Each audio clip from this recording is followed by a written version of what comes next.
Chapter 1292. You should have confidence in my strength now, right? Han Xiao snapped his fingers, and the mechanical suit on his body folded and shrank, merging into his body. Joey took a deep breath, suppressed the frustration of being beaten, pondered for a while, and said seriously, "You are indeed very strong. You're indeed the strongest beyond grade A I've ever seen, but what you're about to do is far from something an individual can accomplish. You might have no problem protecting yourself, but others don't have your ability. It's too difficult for the beyond grade as to unite and become an organization on the same level as the three universal civilizations. In the end, you're still unwilling to take any risks." Han Xiao curled his lips. Joey said with a deep voice, "I witnessed the tragedy of the pinnacles. The three universal civilizations aren't doing anything now not because they're afraid of you. Don't be fooled by the current stalemate. With the current strength of the Beyond Grade A Association, it's not enough to be compared to the three universal civilizations. They're just looking for a low-cost solution to the problem. If they don't care about the cost, the three universal civilizations have the ability to destroy the entire explored universe. They can completely blow up all the star fields into desolate universe belts and destroy all life." Han Xiao shook his head slightly. "There's no need for you to be alarmist. Unless the three universal civilizations are crazy, such a situation won't happen. Therefore, your assumption is meaningless. Who would immediately request euthanasia just because they're sick? Fighting for peace is already the most suitable path at present. The three universal civilizations allow the existence of beyond grade as, but they definitely don't want us to unite." Joey hesitated for a moment before probing, "You have the precious Sanctum Revival, so why do you have to use it for such a dangerous business? With your strength, you can completely be independent and treat the Sanctum Revival as a business, cooperating with the three universal civilizations and the various beyond grade as. Anyway, the revival is only limited to one time. Isn't this good for everyone and not offending anyone?" Han Xiao glanced at him and said calmly, "Everyone has their own ambitions." He was not surprised that Joey would think this way. Most hermits had the idea of being independent. They wanted to enjoy the Sanctum Revival but did not want to take risks. Is there really no way to talk about it? Joey was a little disappointed. After hiding for so many years, he really did not want to expose himself to the advanced civilizations. Han Xiao spread his hands and did not answer. His meaning was obvious. Joey hesitated for a moment, but he still refused to give up. "Black Star, if the three universal civilizations have really developed the Sanctum Revival technology, that will be the day we make a move on you. The three universal civilizations will definitely try to monopolize this technology, and by then, the association's advantage will be gone. The three universal civilizations will only need to kill you and revive you first, and they won't be afraid of revenge. So, I think it's best if you don't take this path." Han Xiao frowned slightly and said bluntly, "That's right. Do I need you to tell me that? You might think that it would be very safe to join the three universal civilizations after they succeed in their research. But think about it, the three universal civilizations will not be as lenient in choosing who to revive as compared to us. With such a powerful weapon in their hands, they will not spoil the beyond grade as like before. If a beyond grade A is unwilling to become a tool for them to consolidate their rule, they will not be qualified to enjoy the Sanctum Revival. Otherwise, why do you think the association is rebelling? Only with the existence of the association can the beyond grade as retain the greatest degree of freedom. If you don't contribute now, when are you going to wait? Overcautious, afraid of this and that. Don't be naive, okay? There's no such thing as a sure bet. As long as you have a need for the Sanctum Revival, you have to give something up. If you're not interested, then don't waste my time. Continue to avoid reality and obediently linger on until the day your life ends." Joey's expression froze, and he said in a muffled voice, "That's not what I meant. Let me think about it." Hearing this, Han Xiao snorted indifferently, took out a few encrypted communicators, threw them to the four of them, and said, "My contact information is stored in here. Inform me when you've made a decision. The situation is still stable, so you have plenty of time to think about it. However, I hope you can give me a satisfactory answer. Always thinking about staying away from the changes of time, in the end, you can only passively accept the results. If you don't do anything for yourself, who else can you count on? After saying that, Han Xiao waved his hand and put the mechanical army back into the secondary dimensional army box. He then switched to the king and disappeared with a teleportation. He had no intention of visiting the four god nations again. Seeing this, Joey and the others could not help but look at each other. After a while, one of them spoke carefully. Is Black Star impatient with us? It seems so. Joey, you seem to have angered him. Did we offend Black Star? The four of them were worried about their gains and losses. They were very conflicted. On one hand, they wanted to avoid all risks and ask Black Star everything clearly, hoping for a 100% guarantee of safety. However, on the other hand, they were worried that this way of asking would make the other party unhappy. Especially after witnessing the other party's combat strength, when facing Han Xiao, the few of them were subconsciously in fear and trepidation. Joey's expression changed. He gripped the communicator tightly and said helplessly, Black Star is right. My request might be a little too much. Let's discuss it ourselves. Let's not disturb him for now. His vision blurred, and Han Xiao teleported back to the office in the Black Star Palace. He took off his mechanical suit and exhaled deeply. This trip was not in vain. I wonder if these people will agree. Han Xiao stroked his chin and felt curious. He had a lot of experience dealing with beyond grade as. When dealing with these indecisive recluses, the effect of being polite was not as good as showing his strength. These people had been in seclusion for too long and did not have any ambition. Their sharpness had been polished, and their personalities were soft. Persuading them nicely would result in half the result. Being forceful and guiding their mentality would instead make them make a decision. He had a better understanding of Joey. This guy was the type of person who wouldn't give up until he saw the coffin. He was indecisive, and it was basically impossible to convince him to join the association on the spot. Even if he had a good discussion, he would still hesitate and keep asking questions. Rather than that, he might as well throw away his tough attitude and lead them to their own inclinations, letting them worry about their own gains and losses.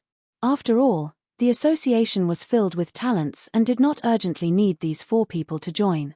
He was not the one begging them, but they were the ones begging him. Han Xiao was not interested in the strength of these four people but more in their identities. If they are willing to join, I can indirectly send a signal to all the recluses in the secondary dimensions. Maybe this will attract more recluses and strengthen the association's momentum, Han Xiao thought. In his opinion, it would be good if this plan succeeded, but it would not be a pity if it failed.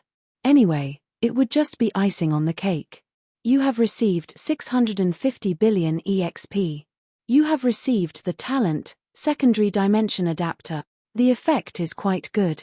3% is better than nothing. Han Xiao nodded and looked at the lower limit. The notification for drawing an ability also popped up, and he was asked to choose a target. You have received a reward. Draw one of Joey Tan Ryan's abilities, talent ability. Tip: Joey Tan Ryan is a mage and is not compatible with your class. Some of the abilities that can be drawn will be adjusted accordingly. Randomizing. Randomizing complete. Please select one from the following 5 options as your reward. 1. Melee proficiency, talent, plus 1 melee skill level, plus 25% melee attack power, plus 25% melee attack frequency, plus 20% melee parry rate. As a qualified battle mage, being good at melee combat is a very reasonable thing. 2. Shockwave, General Edition, ability, a common super battle technique. Compress energy and release it outside the body to form a shockwave. Low damage.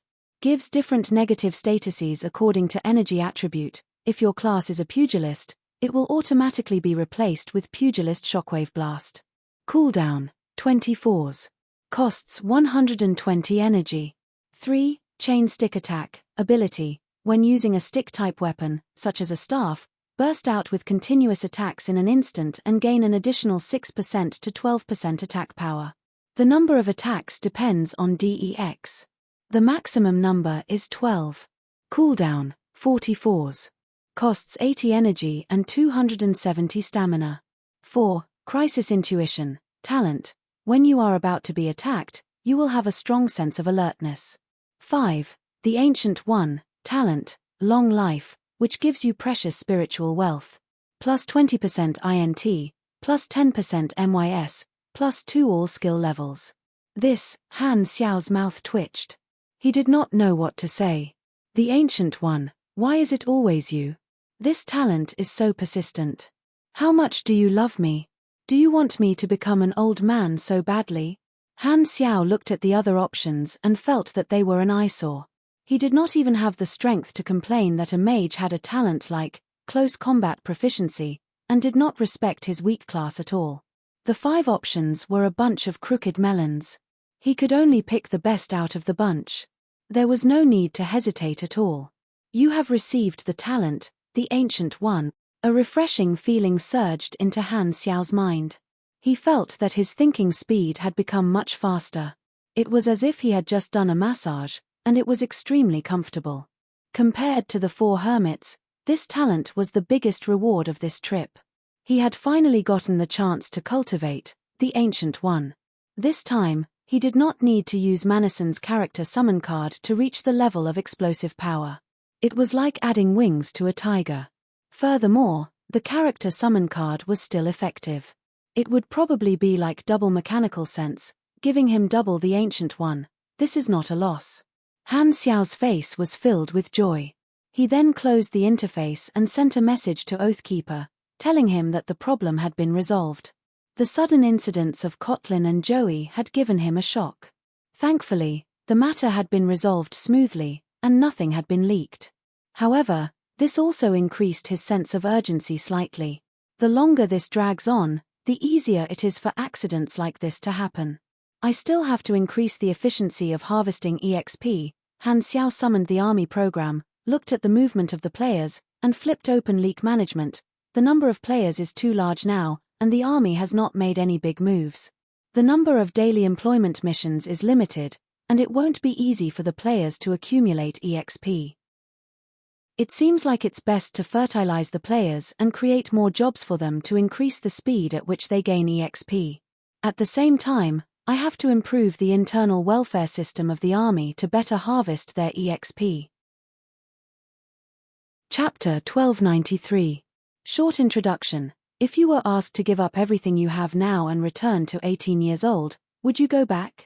Melodramatic introduction. Yi Ran fell down at the scene of her Oscar Best Actress award ceremony and returned to 18 years old. She is focused on finding a way to go back. PY recommended an old driver's lifetime work, The Heavenly Master Mad Doctor. Introduction. A betrayal made him lose everything. He decided to start all over again. He decided to act out the ugly side of life. In life, sometimes it depended on skills, sometimes it depended on luck, and sometimes it depended on acting skills. Hua Ruifeng quietly turned around. He had transformed beautifully. He simply took back everything and easily reached the peak again.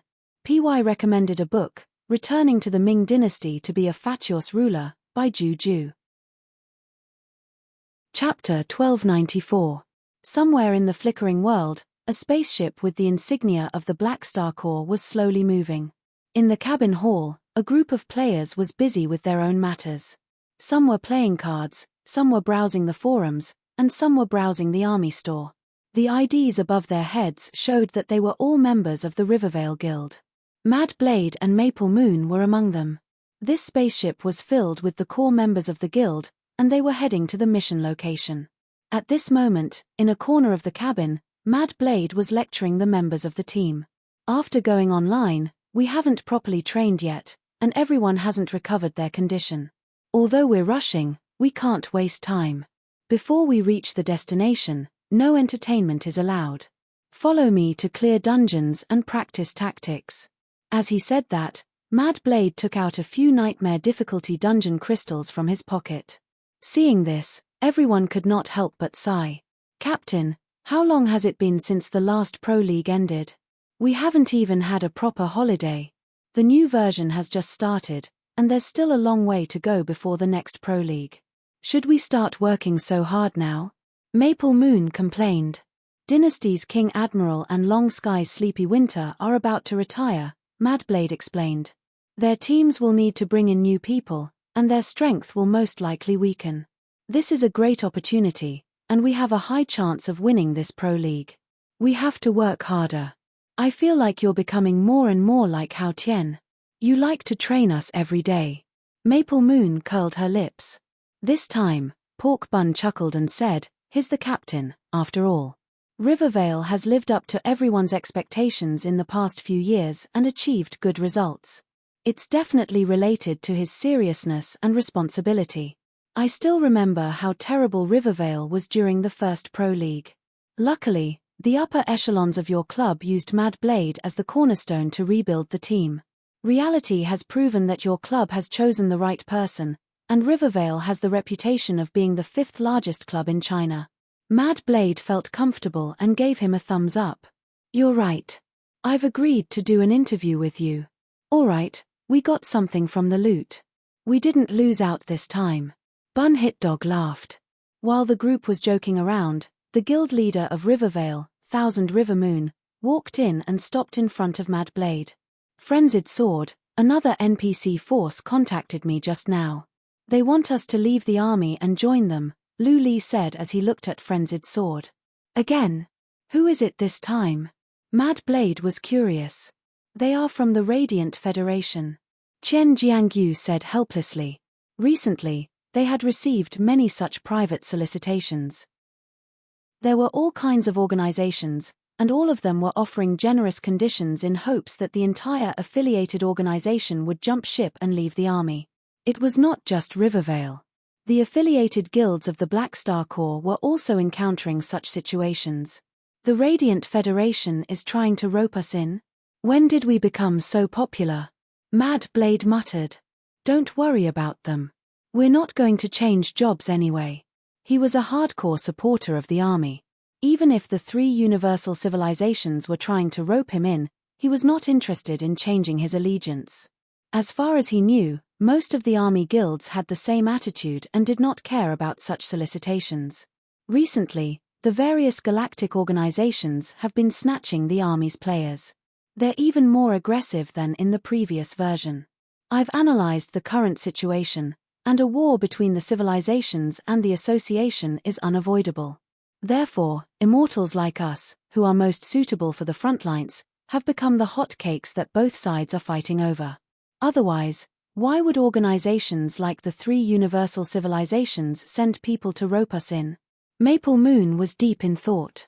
Although she had become a professional player, she still retained her interest in analyzing the storyline. At this time, everyone's communicators suddenly rang with the army's internal program. What new announcement did the army make? Mad Blade and the others took out their communicators and opened the internal program. An internal document with the title Army's Recent System Reform appeared in front of their eyes. Everyone quickly browsed through it, and their faces were filled with surprise. The document mentioned that the army had expanded and adjusted the positions of the immortals, opening up more middle-level positions. They could take on all kinds of new long-term positions in the army, such as logistics, instructors, captains, intelligence personnel, and so on. To put it simply, it opened up a new way for players to rise up. Originally, most players were mercenaries and combatants, but now, they could become middle-level officers of a department, gain power, and lead a group of subordinates. They could command a group of basic personnel as a player. This was very attractive to players who liked role-playing. At the same time, this kind of position also represented a more official establishment. They could receive a fixed salary from the army, which was very much in line with the preferences of the Chinese players. The promotion condition was to have a sufficiently high level of authority in the army, which depended on the accumulated contribution points of the players. Furthermore, they had to purchase a digital officer registration application form, which required a very small amount of ANAs and a small amount of experience. Only then could they wait for the HR department to review it.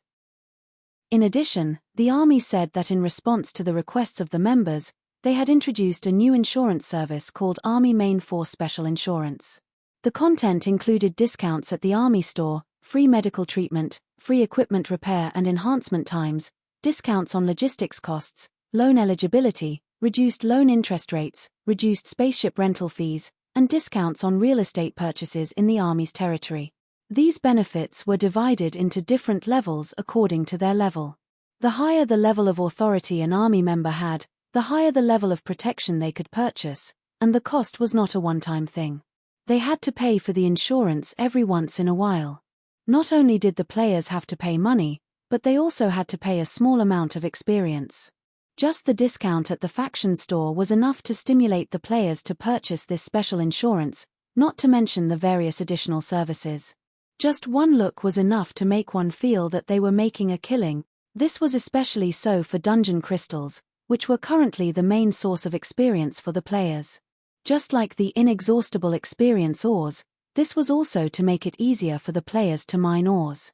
In addition to these benefits, the Army also said that it would increase the range of missions that the Immortals could accept and set up some special missions with rich rewards. The players would have to spend experience and a certain amount of money as a mission deposit.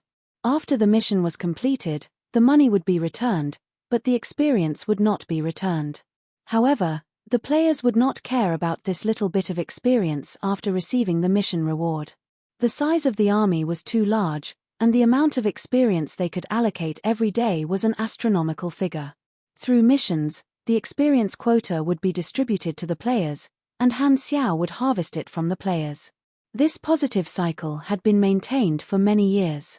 At the same time, Han Xiao said in the document that he would completely open up the rights to use the evolution cube, and the players would have to spend money and experience to purchase it.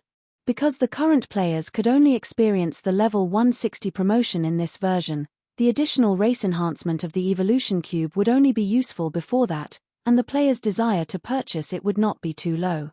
Han Xiao's move was not only to harvest experience but also to use the side effects of the evolution cube to suppress the players' leveling speed and delay the appearance of the calamity grade supers. During the time of the side effects, the players would most likely feel that leveling up was a waste and would be inclined to spend their experience elsewhere. This would kill two birds with one stone, making it easier for Han Xiao to harvest. After reading the document, Mad Blade and the others were stunned by this series of benefits and were pleasantly surprised. The Army is responding to the poaching of other organizations, right? Indeed, only when there is competition between factions can we eat our fill. Great, Old Black still values us as much as before. Mad Blade, Maple Moon, and the others felt excited. They and the Army were like an old couple, and they did not want to leave in the first place. They did not expect the Army to have any reaction, but the Army had responded to the poaching organizations with a series of benefits. This made them feel more valued and happy. At the end of the announcement, the Army also announced that they would be holding a military exercise among the Immortals. The mission rewards were extremely generous, and the quota was limited. One could only accept the mission by spending experience points. This was the only large-scale collective operation in the Army recently. Although it was just a drill, the rewards were not cheap.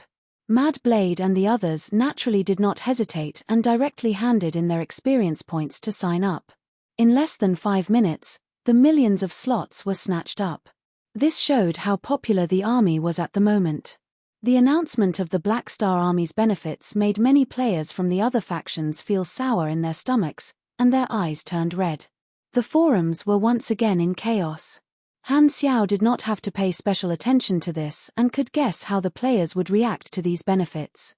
He had long grasped the players' G-spot, and he could use this method of harvesting the players' labor with his eyes closed. According to his estimation, this wave of sword techniques would probably allow him to gather enough experience points to advance his level 360 promotion a few months earlier. Your Excellency President, our plan to rope in the Immortals has had little effect. Almost none of the Immortals from the Black Star Corps are willing to jump ship. What a bunch of troublesome fellows. In the office of the Radiant Federation President, Louis listened to his subordinate's report and frowned slightly. In order to study the Sanctum Revival, the various galactic organizations were trying their best to rope in the Immortals. However, looking at the movements of the Immortals in the universe, there was actually a trend of them gathering toward the Black Star Corps. Many organizations found it hard to understand the strange attraction the Black Star Corps had for the Immortals. He originally thought that it would be easy to recruit the Immortals in the name of the three universal civilizations, but now, not many people were buying it. Louis did not understand. He naturally did not know the name of the version Black Star era, so he did not know how much this version name helped Han Xiao. Louis frowned and pondered for a while before saying with a deep voice, "It should be the influence of the scattered stars incident. It's been a year, but the repercussions are still there. In this year, too many small super organizations have joined the Beyond Grade as." Sigh, he could not help but sigh, secretly feeling that it was a pity. If not for the Supercluster Alliance causing trouble, they might have succeeded in intercepting hundreds of Beyond Grade A seeds back then. If the scattered stars incident did not happen, it would have been more effective to make an example out of them. The supers today were more likely to compromise with the three universal civilizations due to fear and other emotions. Unfortunately, such a good thing could only be imagined now. The chief elder tapped his walking stick and slowly said, "This matter needs to be dealt with further. This situation needs to be dealt with further. After a year of preparation, it's about time to implement those sanctions policies that have been prepared. We can't let these Beyond Grade A organizations be so comfortable anymore. If we continue to be wary of openly provoking them, they will only take the opportunity to continue developing rapidly." Louis nodded and said with a deep voice, "Indeed, we have no choice but to curb their development. I'll talk to the church and the dynasty, and we'll jointly issue the prepared orders. I'd like to see how the Beyond Grade A Association will continue to grow after being blocked by half of the Galactic Society." Chapter 1295. The Black Star Corps held a 6-day military exercise exclusive to the Immortals in their territory. More than 1 million army players participated in it as a form of confrontation. The original intention was to hold a large-scale collective action for the players and find a reason to give out experience rewards on a large scale. However, in the current sensitive situation, the Army's military exercise was interpreted in many ways by the outside world.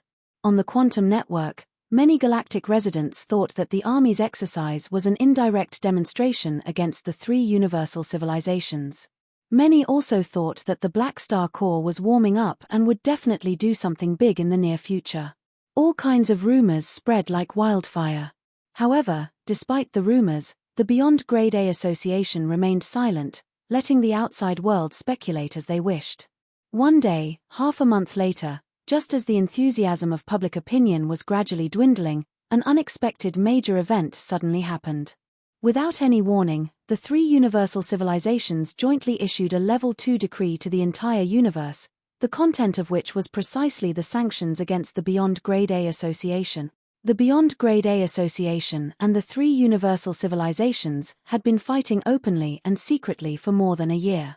Although many galactic residents were watching the show, in public, the two sides had never shown a tit-for-tat attitude, never challenged each other, mostly remaining silent.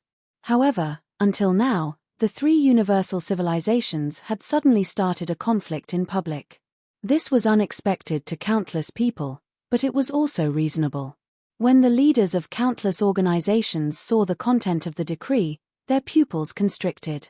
They were shocked by the severity of the sanctions, and the same thought appeared in their minds. How ruthless! The three universal civilizations finally used their political, economic, and other influence to completely seal off the entire universe. Black Star Palace, Army Commander's exclusive workshop. Han Xiao was focused on studying a gold mechanical blueprint, working toward the peak of the Void God's trait transformation. Suddenly, Philip appeared with an anxious expression on his small face. He hurriedly said, "Don't worry. Master, something big has happened. The three universal civilizations have issued a joint sanction against us." Hearing this, Han Xiao's eyes flashed. He put down the parts in his hands, pinched Philip's head with 2 fingers, and pulled him in front of him. This day still came. "Tell me, what conditions did the three universal civilizations set? Look, it's so scary." Philip waved his small hand and pulled it down from the top. A virtual screen unfolded like a scroll, showing a document with densely packed contents. At the bottom was the joint seal of the three universal civilizations, proving that this was a valid decree approved by the authority of the three universal civilizations and protected by the universal law of the galaxy. It was specially noted that it would take effect immediately from the date of signing. Han Xiao read from the beginning. At the start, it was a statement from the three universal civilizations, explaining the reason for this decree. In order to minimize the danger of individual strength to the galactic society, the ultimate knowledge of the 5 supersystems has always been jointly controlled by the 3 universal civilizations. Other organizations are not allowed to spread it casually. This is the 6th provision of the Galactic Super Management Act, Knowledge Dissemination Agreement. The Beyond Grade A Development Union, hereinafter referred to as the Association, has been privately spreading the ultimate knowledge of the various systems for many years without our permission. We have requested the Association to deal with this chaos many times, but the Association has ignored our requests many times. A year ago, we issued a final ultimatum to the Association, but it was still ignored. Now that the ultimatum has passed, we have decided to punish the Association in light of their bad behavior. Humph, such an excuse indeed. I thought the 3 universal civilizations had some new tricks up their sleeves. Han Xiao was not surprised at all. He snorted and continued reading. In the document, the 3 universal civilizations righteously criticized the Association and listed the rules that the Association had violated. They then emphasized that the nature of the Beyond Grade A Association was a civilian organization and was not protected by a series of galactic civilization agreements such as the Peace Treaty. They did not have the jurisdiction, political rights, and a series of other rights of a civilization. Then, the 3 universal civilizations announced that from this moment onward, the Beyond Grade A Association would be included in the Unreliable Civilian Organizations list and the Bad Armed Organizations list. These 2 lists were specially set up for organizations with questionable business natures. Although it was not as serious as a wanted order, as long as they were on the list, their various rights in the galactic society would be greatly affected. They would receive the same treatment as credit lapses and deadbeats, receiving different degrees of sanctions. As for the Beyond Grade A Association, the sanctions included politics, economics, armed forces, and many other fields. In terms of politics, most Beyond Grade As would take care of their mother civilization, and this decree required the Beyond Grade A organizations to not continue interfering in the politics of multiple civilizations. Otherwise, the relevant civilizations would have their political rights downgraded. There was also a list of organizations to pay attention to, and the Blue Star civilization was the first to bear the brunt. As for the Beyond Grade A organizations that were civilizations to begin with, they had to be investigated. It was stated that if the Beyond Grade A leaders had a cooperative relationship with some unreliable organizations, their political rights would also be downgraded. Cisco's Star Pupil civilization was an example. In terms of economics, the terms were much more complicated and took up half of the content, covering all aspects. First, there was a notice to the various regional civilizations, requesting them to cooperate with the decree and stop all forms of cooperation with the Beyond Grade A organizations. They were not allowed to provide public services such as stargates and transportation to the Beyond Grade A organizations. They were not allowed to sell any resources to the Beyond Grade A organizations. At the same time, they had to cooperate with the decree and conduct multiple inspections of the assets left by the Beyond Grade A organizations in the territory of the civilization. Otherwise, they would be interviewed one by one. As for the civilians, any financial groups or enterprises that maintained business dealings with the Beyond Grade A Association would have their credit rating lowered in the Galactic Bank, and those that refused to change would be included in the list of dishonest enterprises. Only by terminating the cooperative relationship would they be able to apply to start the review process, restore their credit, and even obtain certain subsidies. Furthermore, the 3 universal civilizations would ensure that these enterprises would not be threatened by the Beyond Grade A organizations afterward. They would also provide legal assistance in terms of violating business contracts and try not to pay compensation to the Beyond Grade A organizations. At the same time, the credit rating of all the funds under the Beyond Grade A organizations would be lowered, and every transfer of funds would be subject to review and supervision. In terms of the scale of their armed forces, the three universal civilizations believed that the Beyond Grade A Association, as a civilian organization, was too large and had already threatened the stability of the galactic society. They had violated the agreement on the scale of civilian organizations and had to be disbanded. Before the disbandment was completed, all the members under the Beyond Grade A organizations, not limited to supers, would receive the treatment of having their credit rating lowered at the same time.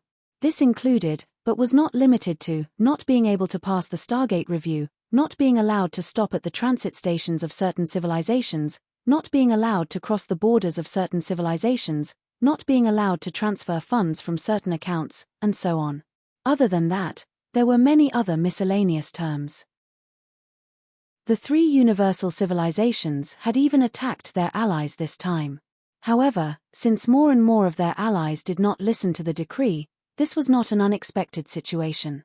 At the end of the document, the three universal civilizations stated that the above terms were only targeted at the members of the Beyond Grade A Association and did not involve neutral Beyond Grade As. As long as they left the association and were reviewed again, their treatment would be restored to normal. As for the ordinary supers, if they were willing to join the three universal civilizations or other civilizations, not only would their credit be restored, but they would also receive more benefits and subsidies.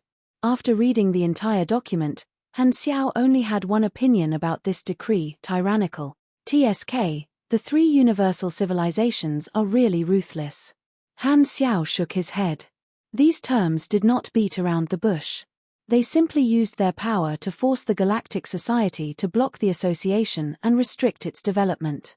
It did not affect the Beyond Grade as much, but it was extremely destructive to the organizations. The three universal civilizations approach could be summarized as ball license, side license, as well as the organizers and co-organizers. All the units are my people. How are you going to fight me? I made this assumption many years ago. Sigh, it still came true. Han Xiao was already mentally prepared, so he was not surprised. Furthermore, since the three universal civilizations dared to make such a clause, they naturally had the confidence to carry it out. Even when facing the Supercluster Alliance, the three universal civilizations had never used such a ruthless method. After all, the Supercluster civilizations enjoyed a series of civilization protection agreements such as the Peace Treaty. Once the three universal civilizations violated these rules, they would be asking for trouble. However, at the beginning of the document, the three universal civilizations made it clear that the Beyond Grade A Association was a civilian organization. It had no authority and was not protected by the various civilization protection agreements. The nature of the matter was thus set, and their methods did not cross the line. Since the development of the Galactic Society, the three universal civilizations had long possessed financial, political, technological, and military hegemony. Their influence radiated in all aspects, and they were deeply involved with the civilizations at all levels. The civilizations at all levels could choose not to give them face, but they had to consider the consequences. Seeking benefits and avoiding harm was the rational tendency of most civilizations. Han Xiao could foresee that there would definitely be many civilizations who would respond to this decree.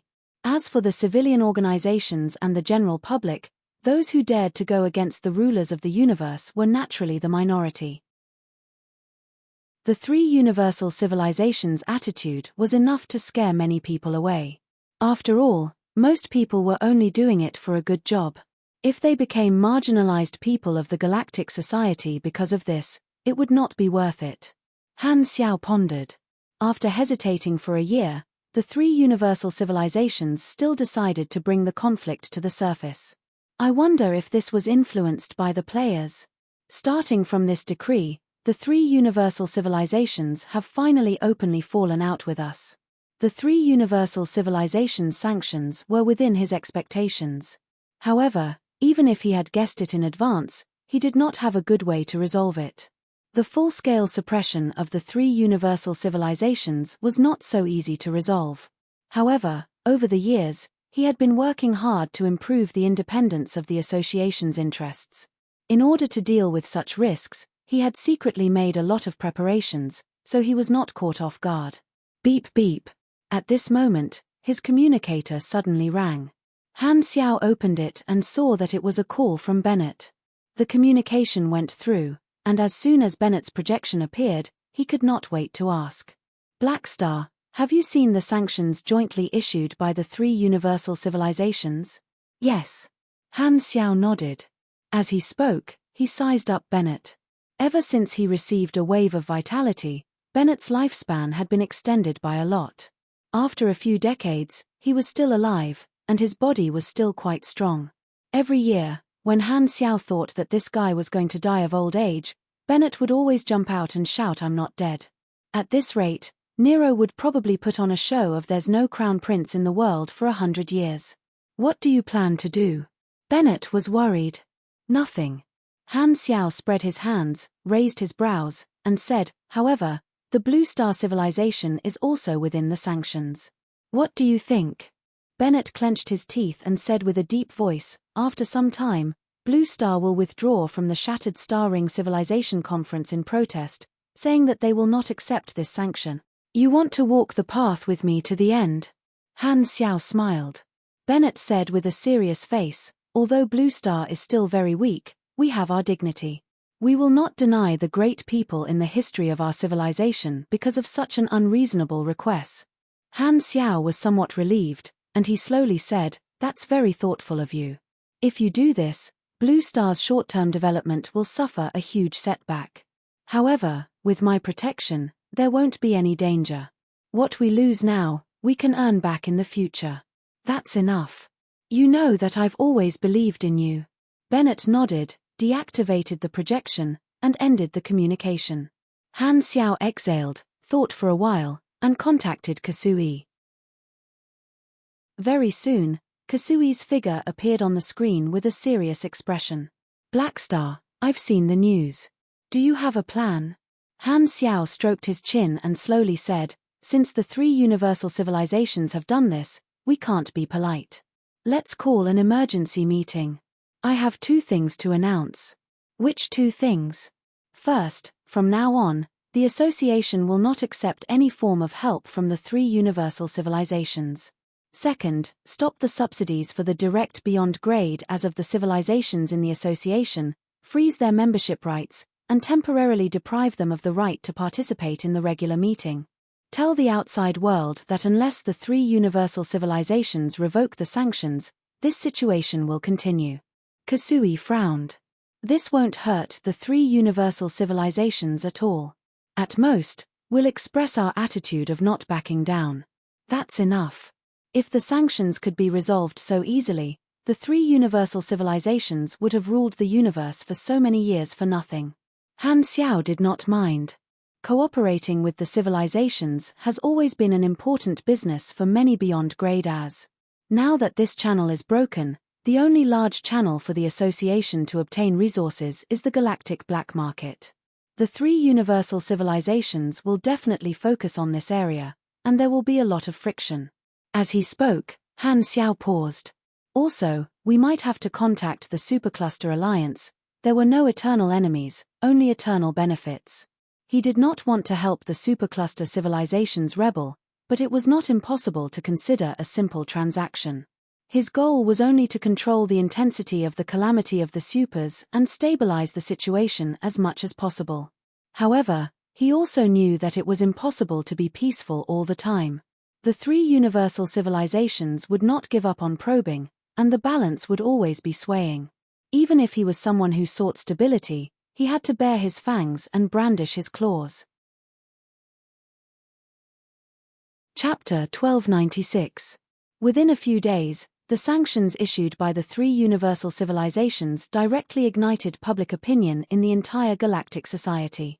Be it ordinary people or supers, civilization organizations, or civilian organizations, they were all in an uproar. The Beyond Grade A Association had partners in every field. This sanctions order had too many implications, almost involving all aspects of the galactic society. Rashly terminating the cooperation with the entire Beyond Grade A Association would affect the operation of the entire explored universe. The 3 universal civilizations had ruled for many years, and as the guardians of order, it was inevitable that they would gradually become corrupt and conservative. Many people's fear of the three universal civilizations came from their ruling status and huge forces, but they gradually forgot the fierceness of the three universal civilizations. This decree awakened the memories of many civilizations buried in history, remembering the bloody history of the three universal civilizations. In the eyes of many civilizations, the three universal civilizations seemed to be wiping away the rust on their bodies, slowly regaining the viciousness they had during their rise. Many people were secretly worried, not knowing how much of their sharpness the three universal civilizations would be able to regain. On the quantum network, the public opinion was the most explosive. The supers were in an uproar, expressing extreme indignation toward this decree. They felt that the three universal civilizations' excuse for sanctions was bullshit*t. In their eyes, the association had not done anything unforgivable until now. The three universal civilizations' motive was nothing more than their overbearing desire to control. This made countless supers feel extremely disgusted, thinking that this was an infringement on the freedom of all supers. For a time, the association's voice among the supers rose again. Countless supers supported the association, thinking that this was an unfair sanction. The public opinion continued to soar. However, it was unrealistic to say that the three universal civilizations' methods were ineffective. The support of the supers was basically limited to slogans. No one wanted to take risks. Seeing the three universal civilizations' attitude toward sanctions was so firm, some supers who originally wanted to join the association were scared away by the terms of the sanctions order. It was human nature to seek benefits and avoid harm. One could be shameless on the internet, but one's body was still very honest. However, this method had no effect on the players. Instead, it caused widespread dissatisfaction. Not only were the players of the Beyond Grade A organizations annoyed, but even some players from the neutral faction and even the three universal civilizations' own faction were annoyed. To the players, they could work for others and do missions, but they could not be forced. The three universal civilizations' actions of forcing them to take sides stimulated the reverse psychology of some players. So what if you're from the three universal civilizations? Why don't you take a look at this version? Do you think we're all afraid of you? The players themselves were a part of the superclass and were naturally close to the association. This punishment indirectly strengthened the determination of some players to join the association, increasing the speed at which the players of various organizations switched to the association. After all, they were not afraid of death. They would just have to face it head-on. While public opinion was going wild, the Beyond Grade A Association held an emergency meeting under Han Xiao's call. Fin Planet, Association Great Hall. This time, no one was late. The projections of many Beyond Grade As were already present, sitting upright with solemn expressions. However, not everyone was present. Some of the seats around the round table that should have been occupied were currently empty. At this moment, everyone's eyes were focused on Han Xiao. Han Xiao looked around the room, put his hands on his nose, and faced everyone's gazes. I'm sure all of you know why I called for this meeting. The three universal civilizations have announced sanctions against us, so we have to return the favor and retaliate. As he spoke, he pointed at the empty seat and calmly said, "You've all seen it." The direct members of the three universal civilizations did not attend the meeting. I've temporarily terminated their membership rights. At the same time, we will no longer provide any form of help to the three universal civilizations, including but not limited to Beyond Grade A military support and technical support. If you have any objections, you can stand up now. As soon as he said that, the room was immediately filled with seconded voices. The key to these two orders was to obtain the consent of the Beyond Grade A allies of the three universal civilizations. After all, the allies were not direct members, and not everyone had a bad relationship with the civilizations. However, the three universal civilizations did not give them any leeway this time and even treated their allies as targets to force them out of the association. Most of the allies were dissatisfied. Only a few of them were hesitant because of different concerns. However, before the situation became clear, they could not immediately withdraw from the association to avoid the sanctions because they were already in a difficult position. If they did not advance or retreat with the association, they would not be able to survive in the beyond grade A circle in the future. Furthermore, the attitude of the three universal civilizations toward the beyond grade as was not worthy of their high hopes. Furthermore, the Sanctum revival involved a second life. In their eyes, they were naturally more important than external forces. The core of most beyond grade A organizations was the strength of their leader. As long as their fist was still there, even if their organization was attacked in all kinds of ways, they could still make a comeback at any time. They were all people who relied on their abilities to make a living, so they did not panic. Most of them knew that the goal of unity was for the sake of class interests. The three universal civilizations had already revealed their strength. If they did not unite to fight against them now, they might not have a chance in the future. Temporary gains and losses were not important at the moment. Only those who were extremely short-sighted would think of leaving the association to protect themselves.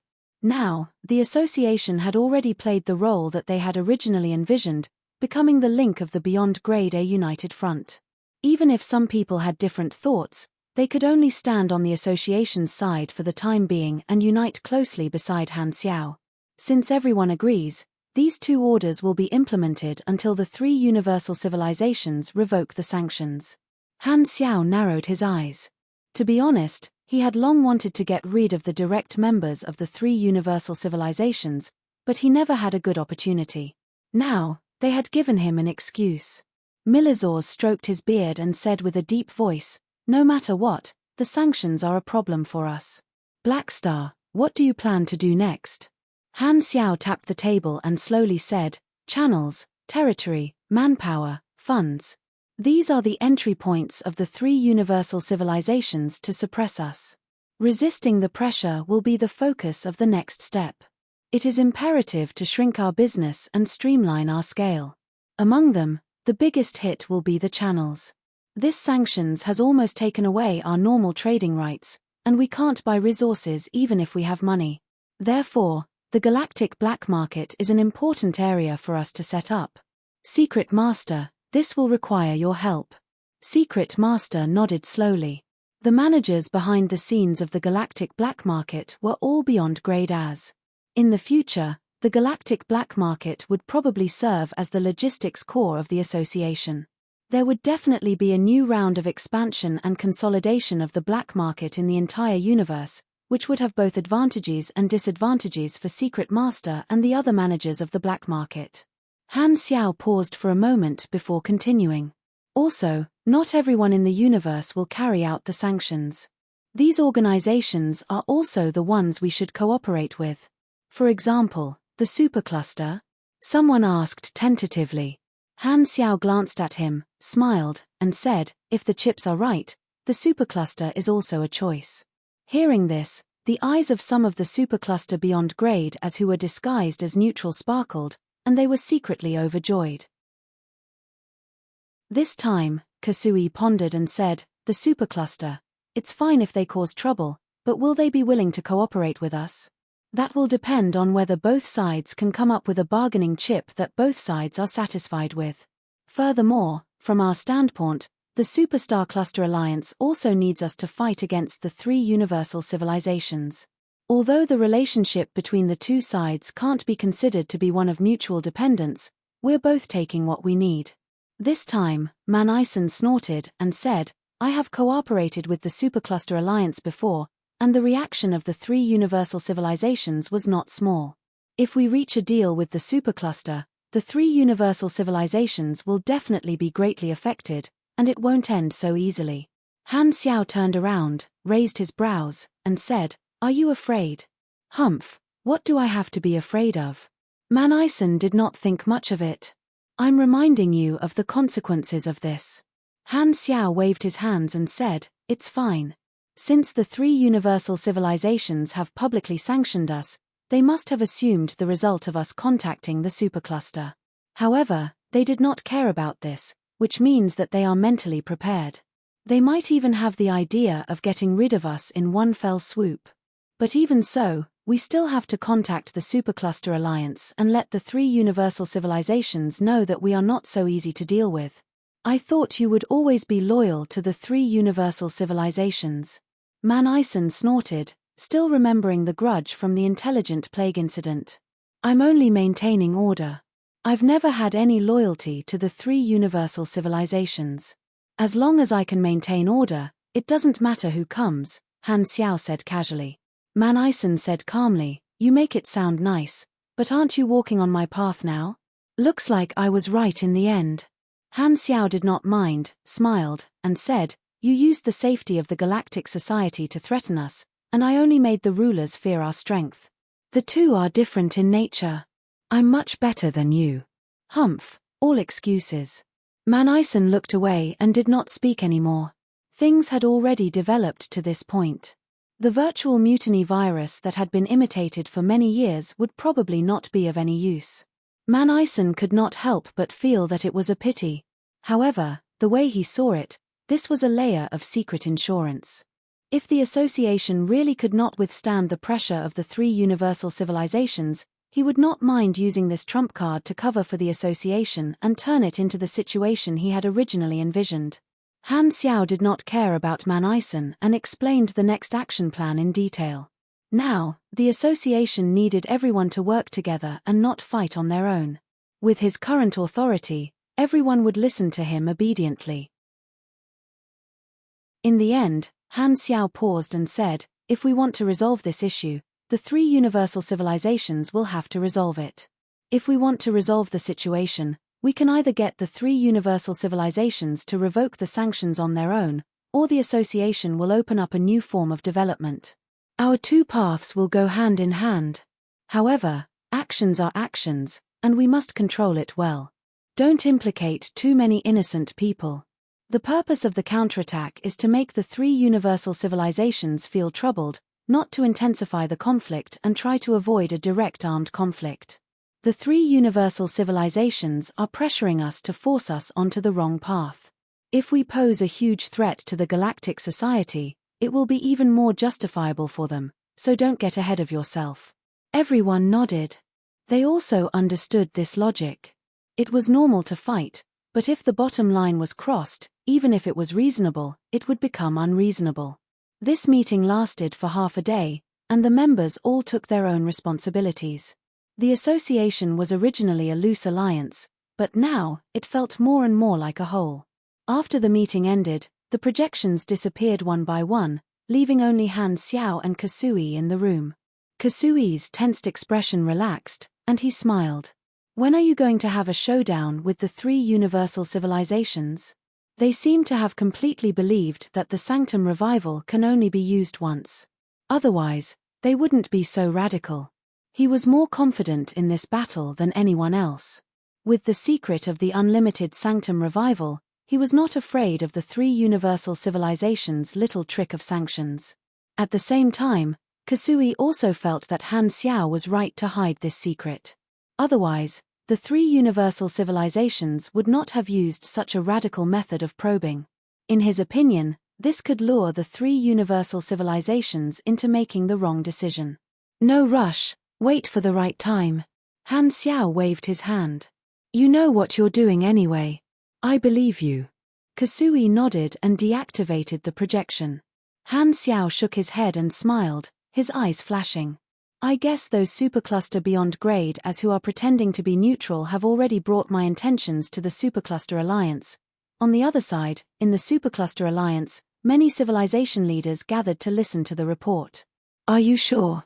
Black Star said he wants to contact us. Many Supercluster civilization leaders were overjoyed and secretly excited.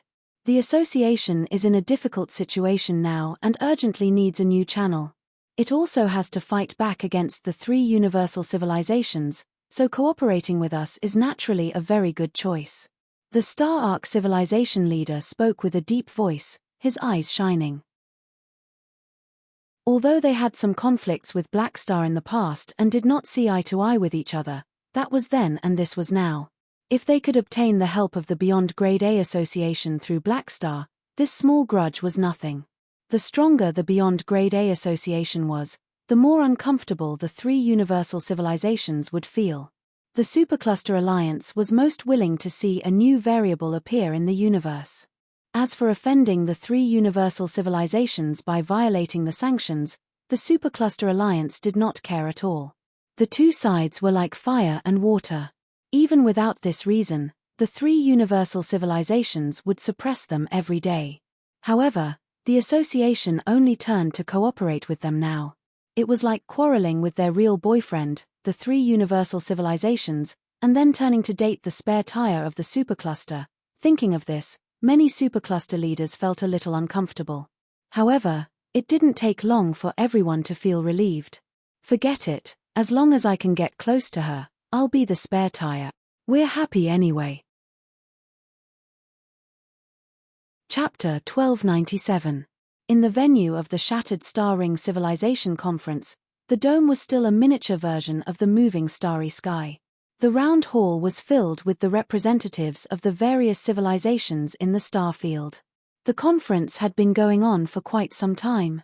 Regarding the three universal civilizations decree, that's all there is to it. In response to this joint decree, I suggest that the Shattered Star Ring Civilization Conference supervise the implementation of the decree in the starfield and ensure that the various civilizations completely terminate their cooperation with the various organizations under the Beyond Grade A Association. A Star Cluster Civilization representative sitting on the host's seat read out the proposal and threw the question out. He then looked around and asked with a deep voice, "This is the situation." "That's the situation. Does anyone have any objections?" The moment he said that, the hall fell silent, and the various representatives had complicated expressions. The Black Star Core influence in the Shattered Star Ring was too great. This star field was almost like the Army's backyard.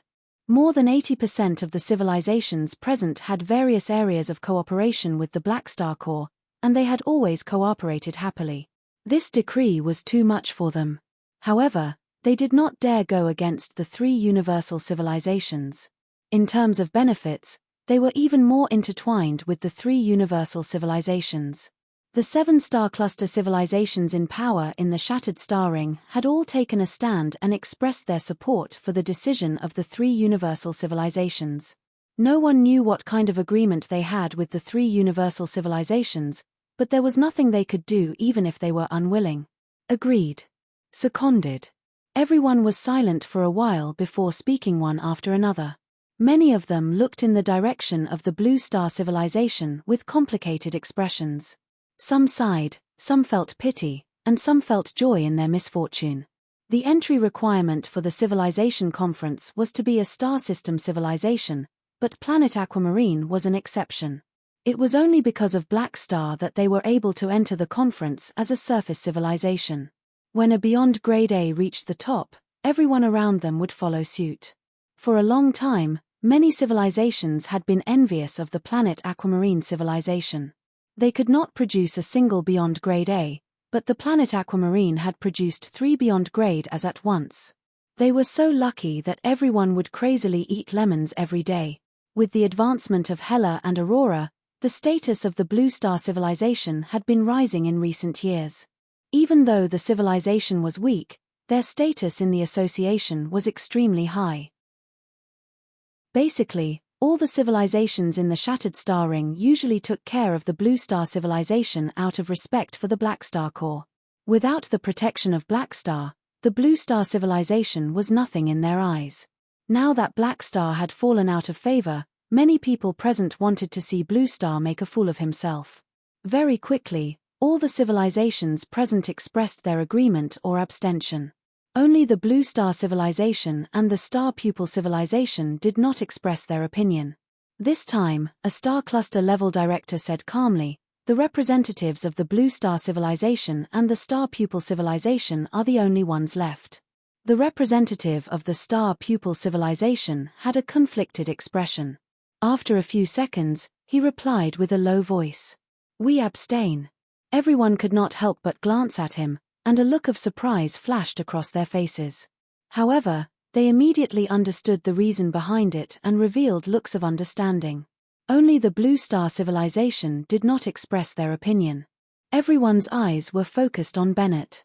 "Blue Star Civilization, what about you?" the Star Cluster level director asked again. Bennett took a deep breath, slowly stood up, and said solemnly, We strongly oppose this unfair rule. We strongly object to this unfair sanction order and will not accept unfounded accusations and slander. From now on, Planet Aquamarine will withdraw from the Shattered Star Ring Civilization Conference.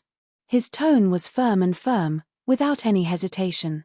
As soon as he said that, the civilizations present were in an uproar. They looked at the expressionless Bennett with shock and doubt. They had thought that the Blue Star civilization would take a more roundabout approach. They did not expect them to be so firm, withdrawing from the association without a second word. "Are you sure?" The Amethyst Civilization Director could not help but ask.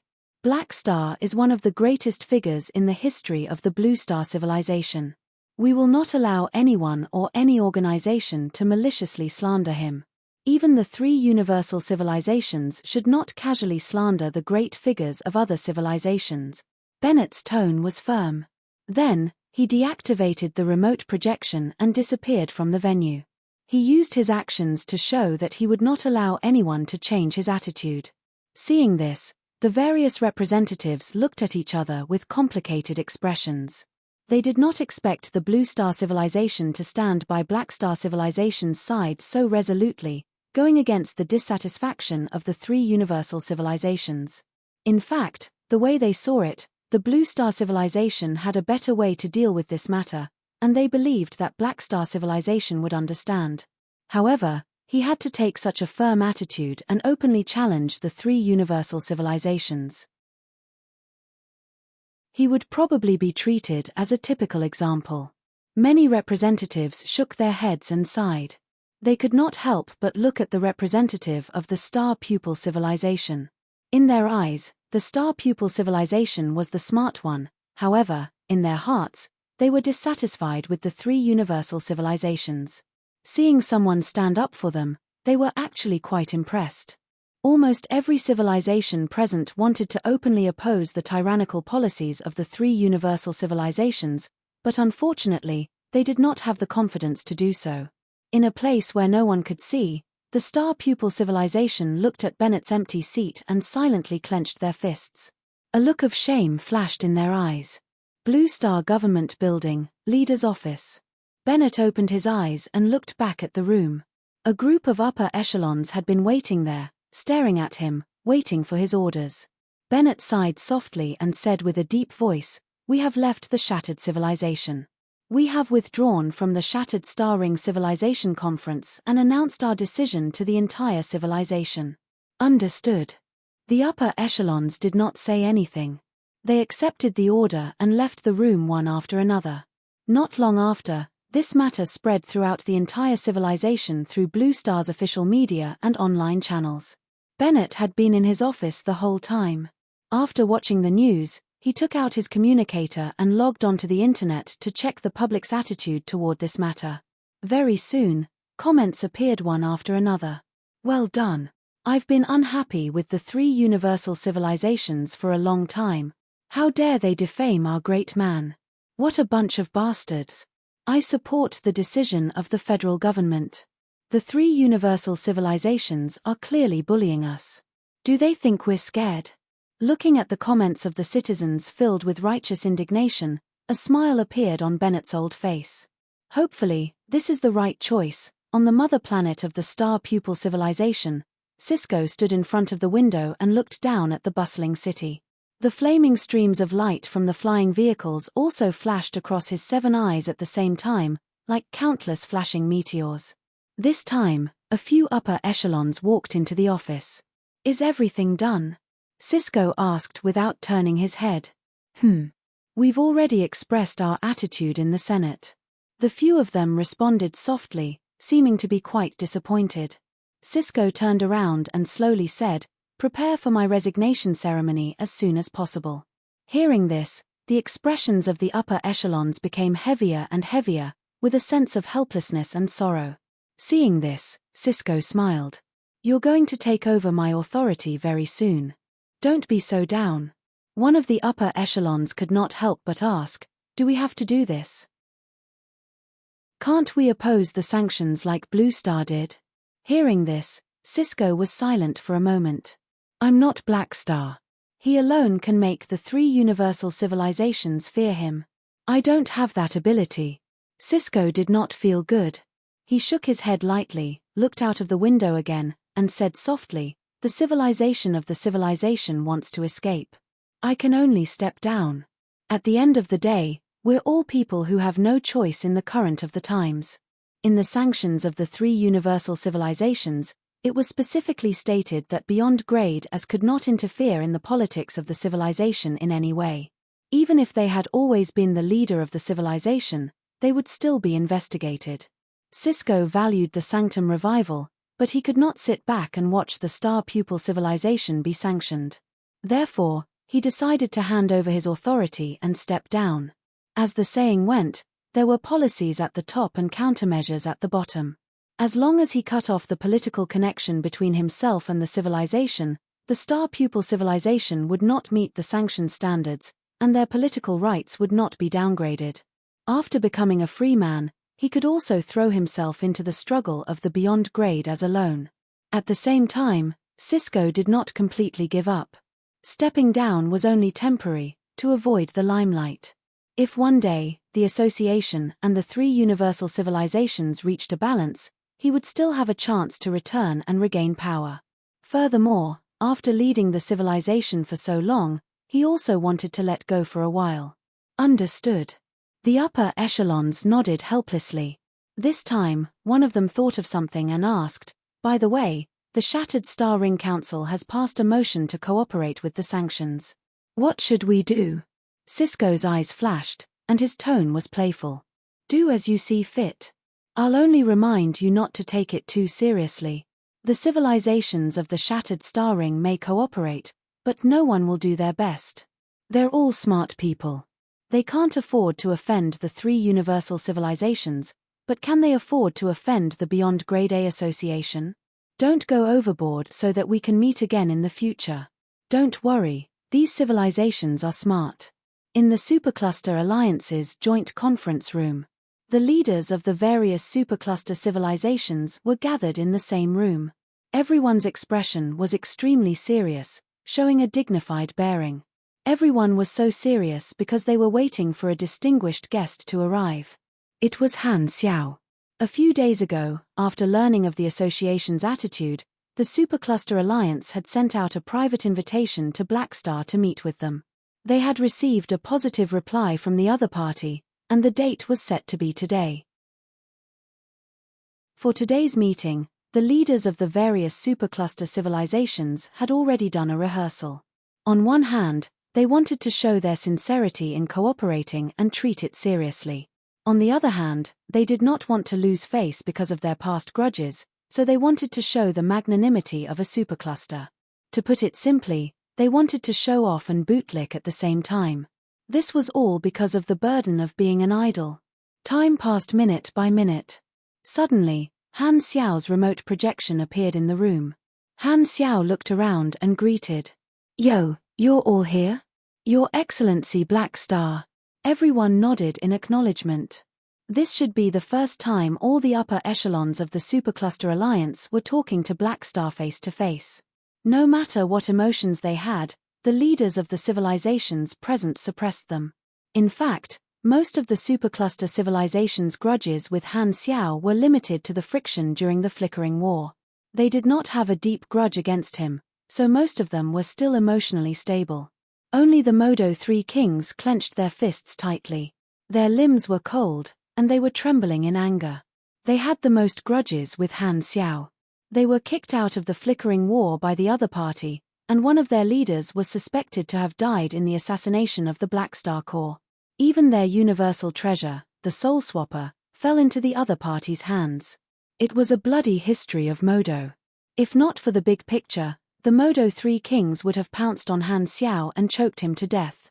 Han Xiao glanced at them and slowly said, "I've been a little busy recently. I believe everyone understands, so I'll make it short. I also understand why you invited me to meet. From your standpoint, you also hope to have an organization that can fight against the three universal civilizations. Now that the three universal civilizations have turned against us, the association needs new friends. As long as the price is right, There won't be a problem for us to work together. Very good. That's exactly what we want. The Star Arc Civilization's leader coughed and expressed his opinion as a representative. What do you want? Channels, territory, resources, funds, intelligence network. Han Xiao listed out the things that the association urgently needed at the moment and also added in some rare materials for different Sanctum key formulas. The Star Arc Civilization's leader discussed with the others for a while, then nodded. We can provide all these things, and the share will meet your requirements. Long-term supply is not a problem.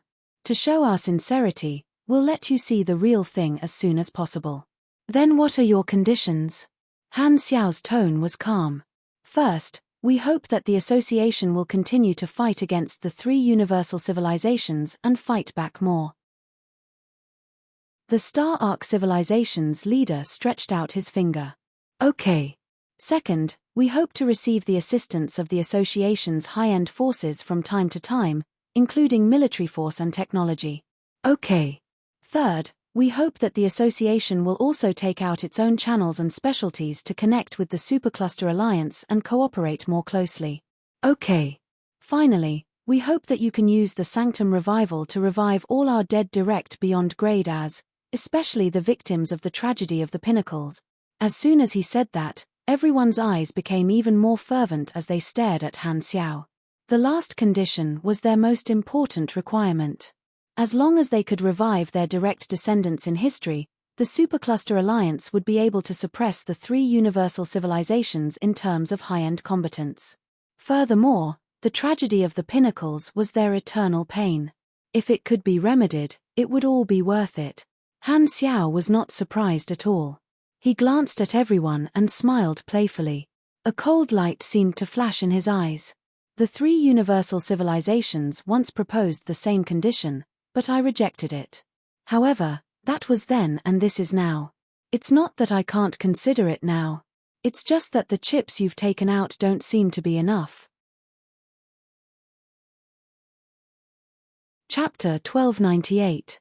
Hearing this, the eyes of the leaders of the supercluster present lit up. When they proposed this condition, they were actually a little nervous. They were worried that Black Star would reject them, because the 3 universal civilizations must have made similar requests. Now that they had sanctioned the association, it meant that Black Star did not agree to the 3 universal civilizations. His motive was probably because he did not want to help the enemy. To be fair, if they were in Black Star's position, they would also firmly control the Sanctum Revival slots and not easily revive the direct members of the other factions.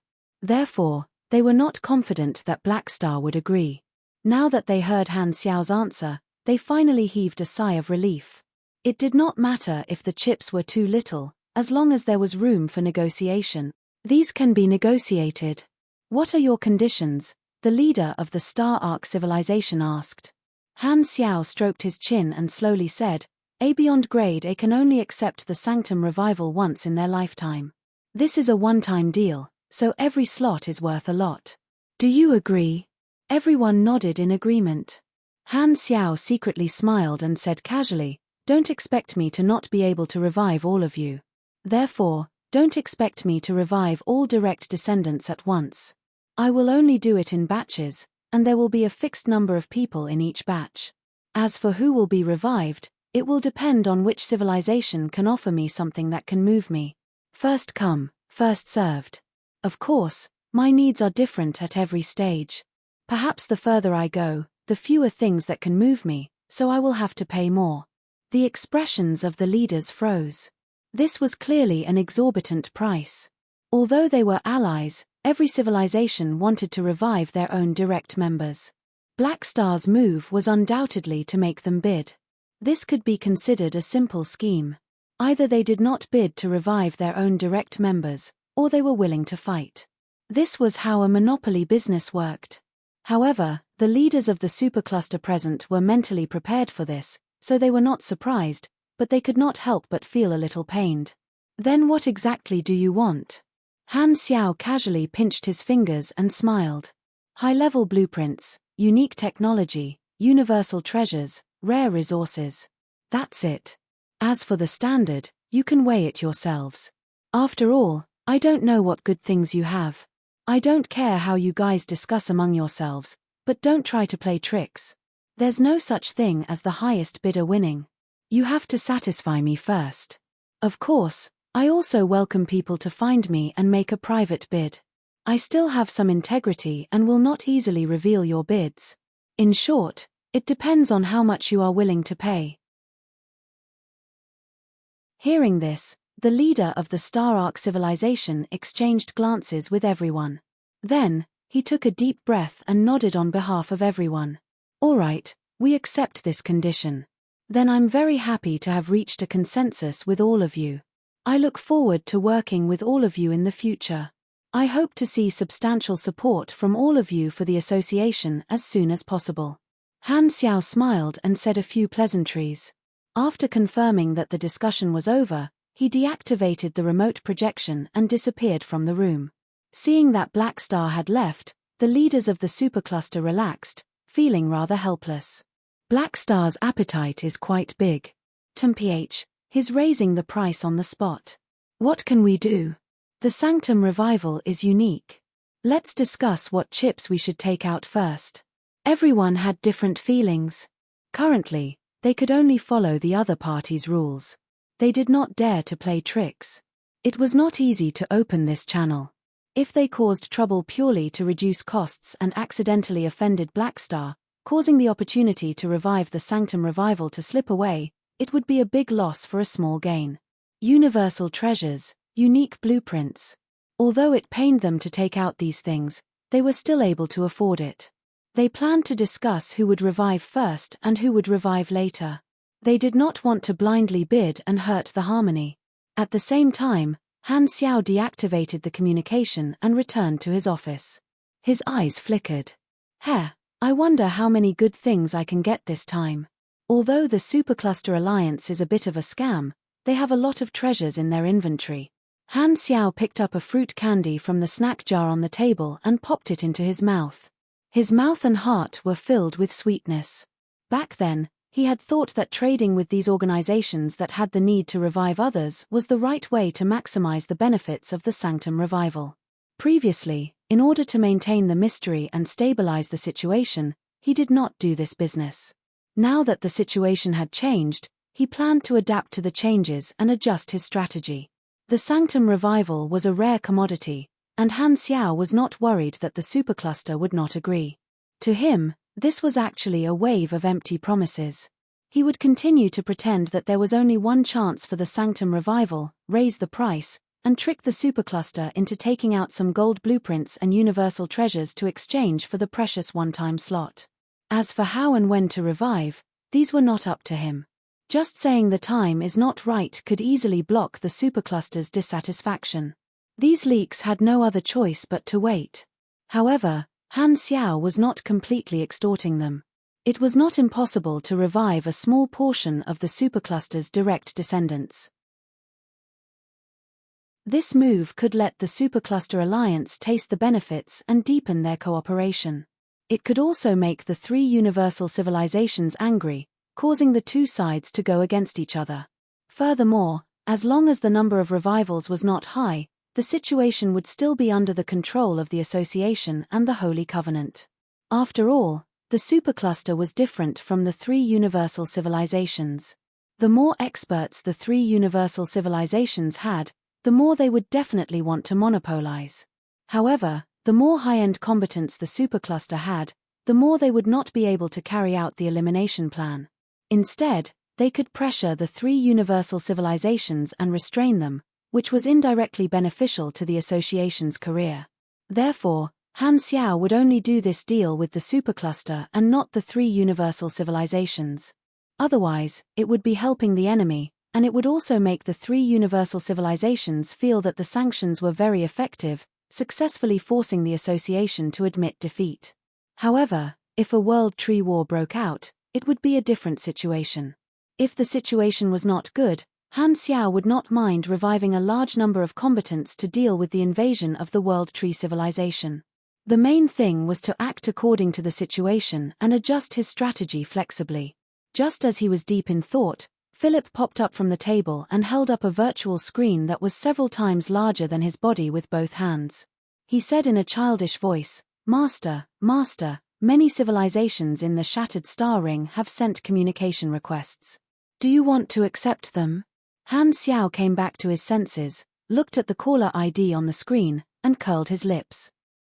These be asterisk stards, they don't dare offend the 3 universal civilizations, but they don't want to offend me, so they came to apologize and explain. Let's see what kind of flattery they have. Han Xiao took a look, chose the Amethyst civilization, whom he had worked with for many years, and answered the other party's call. The diplomatic representative of the Amethyst civilization appeared on the screen, bowed respectfully, and said, "Greetings, Your Excellency Blackstar." Han Xiao waved his hand, interrupted the other party, and said, "Just get to the point. I've been a little busy recently." Okay, I'm here on behalf of the Amethyst civilization to apologize to you." The representative of the Amethyst civilization glanced at Han Xiao's calm expression and said carefully, "Regarding the sanctions of the 3 universal civilizations, the Shattered Star Ring Civilization Conference has already passed the bill. We have no choice but to cooperate. All along, the Amethyst civilization has worked well with you, but the situation is a little serious now. I hope you can understand us. So, you want to end all cooperation with me?" Han Xiao raised his eyebrows. Please believe that this is only temporary. You know us, too. If possible, we hope to continue working with the Blackstar Corps, but the 3 universal civilizations' attitude is very tough now. We're just avoiding the limelight. When the problem is solved, we'll immediately resume our cooperation and give you some compensation. As for the terms of the sanctions, you don't have to worry too much. We'll be flexible and not make things difficult for you." The words of the representative of the Amethyst civilization were sincere, emphasizing their helplessness. Han Xiao did not think much of it, but he did not refute it. He expressed his understanding verbally and even comforted the other party. Then, he picked up the calls from the other Shattered Star Ring civilizations one by one, and they all had the same attitude. They all came to apologize, saying that they had no choice but to cooperate with the sanctions and hoped to gain his understanding. After hanging up the last call, Han Xiao curled his lips. A bunch of people who changed their sails according to the wind. When they wanted benefits, they sought cooperation with the army. Now that they were under pressure, they kicked the army aside and even targeted them. It was a classic example of burning the bridge after crossing the river. Of course, these civilizations had to take care of themselves, so there was no reason for them to support the association. Han Xiao definitely understood, but there was no need for him to forgive them. There was no reason for him to forgive them just because they were in trouble. These civilizations thought that the 3 universal civilizations' rule over the galactic society was still stable, so they would rather offend the Blackstar Corps than be marked by the 3 universal civilizations. To the civilizations, it was very easy to choose between the Blackstar Corps and the 3 universal civilizations.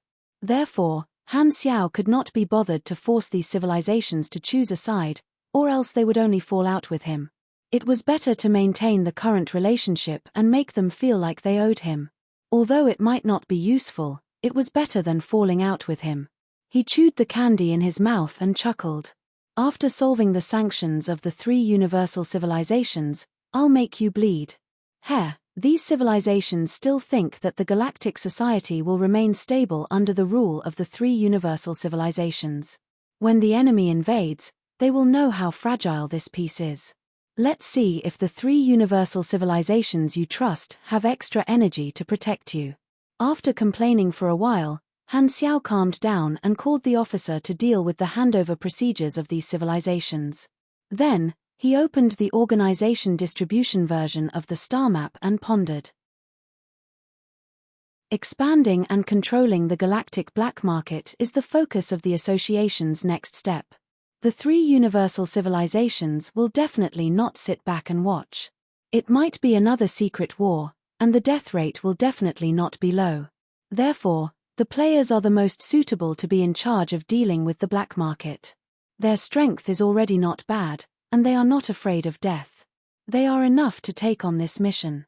As he spoke, Han Xiao wrote down this idea in the star map memo and decided to issue this order in a few days to send the players to carry out the mission. Also, in terms of high-end combatants, I have to put pressure on the 3 universal civilizations. I promised the 3 universal civilizations that I would not casually revive historical beyond grade as. Now that they've done this, I definitely have to return the favor. It's a pity that I haven't gathered all the sanctum keys, and I don't have many mediums, so I can't revive a new batch. Han Xiao's thoughts turned quickly, and his eyes flickered. The Holy Covenant can come in handy, though. There are still many people hiding in the organization. Why don't I pull some beyond grade as into the association and pretend to be newly revived? It's so convenient to have a trump card. I wonder how the 3 universal civilizations will react. On the other side, in the 3 universal civilizations joint conference room, the 3 leaders gathered and were having a secret discussion. The association has frozen the membership rights of our direct beyond grade as and announced that they will not accept any help from the 3 universal civilizations. These are all expected methods, but they are all meaningless. The ethereal Pope's tone was indifferent. Louis nodded. The association's next move is probably to integrate the black market. This will be their main resource channel in the future. We've already made arrangements in advance and won't let the association succeed so easily. Ma Bruce said with a deep voice, this is not the main point. The core issue is to test whether Black Star can carry out the sanctum revival at will. With Black Star's personality, he will definitely take countermeasures, such as contacting the Supercluster Alliance and reaching an agreement. The Supercluster will most likely propose reviving the direct beyond grade as a bargaining chip, so it's hard to say whether he will agree or not. However, even if they don't reach an agreement, Black Star will probably try to revive the other historical beyond grade as to put pressure on us. Now, it's up to him if he can do it. If he can't, the ethereal Pope's eyes flashed. Then everything he's doing now is undoubtedly stalling for time. The 3 of them pushed for the sanctions not only to curb the association's expansion momentum but also to test Han Xiao's control over the sanctum revival. This was not a spur-of-the-moment idea but a new discovery made by the Sanctum Revival Research Institute. Although the research progress was still not much, it had been confirmed through technical means that the sanctums were very difficult to open and seemed to require some unknown medium. Therefore, the sanctum revival was not something that could be done easily and had great limitations. Therefore, the 3 of them had a new idea about Han Xiao's behavior. Could it be that Black Star could not use the sanctum revival for the time being and was just scaring them to make them think and fear him to deliberately stabilize the situation? Based on this idea, the 3 of them had come up with the current sanctions after many secret discussions. If they confirmed that Black Star could not revive people at will, then this might be the best time to carry out the purge plan. Furthermore, the opportunity might be fleeting. If they hesitated, the sanctum revival might become real. However, even if Black Star revived the newcomers, it might still be an opportunity. It was equivalent to forcing Black Star to use up a medium, and the sanctum revival would most likely be on cooldown. Of course, they could not rule out the possibility that Black Star saw through their thoughts and deliberately held back. This was the risk.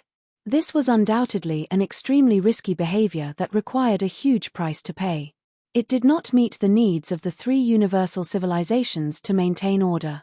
Therefore, the 3 of them had not made up their minds yet and only wanted to test the waters beforehand. At this moment, the ethereal Pope looked at Louis and asked, "Oh, right. How are your preparations for the operation against Manison coming along?" Louis nodded calmly. "It's almost ready. Thank you for your help. I'll return what I promised Ethereal to you very soon." "Not bad," the ethereal Pope replied calmly. When Radiance came to ask for help, he made a request in exchange for the 10,000 deity scepter. Because they had been unable to crack the space-time amber for many years, plus some other considerations, Radiance finally agreed to Ethereal's request and chose to return the sealed 10,000 deity scepter to its rightful owner. At the same time, Radiance also had some hope. After all, the Arcane Church was the origin of the 10,000 deity scepter. If Ethereal was lucky enough to unseal or replicate the 10,000 deity scepter, This thing would be of great use in the purge operation that might happen in the future. Chapter 1299. On April 1st, year 782 of the Galaxy calendar, the three universal civilizations jointly issued a sanctions order to the Beyond Grade A Association. On April 3rd, the Beyond Grade A Association responded, and the two sides officially ended their conflict. The organizations of the various starfields acted on their own under the influence of the sanctions order. It was not until April 26 that a clear pattern was formed. Ever since the Immortals returned on March 10, in just a month and a half, the situation in the Galactic Society changed in an instant. Most of the civilizations, financial groups, and other order organizations in the Galactic Society responded to the sanctions order.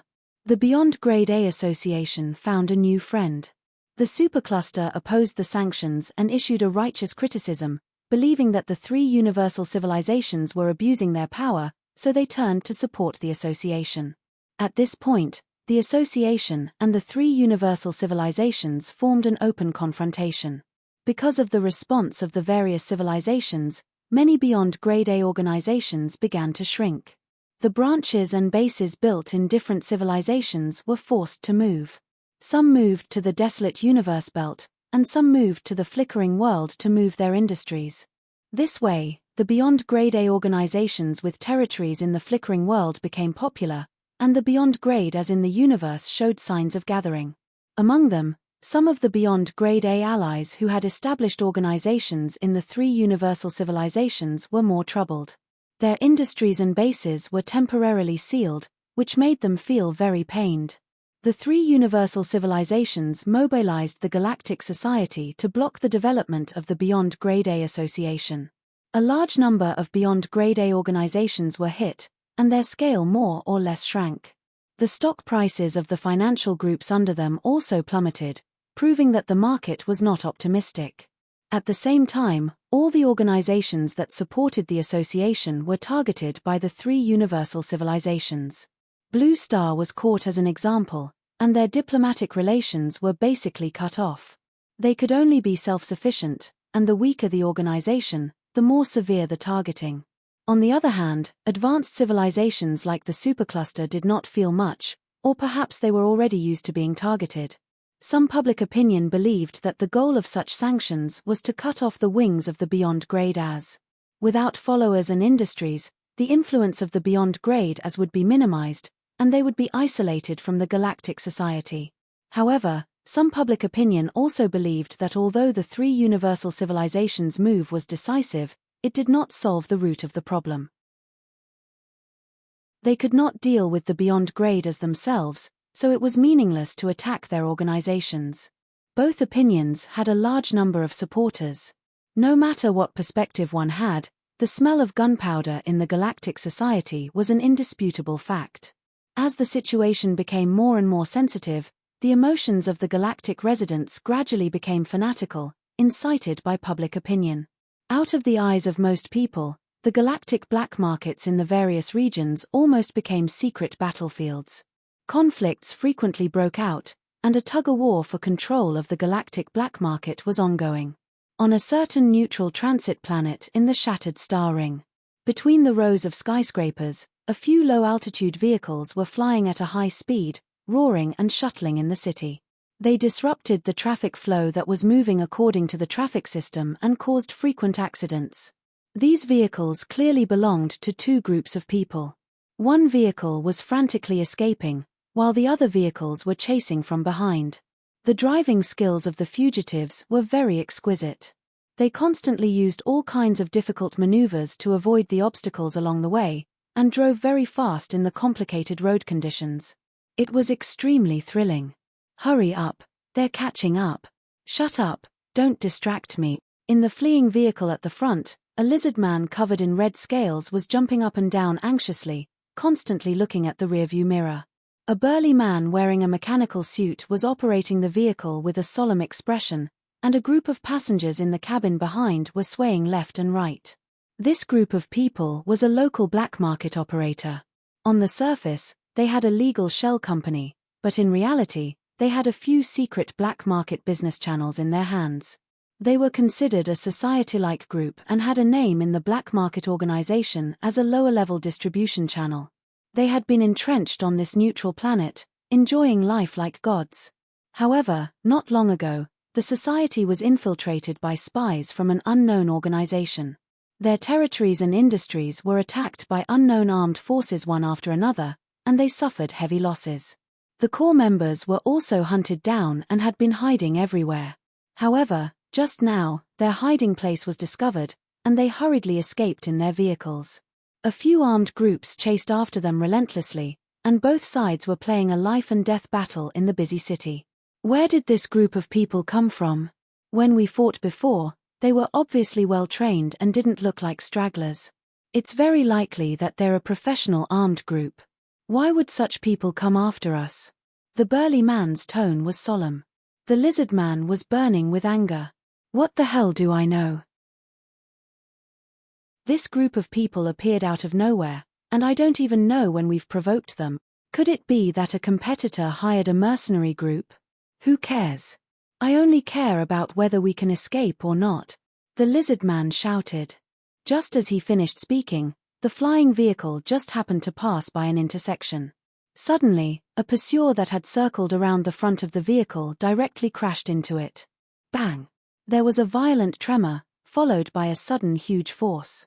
The passengers in the cabin didn't have time to react, and they were all slammed against the cabin wall.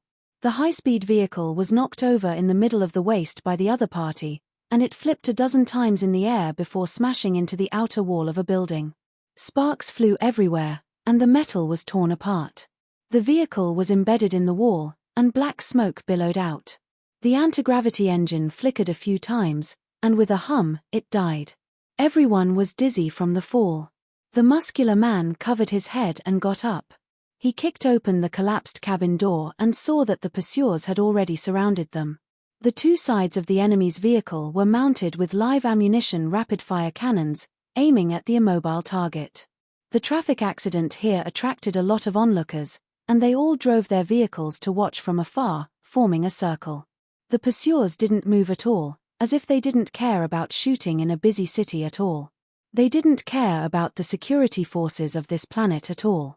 Seeing this, everyone in the cabin had a look of fear and despair. They, the grey members of the black market, also did not dare start armed conflicts in a busy city. However, these people had no scruples at all, and they were even more ferocious than them. They were practically lawless thugs. I still have 3 million aners in my savings that I haven't enjoyed yet. I'm not satisfied. The lizard man was scared out of his wits. He collapsed to the ground, trembling, and could not stand up. At this time, the muscular man grabbed his collar, reached out, and took a palm-sized metal ball from his arms. He pressed the button on the top, and the metal ball lit up instantly, making the sound of a bomb being activated. Don't! This thing will blow up the whole street. The lizard man wanted to snatch it back, but he was kicked to the ground by the muscular man. Don't be stupid. You purposely kept this bomb just in case. Since they want to kill us, let's see if they dare to die together with us. The muscular man raised the bomb high, turned around, and was about to shout outside. However, at this moment, the sound of a meteor falling suddenly sounded and approached rapidly. Whoosh! Boom! A figure wrapped in red flames descended from the sky and kicked one of the pursuer's vehicles as if it was Buddha's foot. A huge force exploded, and the vehicle deflated directly, falling to the ground and exploding into a ball of fire. This figure jumped and landed in the huge pit made by the black market people's vehicles. He protected everyone behind him, turned around, and gave a thumbs up, grinning. Don't be afraid, you're all safe now. Hearing this, everyone was shocked. The muscular man turned to look at the lizard man and asked in surprise, "You called for reinforcements?" "No." The lizard man was confused and doubted himself. "Did I call for reinforcements?" The muscular man's face twitched, and he turned to look at the sudden arrival of reinforcements. "Who are you? Why did you save us?" "Don't ask me, I'm just doing a mission. As for who I am, you should recognize this emblem, right?" This person turned around and showed a pattern on his clothes. Everyone hurriedly looked and trembled. There was almost no one in the universe who did not recognize this pattern, and they recognized it at a glance. You're a member of the Black Star Corps? To be precise, I'm an immortal of the Corps. You can call me Crispy Chicken Wings. This person grinned. He was a player. Hearing this, everyone was shocked. Why did the infamous immortal suddenly come to help us? We clearly have no connection with the Black Star Corps at all. We are not worthy of their status at all. Wait until I get rid of this group of people. Stay behind me obediently. At this moment, the pursuers suddenly opened fire. Dense bullets rained down like a storm. The firing speed was extremely fast, almost forming a line. As soon as Crispy Chicken Wings finished his sentence, his arm guard vibrated, and a blue shield popped out, protecting the paralyzed vehicles of the black market people. It blocked all the bullets that rained down on them, making crackling noises. The next second, the pugilist flames on Crispy Chicken Wings gathered in the palms of his hands, and a red energy wave was formed. Boom! A blazing red beam of light shot out and swept across like a whip, hitting all the vehicles of the pursuers. The next moment, these vehicles instantly turned into fireworks in the sky. They were directly killed, scaring the crowd away. For a Grade B player, this kind of operation was already common and not difficult at all. Crispy Chicken Wings clapped his hands and chuckled. Problem solved. Seeing this, the lizard man finally had the strength to get up. He snatched the bomb back from the burly man's hand and turned it off. He glared at him before walking toward Crispy Chicken Wings and said with a grateful tone, "You saved my life. I don't know how I can thank you." Crispy Chicken Wings glanced at him and shrugged. "You don't have to thank me. From now on, I'm your boss." The lizard man was stunned for a moment. Suddenly, he was pleasantly surprised. "Are you recruiting me to join the Black Star Corps? In your dreams? Is the Corps something you can join just because you want to?" Crispy Chicken Wings rolled his eyes. "What I mean is, your black market business will be temporarily taken over by me. This is an order from above. This is the proof of your black market organization." As he spoke, he took out his communicator and showed a document. Everyone browsed through it and was immediately shocked. This was a permit recognized by the black market organization. The document stated that the 3 universal civilizations had begun to infiltrate the black market on a large scale, and many black market channels had already been uprooted.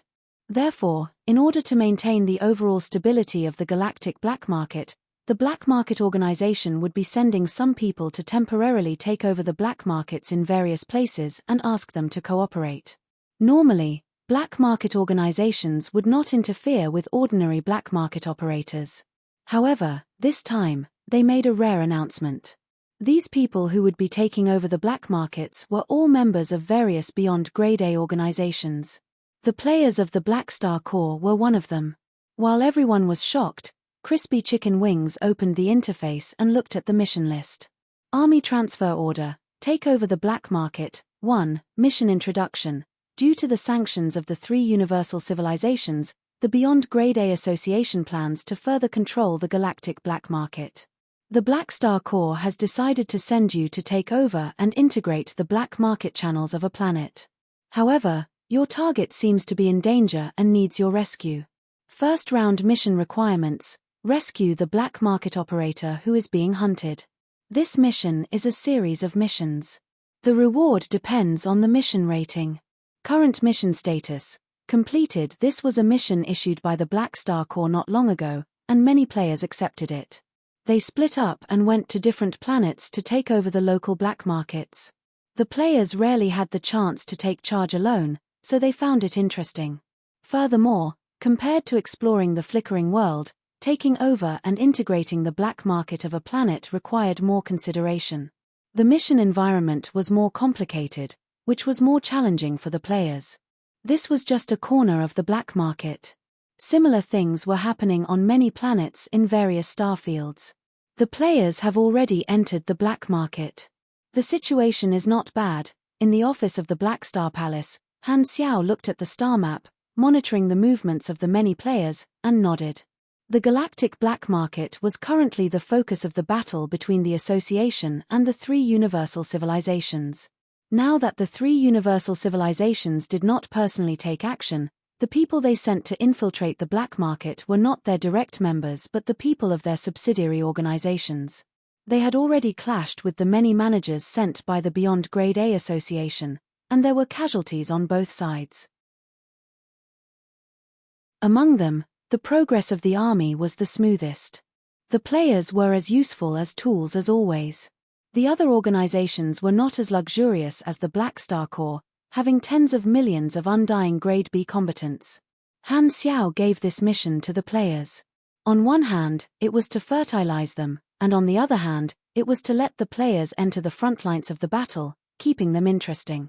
Being scattered across different planets to take charge of their own black market businesses was like flying birds in the sky, as free as the wind for many players. He was also quite curious about what kind of subjective initiative these players would have. At this time, his communicator vibrated, and a message came in. "Army Commander, someone is here to visit you. She did not make an appointment, but she claims to be an old acquaintance of yours." Hearing this, Han Xiao raised his brows. "An old acquaintance of mine? How old? What's her name?" "She said her name is Rosalind." End of chapter. Chapter 1300. What's she doing here? Why didn't she tell me in advance? Han Xiao was slightly stunned. This woman was not a good person. She left the Black Star Corps decades ago and went to cause trouble with the Silver Revolutionary Army. Now that she suddenly came back, he did not know what she wanted. "Army Commander, do you want to see her? Just for a while." Han Xiao nodded. He was quite curious about Rosalind's intentions. After the butterfly effect, the Silver Revolutionary Army basically did not have the chance to evolve into a big version event like in his previous life. He did not know what changes would happen to this group. Did Rosalind come to him this time to ask for help? While guessing, Han Xiao got up and walked out of the office. He walked all the way to the reception room along the corridor. When he passed by the logistics department, he called Reynold, who was working hard, and brought him to see his sister, Rosalind. Very soon, the two of them arrived outside the reception room. The door opened, and they saw Rosalind, whom they had not seen for a long time. "Long time no see." Han Xiao greeted casually and sized Rosalind up. After not seeing her for so many years, Rosalind's appearance did not seem to have changed much. She was wearing an exquisite dark blue robe, and her temperament was calmer than decades ago. "That's right, it's been so many years. You've now become a legendary figure in the universe. Even the three universal civilizations now view you as the most dangerous person. Thinking about your honeymoon period with the dynasty back then, it's really sad." Rosalind smiled. "What's there to be sad about? Different positions have to consider different problems. The development of things always spirals.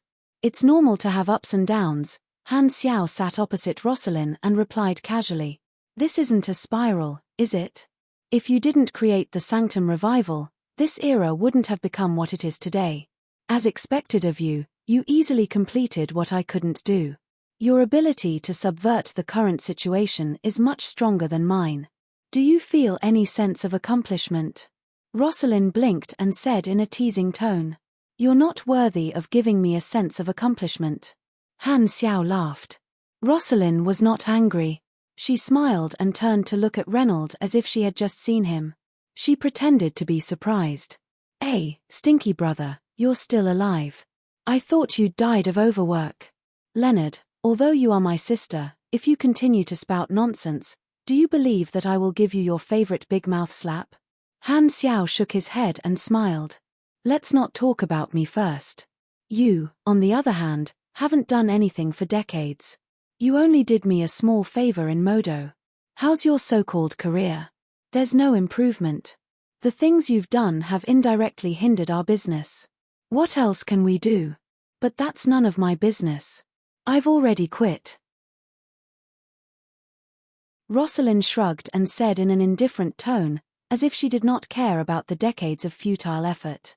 The intelligent plague incident allowed the three universal civilizations to consolidate a wave of people's hearts, and the recent sanctions against the Beyond Grade A Association were approved by a large number of ordinary people who hated the strong.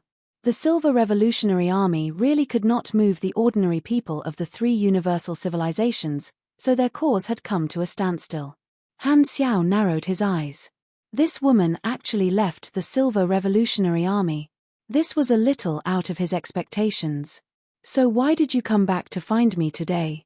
Rosalind spread her hands and smiled playfully. I can't stay idle. Since I lost my job, I have to find a new one.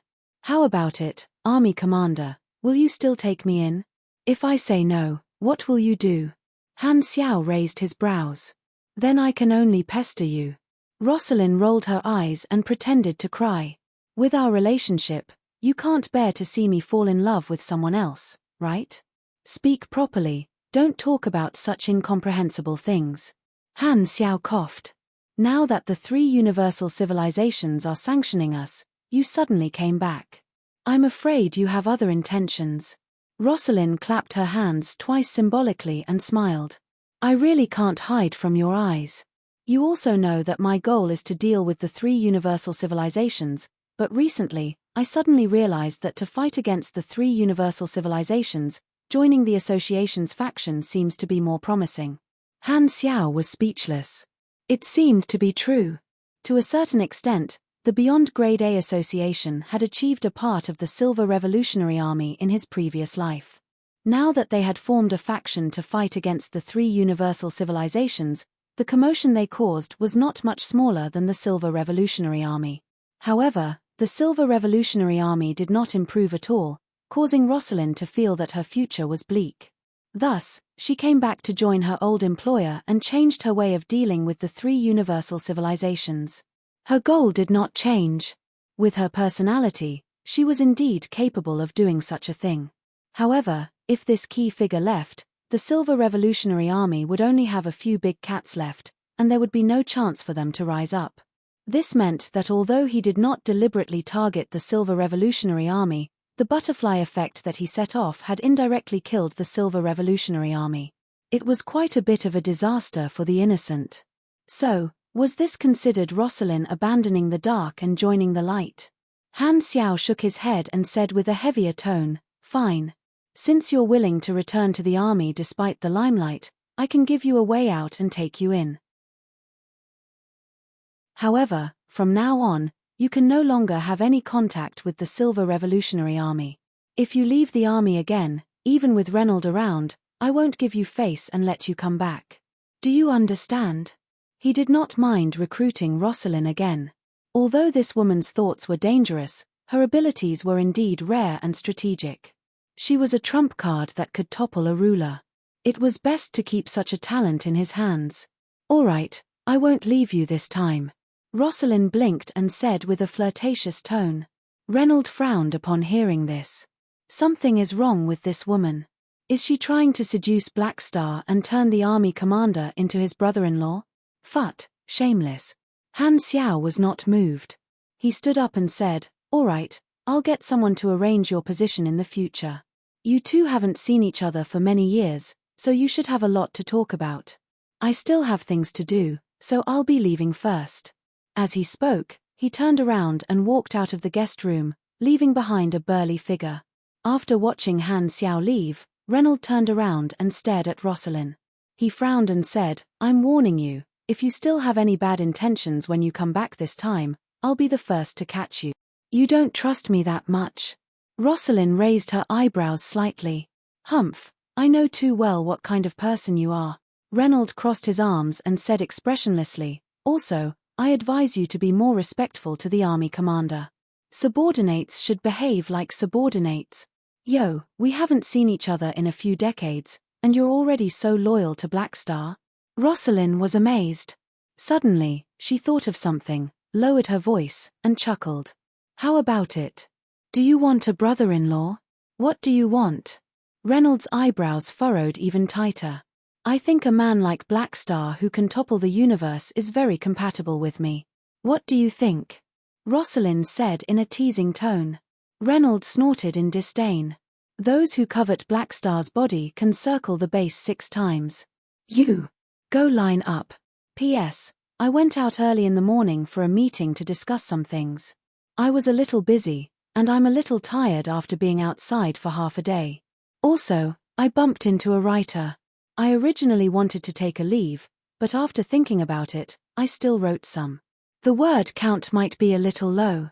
Also, this chapter says that the entire website is temporarily closed and will be restored in about 2 days. By the way, someone in Group A discussed a sensitive topic yesterday, causing the group to explode. I think that at this time, those who know what to do know what topics can be discussed and what topics are best not to even mention. In recent years, some signs have become more and more obvious. Everyone should try to be cautious on the internet and in their daily lives.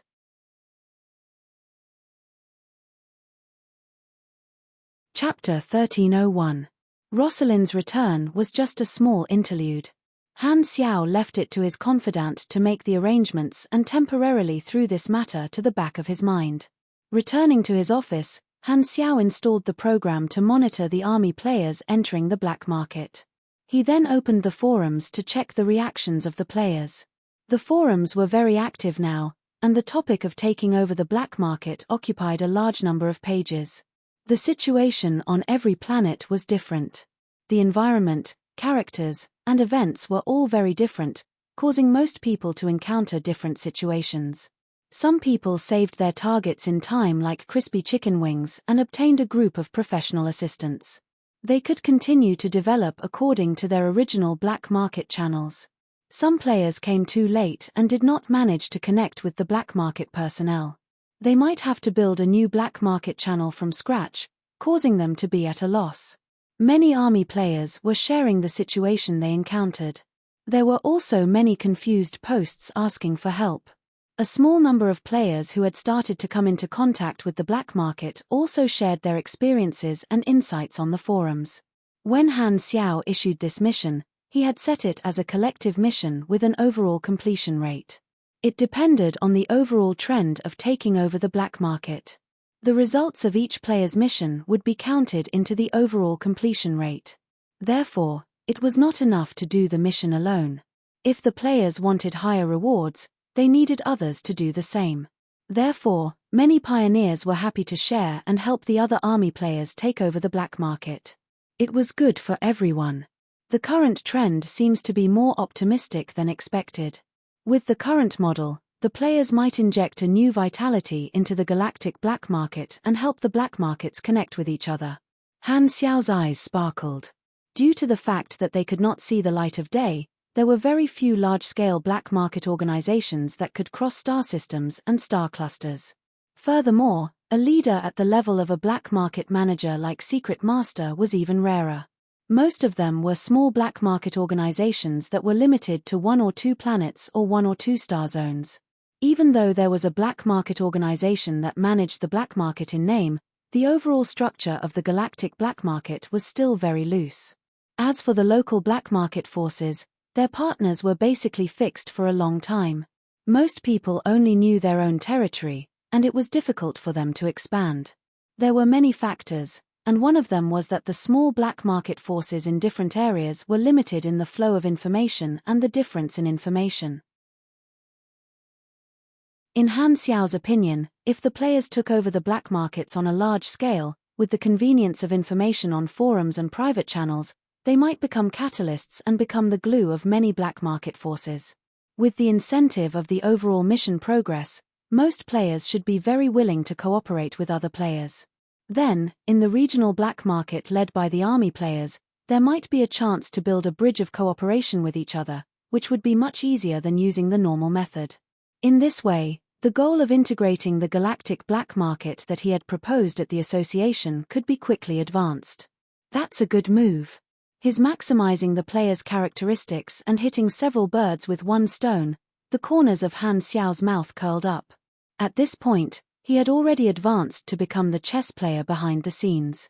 The chessboard was getting bigger and bigger, and now, it was truly a starry sky where the chess pieces were placed. The players still needed time to ferment, so Han Xiao closed the forums, took out the encrypted communicator, and called Oathkeeper. A few seconds later, the communication was connected, and Oathkeeper's figure appeared on the screen. Black Star, what is it? You know about the recent sanctions, right? We supervise them and watch the news every day. Oathkeeper nodded. You only contacted me now. Do you need any help? You can say that. Since the three universal civilizations have adopted the attitude of sanctions, as the only person currently in control of the Sanctum revival, I have to fight back. What they're most afraid of is having too many beyond grade as, so it's best to revive more people to put pressure on them. But we haven't gathered all the keys yet, so we can't carry out a new round of revival. Oathkeeper was a little troubled. No, the Sanctum keys are so precious. Even if I gathered all of them, I wouldn't use them for such a reason. What I mean is to pull some Holy Covenant members out of seclusion. After all, your side is the reserve of beyond grade as in this battle. Now is the time for the Holy Covenant to contribute. Without waiting for Oathkeeper to answer, Han Xiao paused before continuing. Furthermore, I feel that the three universal civilizations are probably probing me this time. They want to see if I can revive historical beyond grade as at will, so it's best to give them a response. With every additional beyond grade A, the more uncomfortable the three universal civilizations will feel, making them feel that the cost of trial and error is too high. Only then will they be more cautious, and similar probing will decrease in the future. There's indeed such a possibility. Oathkeeper hesitated for a moment. I don't object in principle, but you have to talk to them about who will come out. There should still be a considerable number of unreliable people in the second batch of revivers. It's best to be careful. I know. Han Xiao nodded. He already had a candidate in mind. Among the second batch of revivers, those unlucky neutral people who died in the tragedy of the Pinnacles were good targets. He could also show the Supercluster Alliance and increase their confidence in the deal. Speaking of which, it had been a few days, and the Supercluster Alliance had yet to send the list of resources to exchange for revival slots. As soon as this thought appeared in his mind, his communicator rang. Ding ding. Han Xiao opened the split-screen interface and saw that it was the Supercluster Alliance's price list for the Sanctum revival. Speak of the devil. What a coincidence. Han Xiao muttered to himself and nodded to Oathkeeper. That's about it. I'll talk to the revivers in a while. Help me convey my intentions in the next few days so that they know what to do. At the same time, give me a reliable list based on their performance in the past year or so. All right. Oathkeeper felt strange. They were clearly partners, but he felt like he was his subordinate. After giving a few instructions, Han Xiao ended the communication and browsed through the Supercluster Alliance's list. He had only given 10 slots in the first batch. The Supercluster Alliance was generous this time and took out a lot of good things. They were basically all universal treasures and gold blueprints. All the Supercluster civilizations were the victors of the Exploration-era war and had fought many civilizations. Although they were not as rich as the three universal civilizations, they were still very rich. They did not lack universal treasures and gold blueprints. However, Han Xiao had hidden the fact that he had Jay's treasure and the Sanctum's legacy very well. Outsiders did not understand his current foundation, and many of the requests that the Supercluster Alliance made with full confidence were not impressive in his eyes. Han Xiao picked 3 offers that he was interested in and gave them 3 slots. He then sent the rest back to the Superstar Cluster Alliance and asked them to make a new offer. Not long after the message was sent out, the contact person of the Supercluster Alliance sent a message. Black Star, your appetite is too big. Don't push your luck. We're already very sincere. Hearing this, Han Xiao curled his lips. Who are you talking to? Don't you know who's the one with the initiative now? I'll decide if we're sincere or not. There are still 7 slots left. If you don't want them, then forget it. We'll buy them. By the way, pay first before shipping. You win. The contact person of the Supercluster Alliance went offline gloomily. There was nothing he could do. Monopolizing the market was just that tyrannical. He could only complain and buy what he wanted. After sending the contact person away, Han Xiao turned off the virtual screen and was about to go to the workshop to continue studying the gold blueprints. However, at this time, His private communicator suddenly received a message from Aurora. It was concise and comprehensive. There's a major discovery. Come quickly. Han Xiao was stunned for a moment and became curious. Aurora was still traveling with Fu Ding outside and had not contacted him for a while. She basically would not look for him when she encountered ordinary matters. Now that she suddenly called him, he did not know what was going on. However, since Fu Ding had the external luck glow, Han Xiao felt that he would not be surprised no matter what happened. At the same time, somewhere at the edge of the black hole world. Speaking of which, where did you fly me to? In the spaceship, Aurora swallowed a mouthful of saliva and looked out of the porthole with widened eyes. I don't know either. It suddenly became like this outside. Fu Ding also looked in the same direction with a shocked expression. The two of them were originally driving the spaceship leisurely in the universe. However, just now, the environment outside suddenly changed. The starry sky disappeared and turned into a pitch-black space. Not a single speck of starlight could be seen. It was as if they had passed through some kind of barrier and suddenly entered an unknown territory. The spaceship's alarm did not react at all, and the monitoring equipment did not show any abnormalities. Shocked, the two of them immediately controlled the spaceship to retreat. However, this pitch-black space seemed to have no concept of distance. Even if the spaceship accelerated to hyperdrive mode, it still did not move and could not leave this space. The reason they discovered this was because there was only one coordinate system reference in this pitch-black space, and this was the source of their shock. Following their line of sight, they saw a broken mechanical body floating quietly in this pitch-black space. Its size was extremely terrifying, many times larger than the mechanical deity they had seen before. Compared to it, the spaceship was like a speck of dust on a normal person's body. The body structure of this mechanical body was similar to an upright creature. Its flesh and blood were entangled with machinery, and its skeleton was intertwined with metal. It was severely damaged, and there were holes everywhere. What shocked Aurora the most was that her Esper ability actually felt a weak life force from this mechanical body. This thing seemed to be alive.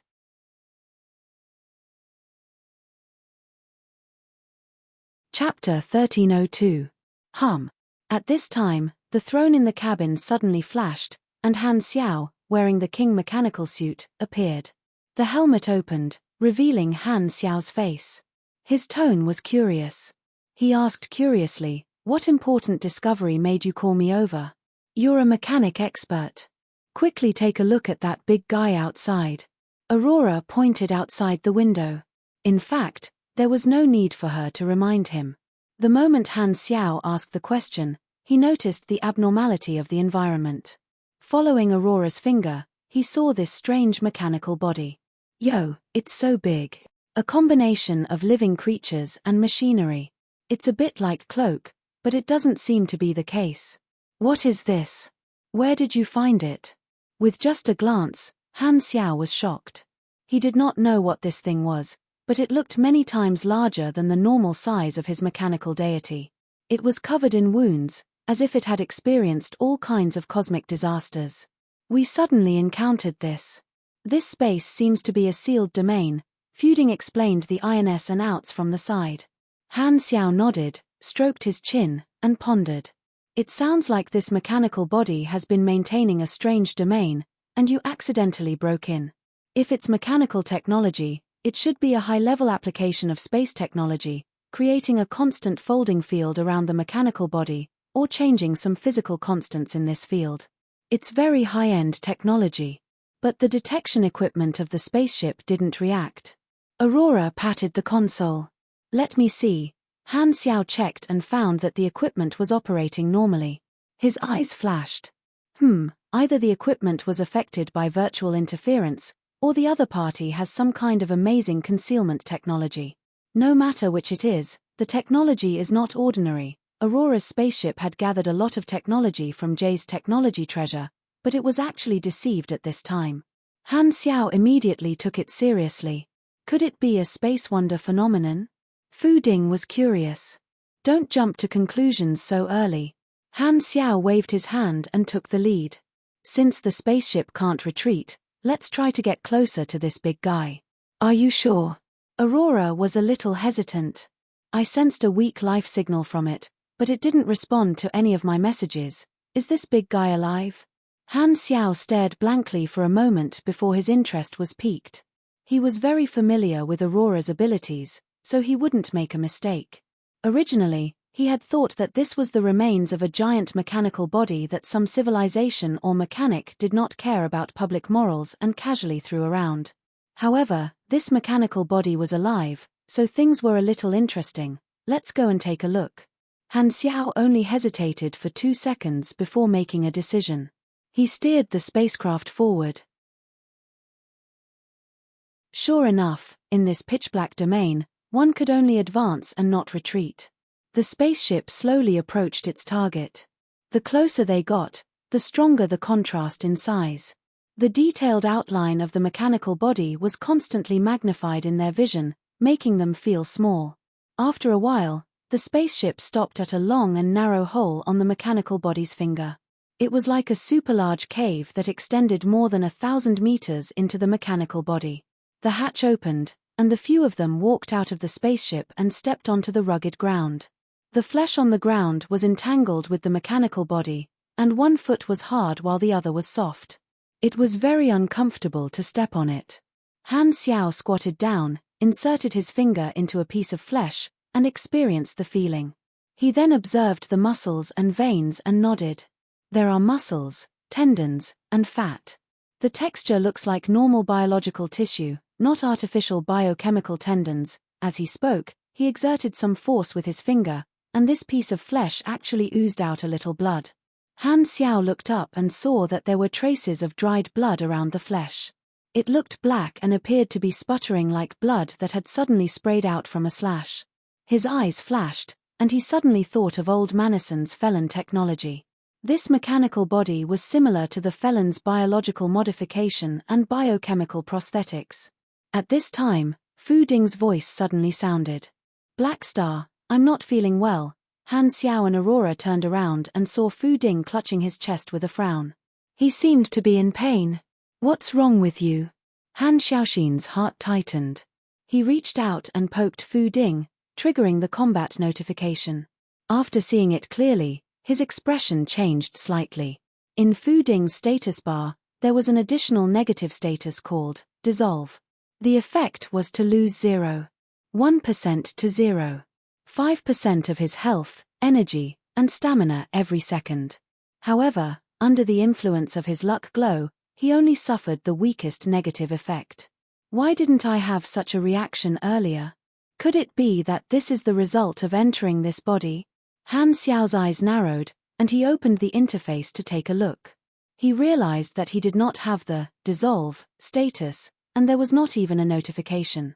Does this effect only affect those below the beyond grade A realm? Is it limited to living beings or inanimate objects? He turned around and looked at the spaceship parked at the side. After a simple inspection, he realized that the outer armor of the spaceship was showing signs of corrosion. The material used in this spaceship was extremely tough, and it was even mixed with a part of the Black Star alloy, which had its own recovery ability. Even this was not immune to the dissolve status. Han Xiao narrowed his eyes and had a guess in his heart. This area can only be entered, not retreated. Regardless of whether it's living or inanimate objects, they will start to dissolve upon entering the mechanical body. It feels a bit like a trap, like a Venus flytrap. Interesting. This is probably a trap drifting in the universe. Those who accidentally bump into it will not be able to escape and will become its nutrients. Fortunately, there was a healer with sufficient healing power in the team. Otherwise, it would be slightly troublesome. He signaled Aurora to heal Fu Ding while he took out a metal needle and pierced it deep into the flesh on the wall, trying to cause damage. If this big guy was an independent entity, the combat notification should be displayed. Ding. The next moment, the interface moved slightly, and a notification popped up. Han Xiao opened it and his expression changed. He saw that the level, species, and abilities of this mechanical body were all question marks.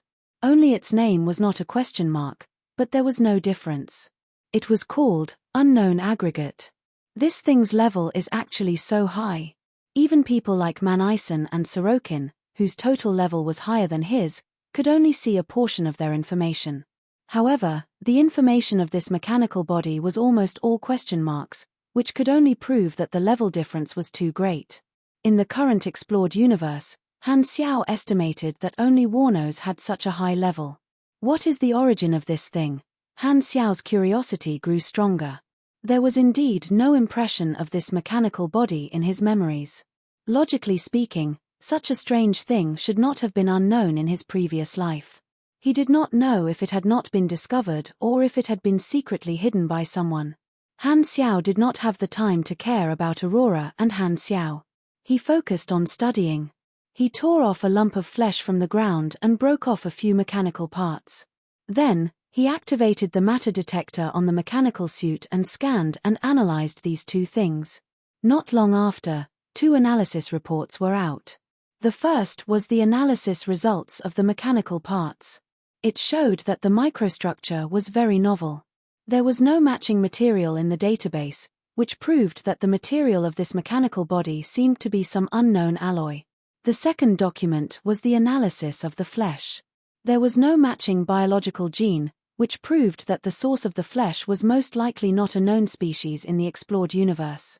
However, the existence of supergenes was detected from it, which was highly compatible with the mechanic class. Although the cell activity was extremely weak, it seemed to still contain extremely weak electromagnetic energy. Han Xiao tore off a lot of flesh for testing. Every piece had supergenes, and they were all cells of the mechanic class. So, this flesh all came from a mechanic. Han Xiao thought about the size of this mechanical body, and his face twitched slightly. It would be fine if the flesh on the mechanical body was from the same person, but if it came from different individuals, how many mechanic bodies would it take to build such a huge body? Should I try explore? Han Xiao shook his head. He weighed the flesh in his hand, hesitated for a while, and activated Bold Explorer. This skill was useless on the character, but this mechanical body seemed to be different. A piece of flesh that had already been separated had a high chance of passing the test. As he expected, the skill took effect the next moment. The world in front of Han Xiao suddenly changed, and scenes that he had never seen before flashed back. It was as if a starry sky had opened up in front of him, and an incomparably glorious galactic civilization jumped into his eyes. Fleets swept through the starry sky, and their territory expanded outward. Planets turned into colonial areas, and cities rose up on desolate planets. Countless spaceships came and went between the planets. It was a prosperous scene, and it did not look inferior to a universal civilization. However, at the very next moment, a wormhole that traversed space suddenly appeared.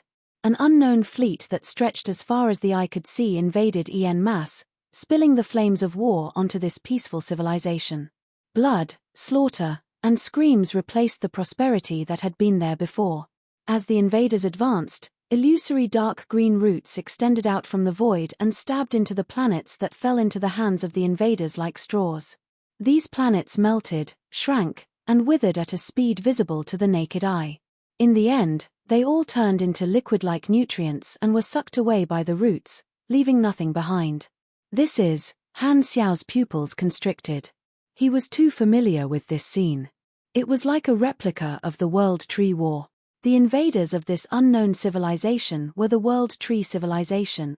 Before he could think further, the illusion in front of him changed, and he came to a cosmic space.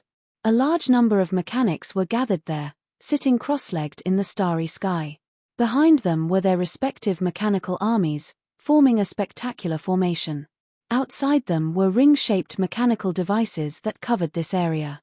A mechanical deity suddenly appeared in the middle of the crowd, releasing a strange energy wave that enveloped the entire area and resonated with the ring-shaped mechanical device.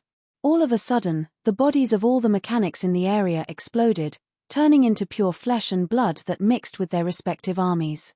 Then, they turned into torrents that flowed into the mechanical deity in the center.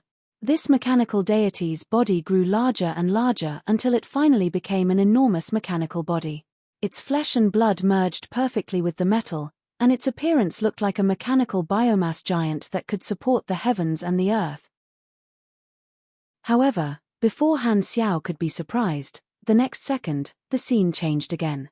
The enormous mechanical body that was still intact a second ago suddenly became tattered, as if it had experienced countless battles.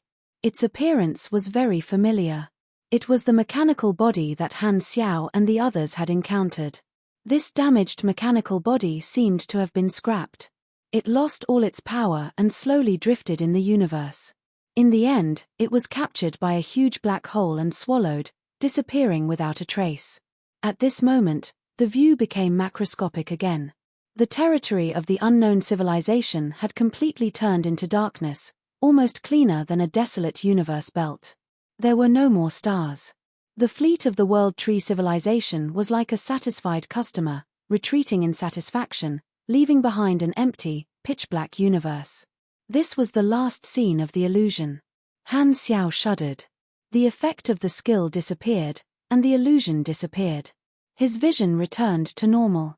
There was still shock in his eyes as he muttered to himself, "Seems like something happened. It seems like we've discovered something incredible."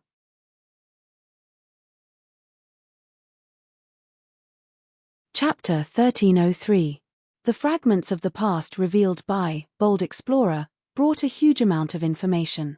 Han Xiao could not help but feel shocked and curious. His understanding of the World Tree civilization only came from the war version in his previous life. He only had a rough idea of the specific history of the World Tree civilization, mainly because the information the players in his previous life knew was limited. However, he was still clear about some basic information. The process of the World Tree civilization's development was basically a history of war. They constantly explored the universe, conquered, and destroyed countless civilizations and races. The three universal civilizations were not the first to be discovered, and from the perspective of the World Tree, they were not special. They were just another prey on the path of conquest. Through the illusion earlier, Han Xiao roughly pieced together the ins and outs of this mechanical body. This unknown civilization should be the overlord of a certain area in the unexplored universe. The scale shown in the illusion was not inferior to any of the three universal civilizations. The three universal civilizations occupied the explored universe and only ruled this area. There were also other civilizations in the vast unexplored universe, so the three universal civilizations had always been exploring and expanding their territory. Although the explored universe had already entered the Galactic Society era, if one were to zoom in infinitely, the entire universe was still in their exploration era. In the past, the World Tree discovered this unknown civilization, so it crossed the starry sky and invaded, starting a war and slowly encroaching on the other party's territory. The World Tree's invasion method was not a simple occupation. Most of the time, it devoured the enemy's planets completely. Like a Dao Tai, it ate everything, only entering and not leaving. Therefore, it was almost impossible to recover the lost territory. The opponent either resisted the attack or retreated in defeat. The more they fought, the fewer planets that produced resources would become nutrients for the World Tree. It was a vicious cycle. In Han Xiao's previous life, the three universal civilizations had faced the same situation. Clearly, this unknown civilization was no match for the World Tree in terms of military strength, so they tried to find a breakthrough in terms of individual strength. Countless mechanics willingly sacrificed themselves, using the beyond grade A individual as the core. Through some kind of strange fusion technology, they tried to create an even stronger individual. Although the source of the information was only an illusion, Han Xiao felt that the goal of this unknown civilization should be to artificially create a super that surpassed the beyond grade A realm and become a breakthrough for the overall situation. However, the illusion did not show whether it was successful or not. It only knew that the final result was that the body was destroyed, fell into a black hole, and disappeared. It did not fall into the hands of the World Tree, and this unknown civilization was destroyed in the end. Even the universe where it was located was devoured without leaving any traces, becoming another sacrifice under the World Tree. What a terrifying enemy! Han Xiao mourned for this unknown civilization for a few seconds and sighed softly. For a civilization to develop to the scale of a universal civilization, who knew how many changes and disasters they had to go through? Along the way, they had created a brilliant and resplendent culture, But the legacy and hard work of countless generations had been destroyed so easily, vanishing from the universe. Countless years of hard work, all gone in one day. Although he had seen the terror of the World Tree civilization before, seeing this scene again, Han Xiao still felt quite a bit of pressure, and his mood was solemn. If he did not know how terrifying the other party was, he would not have tried his best to delay the arrival of the World Tree. Even if he had many trump cards that he did not have in his previous life, he did not dare say that he could win this war with absolute confidence. Now is not the time to worry about this. What will come will come. It's just a matter of time. Han Xiao shook his head, exhaled softly, and placed his attention back on the body. This big guy's level is very high, probably above 400, but it doesn't seem to have reached a higher level, Han Xiao pondered. Although he had not entered a higher level yet, he had a lot of experience. The god's trait transformation should be a barrier that he could not avoid. This unknown civilization's path was to forcefully induce a qualitative change and complete the promotion. Therefore, they sacrificed a bunch of mechanics, but the life level of this body did not seem to have evolved. Even if Han Xiao did not understand the technical principles of this unknown civilization for the time being, it did not stop him from intuitively feeling that this path had gone astray. It was more like a desperate attempt to make a gamble. Therefore, the total level of this thing was most likely false. It was like having multiple subclasses, with many levels taken away, and its actual combat strength did not undergo an earth-shattering transformation. However, there was definitely improvement, and it might have touched the edge of a higher level. However, it was still destroyed by the World Tree, which was a little scary. However, this body contains the essence of a large number of mechanics from an unknown civilization. If I reverse engineer it, I should be able to derive a lot of new technology, especially this kind of strange fusion technology. It's similar to the felons, but it's on a different path. Han Xiao's eyes sparkled. The value of this body might not be inferior to Jay's technology treasures. There were the technological essences of different mechanics everywhere. Among them, the most valuable should be this fusion technology. He might not be able to use it, but he might be able to comprehend it and come up with something new. Just as he was thinking, Aurora, who was beside him, saw that Han Xiao did not say anything after studying it for a long time. She could not help but ask, "Did you find anything?" Han Xiao came back to his senses, nodded, and said with a smile, "You've given me a surprise this time." As he spoke, he looked deeply at Fu Ding, and his smile became even wider. To be able to encounter something like this, Fu Ding was indeed his lucky star. He guessed that this body had finally fallen into the explored universe through a wormhole after wandering around for a while. This star field was called Black Hole Edge, and it was where large wormholes frequently appeared. This was not rare. In his previous life, this body had not been exposed, but it might not have been encountered by others. It was also possible that it had not been thrown into the explored universe by the wormhole. This should have nothing to do with his butterfly effect. After all, wormholes were highly random. And now, this big guy had been encountered by Fu Ding. Han Xiao could only sigh at Fu Ding's luck. He was like a walking miracle trigger. Aurora walked over and pestered Han Xiao to get to the bottom of it. Han Xiao thought for a while and omitted most of the origin. He then vaguely explained the nature of this mechanical body, pretending that it was a result obtained through technical analysis. So, this big guy should be heavily injured and hibernating now? Aurora's eyes turned, and she was eager to try. Then, "Do you want me to inject life force into it and let it recover?" As soon as she said that, before Han Xiao could answer, the interface suddenly moved, and a notification popped up. "You have triggered the hidden mission, Visitor from Afar. Mission Introduction. You accidentally discovered the remains of a strange body from an unknown civilization. This body still has weak signs of life, and it seems to hide many secrets. You might be able to obtain some valuable information from it. Mission requirements: repair the body and wake it up. Basic reward: 50 billion EXP, 2 random rewards, 1 character summon card. Additional reward depends on mission rating, which depends on the degree of repair. Remarks: this mission might affect the development of certain events, causing unpredictable effects. Please choose carefully. There's still a mission like this. Han Xiao narrowed his eyes. This body was now in an unconscious state, and it was severely damaged. He did not know if it still had its own consciousness. If it was healed, there would be many more unstable factors. On one hand, the information about the world tree would probably be spread by this guy. On the other hand, this guy's strength was unknown, and it might be a threat. The unknown impact of the mission note should be due to these two considerations.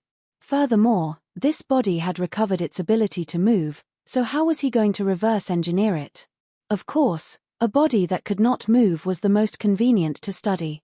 He could put it in whatever position he wanted. Logically speaking, Han Xiao did not intend to be disrupted by this mission. He shook his head. No need. Let's maintain the status quo first. I'll pull this thing back and study it thoroughly. All right then, call me when you need me.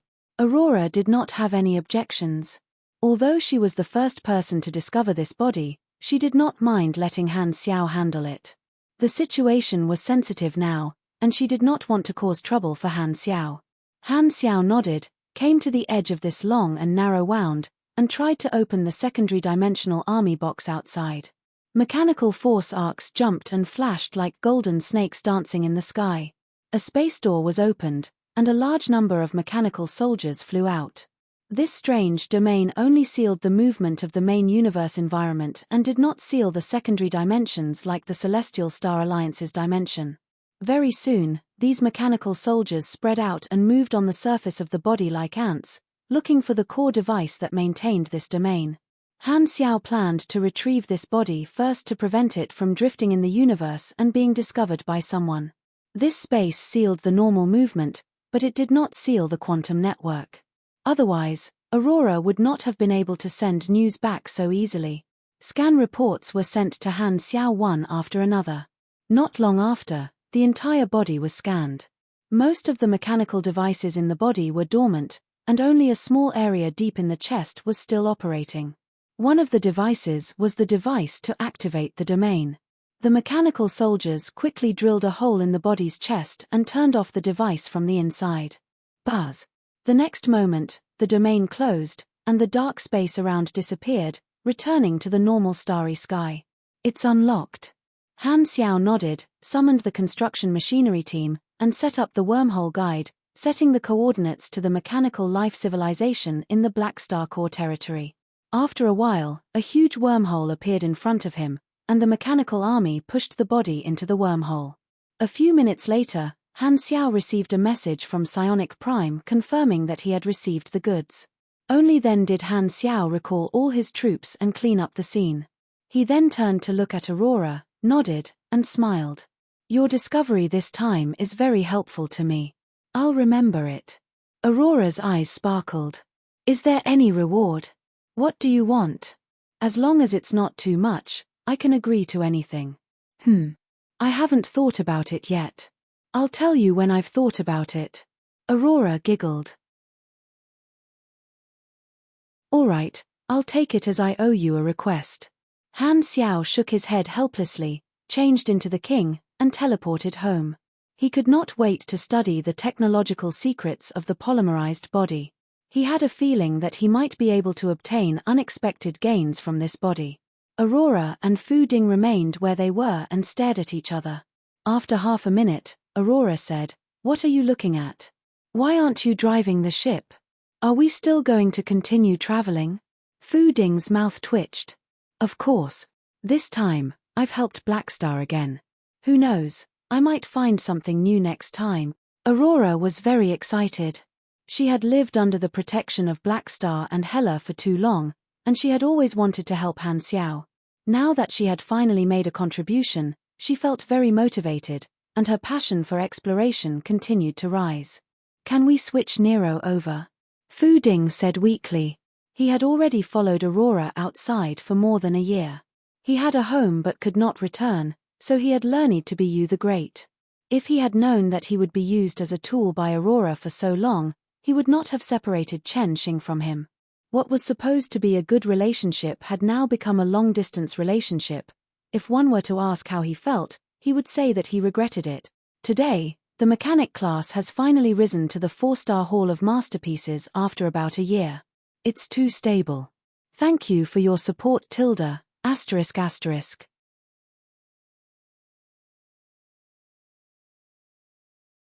Chapter 1304. On the other side, Black Star Core Territory, Mechanical Life Civilization, Planet Apostle. Planet Apostle was located in the central region of the Sigma star system of the flickering world. This was a gigantic planet, and its surface was filled with intersecting mechanical buildings. Giant structures could be found everywhere, and it was filled with industrial beauty. In the many years of development, as the mother planet of the mechanical life civilization, Planet Apostle had been modified multiple times. The mechanical life civilization had hollowed out the entire planet and replaced most of the planet's materials with metal. It was almost completely mechanized, and the entire Planet Apostle was now a mobile galactic war fortress. As the population of the mechanical life civilization grew exponentially, the size of the planet had been artificially expanded many times. It was originally an average-sized planet, but it was now a gigantic planet. 4 gigantic satellites surrounded Planet Apostle, and they were mainly used by the mechanical life civilization to carry out galactic construction projects. At this moment, a gigantic wormhole appeared beside one of the satellites, and a black mechanical army pulled a gigantic unknown mechanical body out like a swarm of hard-working ants. Streams of light flew out from Planet Apostle and hovered not far away from the mechanical body. They were psionic prime and the other Apostle weapons. As Han Xiao's technology level improved, these Apostle weapons also changed from bird guns to cannons. They took the initiative to upgrade their equipment time and time again, and their appearance changed significantly. If they looked like poor commoners a few decades ago, they now looked like tycoons. At this moment, a light flashed beside Psionic Prime, and Han Xiao's figure teleported over. The Apostle weapons had already received the news, and they all bowed. Psionic Prime's electronic eyes flickered, and a green virtual bubble with a curious expression appeared above his head. He asked with an emotionless voice, "What's the matter?" With an emotionless voice, he asked, "Lord, what is this?" "A mechanical wreckage that contains unknown technology. It's for my research. I'll leave it with you for now. I don't want it to be seen by too many people, so it's not suitable to keep it in the Black Star Palace," Han Xiao replied. Psionic Prime nodded. "I'll arrange for people to build a secret research facility to store this mechanical body. Do you want to start the project now? Let's set up a file. From now on, this big guy's serial number will be SWY001. Han Xiao casually came up with a code name. SWY didn't have any special meaning. He just casually used the Pinyin acronym for what the hell. He felt that the meaning of this code name was very clear. If he encountered any unknown things in the future, he would use this codename series. It would be easy to understand at a glance. While the construction team was transporting SWY001, Han Xiao turned around to look at the mechanical life civilization and nodded. After 70 to 80 years of development, the mechanical life civilization, with the resources provided by the army, had greatly expanded in the Sigma star system, demonstrating their interstellar industrial level development and achieving self-sufficiency. Their population was booming, and they had become one of Han Xiao's main sources of soldiers. Even without the bonus of his mechanical force, the current mechanical life civilization was more than enough to deal with an ordinary star system civilization.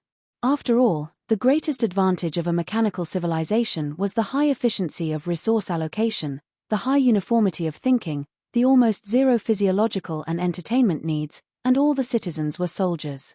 However, they would not encounter all kinds of negative social problems like ordinary civilizations. It could be said that the industrial system of a mechanical civilization was born for war. Han Xiao could not help but think of the black spirit race that was developing in the Edney star system next door. They also had a hive mind that efficiently allocated resources. Through their amazing collective learning ability, they quickly digested the technology tree and deduced new technological directions. They were also developing rapidly and had already started colonizing the galaxy, transforming into a star system civilization. Because of the strong collective learning ability of the mental network, the Black Spirit race had nurtured a large number of scientists in basic subjects. Currently, they had already sent a large number of talents to the logistics department and the Super Academy. However, due to their differences, the Black Spirit race took a different path and did not become a war machine like a mechanical civilization. Instead, they developed a new culture. In comparison, the Black Spirit race was a civilization recognized by the Galactic Society. Both civilizations were developing rapidly. With these two cards in hand, the Black Star core ability to be self-sufficient was still very outstanding. Han Xiao was quite satisfied with the development of both civilizations. It only took them a few decades to catch up to the standard of a star system civilization, which was already extremely shocking. Although the Black Star Corps had spared no effort in providing resources and technical support, the Blue Star, which had the same treatment, was still far from a star system civilization. There's really no harm without comparison. The Blue Star probably doesn't have any other good points other than their outstanding talents and location. While he was lamenting, the engineering team finally transported SWI-001 over, and the directional wormhole shrank and disappeared. Han Xiao calmed himself down and ordered his mechanical army to quickly build a research lab around SWI-001's body. Galactic engineering was extremely efficient. Not long after, the prototype of an enormous research lab was built from scratch and enveloped SWI-001. "Let me see what treasures you have." Han Xiao was in a good mood. He walked into the research area, summoned all kinds of research equipment, and immediately immersed himself in the reverse engineering research. His first step was to look for SWI-001's memory module. Very soon, he found the damaged memory chip module and the enormous biological organ with brain tissue structure.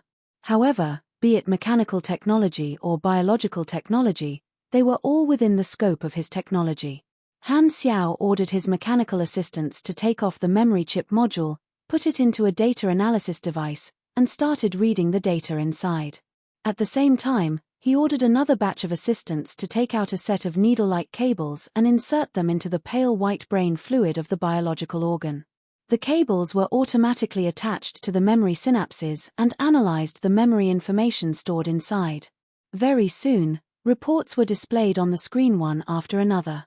Due to the fusion, the memory module seemed to contain the life experiences of all the mechanics who sacrificed themselves. However, SWI-001's memory file was severely damaged and contained a large amount of redundant information, so the process of analyzing and piecing it together was rather slow. Han Xiao had a few research goals. One of them was to directly obtain the blueprint knowledge of these mechanics by digging into the memory module. If he succeeded, he would save a lot of time and not have to reverse engineer every part of SWI-001's body. After placing the device to continue analyzing the memory, Han Xiao specifically found the AI control module. There was a high chance that the logs of all the functions of the body were stored inside. It was like a manual to him. However, the AI control module was protected by a virtual firewall and used the basic code of this unknown civilization. It was different from the virtual technology of the Galactic Society and required basic analysis, just like the virtual mutiny virus of the Intelligent Plague. This was not difficult for the current Han Xiao, but it would take some time. According to SWI-001's characteristics, the nature of its consciousness was very likely to be double.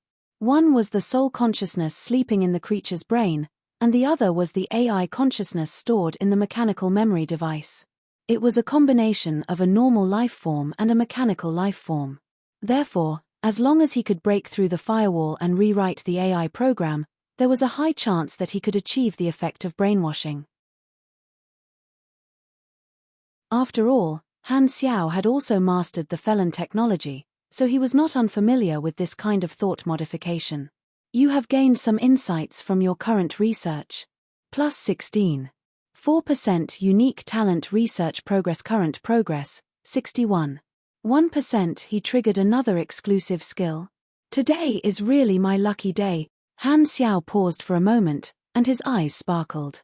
In the past few decades, he had only triggered the unique talent 3 times. Now, the progress of his unique talent had finally improved again. If this notification had not popped up, he would have almost forgotten about it. During the version update, his EXP reserve was a little tight, so Han Xiao did not use his awakening points to exchange for talent progress. However, now that the players had returned, it was not impossible to consider this option. However, promotion was his current priority, so Han Xiao did not plan to use his EXP recklessly. He planned to use the remaining EXP to exchange for awakening points after he met the requirements for promotion. After all, he did not know what the threshold for a higher level was, so he had already decided to increase his energy rank as much as possible before promotion. The Void God's trait transformation was one of the reasons, but having another unique talent was not bad either. After obtaining SWY-001, Han Xiao's research focus changed. He spent most of his time analyzing SWY-001 in the Research Institute, talking to the Holy Covenant members one by one, convincing a group of them, and waiting for the right time to come out. In the outside world, the three universal civilizations and the Beyond Grade A Association did not continue to have conflicts on the surface, but the battle in the black market was getting more and more intense. The players who took over the black market in different areas faced different challenges. Most of them worked together to overcome the difficulties, slowly increasing the progress of the black market integration. Endless Nebula, Didora star system, a certain transit station planet, Catcher. Footsteps that sounded like they were stepping on broken glass echoed in the dim room. The army commander's big PP leaned against the wall, covered in wounds. There was already a pool of blood under his body, and he was in a heavily injured and stiff state, unable to move. He could only stare in the direction of the footsteps with his eyes wide open. Very soon, the sound of footsteps gradually approached. A thick silhouette gradually became clearer under the dim light. He was wearing a black and red mechanical armor, holding a blood-red mechanical axe in his hand. Blood was dripping down from the axe. Behind him was a messy scene. Corpses were scattered all over the ground, blood flowing everywhere. The walls were full of bullet holes, and a large number of bullet casings and metal fragments were scattered on the ground. It looked like a fierce battle had taken place here. This was a black market base that had been taken over by the army commander's big PP not long ago, and it was gradually getting on the right track. However, today, a person came knocking on the door and destroyed this black market channel by himself. He killed everyone in the base, leaving only the army commander, Big JG, alive. He was killed many times and used up all of his resurrection chances. He had no power to fight back. This was because the enemy was a calamity grade. The mechanical suit warrior stopped in front of the army commander's big PP, opened his helmet, and revealed a brown-scaled face that looked like a pangolin in human form. He said calmly, "You're the only one left, Darfus. We have no grudges in the past. Why are you doing this to us? Did you accept the employment of the affiliated organizations of the three universal civilizations?" The army commander's big PP clenched his teeth. After operating the black market here for a while, he had some understanding of the organizations around here. This guy who looked like a pangolin in human form was the leader of a well-known civilian armed organization in this star system, a calamity-grade mechanical pugilis. Hearing this, Darfus let out a short laugh with a hint of mockery. "Do I need to inform you when I'm going to kill you? Don't be arrogant. You ruined my mission. I'll remember you. Just you wait." The army commander's big PP clenched his teeth and threatened. "What? A grade B super wants to take revenge on me? Just because you're an immortal?" Darfus's face was cold, unmoved. Then, he slowly raised the heavy axe in his hand and said coldly, "You're too weak. It's useless no matter how many times you come. It's your honor to die in my hands." As soon as he said that, the heavy axe fell, and blood splattered everywhere. This time, the army commander's big PP did not revive. He had already used up all 6 days of revival chances. Seeing this, Darfus turned around and left without even looking back, leaving behind a ground full of corpses. The army commander's big PP was ejected from his body and could not go online for a day. He could only log into the forums. "Damn it, you forced me to do this." The army commander's big PP was furious. The black market that he had taken over with much difficulty was destroyed by a calamity-grade dimensional reduction. His mission was considered a failure, so he could only go to another area and start over. The more he thought about it, the angrier he got. The more he thought about it, the angrier he got.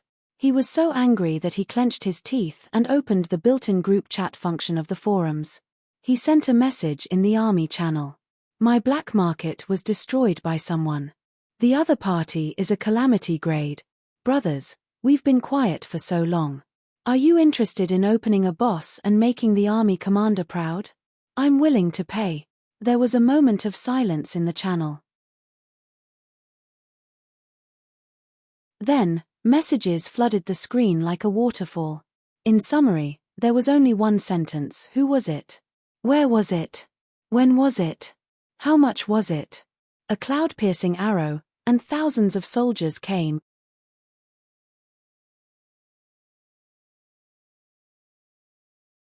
Chapter 1305. The post about Calamity Grade Supers quickly gained popularity on the forums. As their strength continued to grow, the players gradually began to have thoughts about Calamity Grades. Now that someone had taken the lead to bring it up, the impulse of many players was triggered. The last time a Calamity Grade was killed was in version 3.0, and it was a group operation organized by the army. After that, the army did not organize any similar operations, so the forums were filled with people. However, all the public stargates were closed to beyond Grade A organizations. Due to the distance, most of the players expressed that they could not help. After all, most of them still had to take care of their own black markets. Furthermore, this was just a suggestion from a single player and not a large-scale mission. Thus, most of them were only willing to express their support on the forums. However, there was still a portion of them who had a strong interest in this matter. In the base, Jupiter turned off the private channel on his interface, turned around, and looked at the core members of the Guild of Gods. He nodded. I've already discussed with that player. Our guild will be in charge of this operation. The boss will be active in the Didora star system in the Endless Nebula, which is not far from us. Coincidentally, many of our guild members are operating the black market nearby, so it's convenient to mobilize them. Poseidon, the core member of the guild, wanted to say something but stopped. This will affect the progress of many guild members in the black market, right? Furthermore, this is just a spontaneous operation.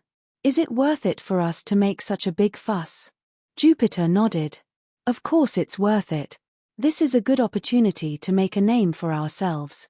The club has not made any progress in the past few seasons.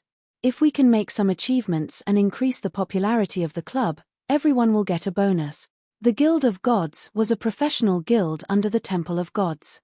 Due to the poor performance of their team, the guild had not been doing well in the past few versions. Their reputation had been snatched away by Dynasty, Long Sky, and Rivervale. However, as the versions changed, the foundations of the various guilds became stronger and stronger. Things that they did not dare to think about in the past were gradually becoming more and more ambitious. If they could kill a Calamity Grade, they would be able to return the favor to the club. Are you sure it will work? A Calamity Grade died in the hands of the players in version 3.0. If it happens again, it shouldn't cause much of a stir. Poseidon hesitated. Stupid. How did that Atimo die in version 3.0? That was a faction activity organized by the Black Star Corps. Too many people participated, and no one could become famous. However, if our guild kills a Calamity Grade on our own, will it be the same? This was a guild first kill. How popular? Jupiter jabbed Poseidon's head with his finger and said in an exasperated tone.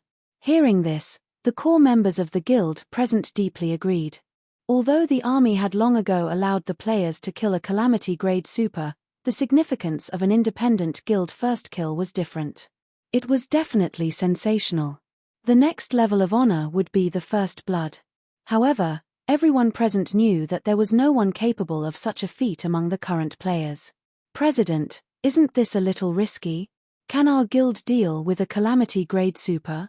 Poseidon scratched his head. I can only give it a try. I think there's still hope. After all, it's not version 3.0 anymore, Jupiter said in a deep voice. Back then, the army had created a deathmatch environment for Atimo. Hundreds of thousands of people had died and revived one after another. In the end, they had used the human wave tactic to deal with their opponent. After all, the difference between a grade B and a calamity grade super was far smaller than the difference between a beyond grade A and a calamity grade super. The human wave tactic was still effective against a calamity grade super. As a guild, they naturally could not bring out so many people like the army. However, the average strength of the players was much higher than before. The average strength of the players was more than 30 levels higher than before. The elites of the guild were all at least level 150 and could be considered grade B veterans. Furthermore, the Black Star Corps had been constantly updating their equipment technology. The weapons and equipment that the players were using now were also much stronger than in version 3.0. They even had special trump cards such as the Evolution Badge, so their combat strength was very impressive. With so many improvements, Jupiter felt that the guild should have the ability to kill a calamity grade super by themselves. It was worth the gamble. Hearing his explanation, the various core members of the various guilds were convinced. Instead, excitement filled their hearts as they rubbed their palms together, unable to wait any longer. Although this was not a mission, their subjective initiative did not care about this.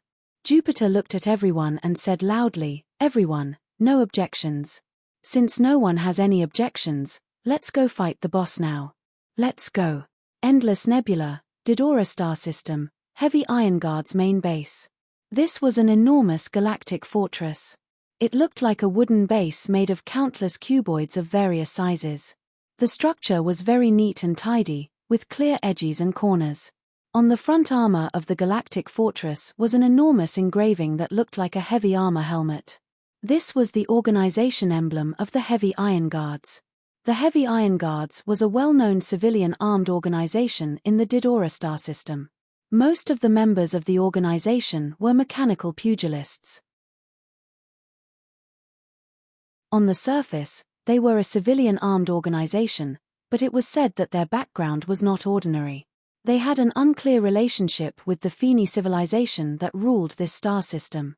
The leader of this organization was Darfis, nicknamed Earth Core. It was rumored that he was a pawn of the Feni civilization and did some shady work for them. At this moment, in the leader's office in the main base, Darfis was talking with an important guest. They were chatting happily, and laughter could be heard in the room from time to time. "Haha, thank you for escorting this batch of goods personally. I've already asked someone to check them. The quality is not bad." Darfis smiled, and his tone sounded very satisfied. Opposite him was a man in a yellow robe. He also looked like a pangolin and was a Feni race member like Darfis. However, he had a large amount of mechanical prosthetics on his body. His electronic eyes were always glowing red, and his body sank deep into the sofa. He was shockingly heavy, and his organs and limbs were all replaced with mechanical prosthetics. His entire body was made of metal. "That's for sure.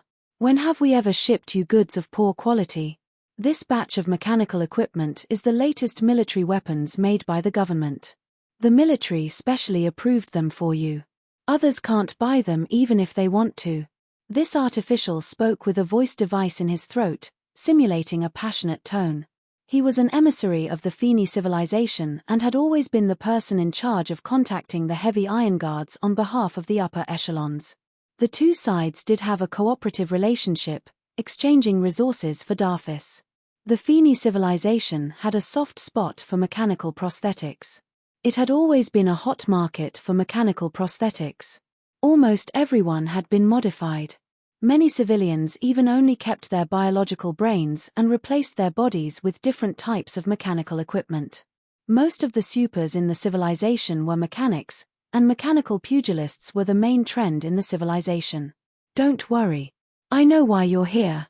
Since I've taken your stuff, I'll naturally complete the mission." Darfis grinned and said, "I'm almost done with what you told me to do. According to the information you provided, I've already removed the spies the Beyond Grade A Association planted in the black markets in the nearby star zones. I'm only a few planets away." "Oh. Many of these people are immortals from the Black Star Corps. They can't be killed. Are you sure you've taken care of all of them?" The emissary casually asked and took a sip from the cup on the table. The cup was filled with a black viscous liquid. This was a heavy metal drink specially made for the artificials. It was broken down into different elements through a special digestive system, which was very nutritious for the artificials. So what if they're immortals?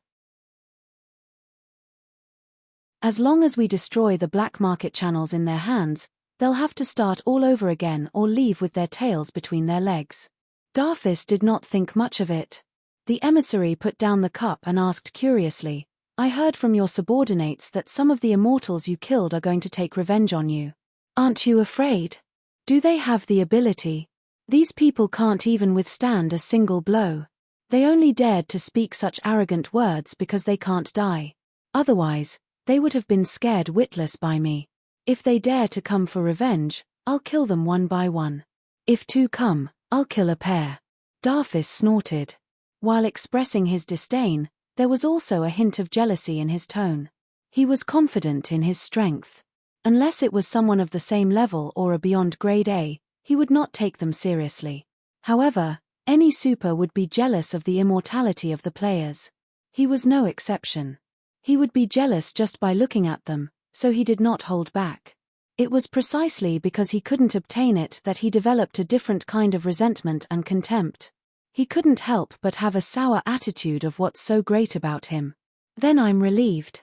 The emissary nodded and said, anyway, this is the mission given by the 3 universal civilizations. It's better to be cautious. Plus, the black market is under our control and provides us with a lot of profit. The Beyond Grade A Association thinks they can just send a few people to take over our black market because they have the support of the black market manager. How ridiculous. Some of the upper echelons of the Feni civilization were the protection of most of the black markets in this star system, earning endless profits from them. However, the Beyond Grade A Association wanted to take over the black market, which blocked their way of making money. At this juncture, the 3 universal civilizations had talked to many star system civilizations, hoping that they would cooperate with them to take down the association's people in the black market. The Feni civilization was one of the people they talked to. The endless nebula was very far away from the shattered star ring. No matter how strong the black star core was, they could not reach it. Plus, they were a star system civilization and were protected by the peace treaty. Hugging the thighs of the 3 universal civilizations would bring more benefits than sucking up to the Beyond Grade A Association. Therefore, the Feni civilization decided to support the 3 universal civilizations and let Darfis eliminate the team the association sent to take over the black market, killing 2 birds with 1 stone. With me here, they won't succeed. Darfis waved his hands casually. He suddenly narrowed his eyes and lowered his voice. Don't forget the benefits you'll give me after this is done. The emissary chuckled and said, don't worry. We've worked together for so long, and the upper echelons don't want to go back on their word. As long as you can do this well, not only will the upper echelons support your continued expansion, but they're also willing to let you become one of the controllers of this black market. You'll get your share of the black market profits as promised. Of course, I trust you. Darfis smiled with satisfaction. He risked offending the Black Star Corps to do the dirty work for the civilization. Of course, it was for his own benefits. If the benefits were not big enough, he would not risk his life. Due to the Feni civilization's penchant for cloaking, the annual profits of smuggling machinery products in the black market in this area were astronomical. Darfis had been drooling over this for a long time. Now, as long as he eliminated the spies planted by outsiders, he would be able to get a share of this huge cake. To him, this was the best opportunity. Thinking of the huge profits in the future, enough for him to swim in cash, Darfis was overjoyed. He felt his nerve cells become much more active. However, at this time, something unexpected happened. Boom! An explosive sound suddenly sounded in the base. The 2 of them felt an obvious tremor at the same time. The cup on the table shook and fell to the ground. The heavy metal drink spilled all over the floor like a puddle of black engine oil. Immediately after, the ear-piercing siren sounded, and the warning lights lit up, dyeing the room red. What's going on? Darfis suddenly stood up, summoned his adjutant, and yelled. Boss, The base was bombed just now. The enemy's cannons are too powerful. A few cracks appeared on the protective shield. Someone has already broken into the base. The Artificial Intelligence Center is mobilizing the defense forces to fight the enemy. The adjutant quickly replied. Someone dares to attack my base. Who's the enemy? Is there a calamity grade? Darfis was shocked and furious. I don't know. The enemy's spaceship erased the organization's mark, but I didn't detect any calamity grade energy source. Without a calamity grade super, you dare to attack my base? Darfis was furious. He pushed the adjutant away and pretended to leave the room. This time, the emissary was a little worried and could not help but ask, should I hide for a while? What's there to be afraid of? I'll be back in a while. Darfis did not even turn back and walked out with large strides. Just as the adjutant was about to follow, the emissary grabbed his arm and pulled him back. He turned back and heard the emissary speak. I think I should hide for a while. Do you have a safe house here? At the same time, more than 10 pitch-black battleships floated outside the base and fired non-stop. Rumble. Dark red beams from the battleship cannons landed on the protective shield of the heavy iron guards base, causing cracks to appear on it. Charge cabins and airdrop cabins were constantly shot out from the belly of the battleships. One end was a thruster, and the other was a high-speed drill. They were covered in a shield and smashed into the surface of the base through the cracks. Some were shattered in midair by the base's defense cannons, and some successfully passed through the barrage of bullets and pierced into the base's armor, leaving behind holes. Continue with the rest. All those who land on the enemy's base, remember to tie the resurrection flag to a fixed point immediately. In the command room of the main battleship, Jupiter commanded loudly. He was so emotional that his saliva was flying everywhere. The members of this fleet were all players from the Guild of Gods. They had spent a lot of time to gather in secret. After investigating the intelligence, they charged toward Darfis base. In order to kill a calamity-grade super, the Guild of Gods had invested a lot. These battleships were all purchased by the Guild and equipped with a large number of war weapons. Although there were not many battleships, the technology on the ships was very advanced, and they were all the best products of the army. Dealing with a civilian armed organization was a huge blow. At this moment, the Guild channel was extremely lively. Messages flooded the screen like crazy. Nice, I'm going in. Those at the back, airdrop quickly. The enemy's reinforcements are here. Mags and psychics, control the field. Give the mechanics a chance to set up the field. Don't waste energy on the small monsters. Force the boss out first. In the base, the players who had already landed started a massacre. They were all grade B supers, and they killed a large number of guards like cutting vegetables. At this moment, an aura quickly approached. With a loud boom, the metal wall on one side opened up, and Darfis charged in with his heavy axe. Darfis looked at the enemies in the field, and his eyes locked onto the army commander's big PP. He had an impression of this guy who had died 10 times in a row by his hands. He was instantly enraged. It's you. The army commander's big PP smashed a grade C mechanical pugilist into pieces with a single cannon. He turned around and grinned. Are you surprised? You're out to make a living.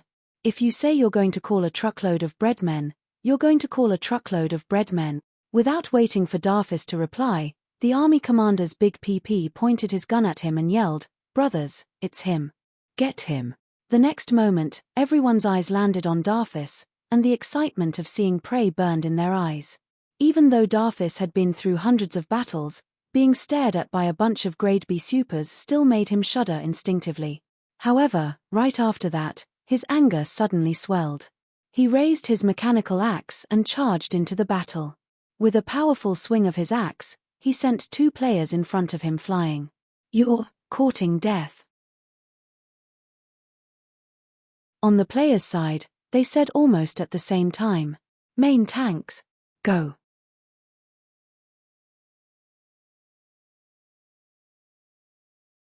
Chapter 1306. Rumble. Explosions occurred one after another. Pillars of fire shot out from the inside of the base, penetrating the armor and creating holes in the base. The location of the explosions kept changing, and the battlefield was moving rapidly. In the base, the vanguard of the Guild of Gods was already engaged in a fierce battle with Darfis. More guild players were still landing from the airdrop and joining the battle. Swoosh! The enormous axe left the handle and spun at a high speed like a saw with blue mechanical force arcs around it. Wherever it passed, blood and flesh splattered everywhere, and broken mechanical parts danced in the air. A silver transmission retractable cable was connected to the axe blade and the handle. It twisted and danced like a mad dragon, constantly emitting a kai-kai sound as the retractable cable slid. It seemed to be disorderly, but in fact, it strictly controlled the flight path of the axe blade. It was both offensive and defensive. Mechanical pugilists were masters at using technological weapons. They researched specific techniques based on the performance and function of a weapon. This was their unique pugilist school. Therefore, mechanical pugilists of the same school would basically use the same mechanical weapons. The axe technique that Darfis used was called RC03 whip axe technique. The essence of all the techniques was controlling the power of the transmission cable and the transmission shaft. It was good at fighting in complex environments, which was one of the schools that he was proficient in. Catcher. The spinning axe cut through the players along the way and stabbed into the chest of an extreme mutant transformed by a player. It was still spinning, cutting through large pieces of bone and flesh.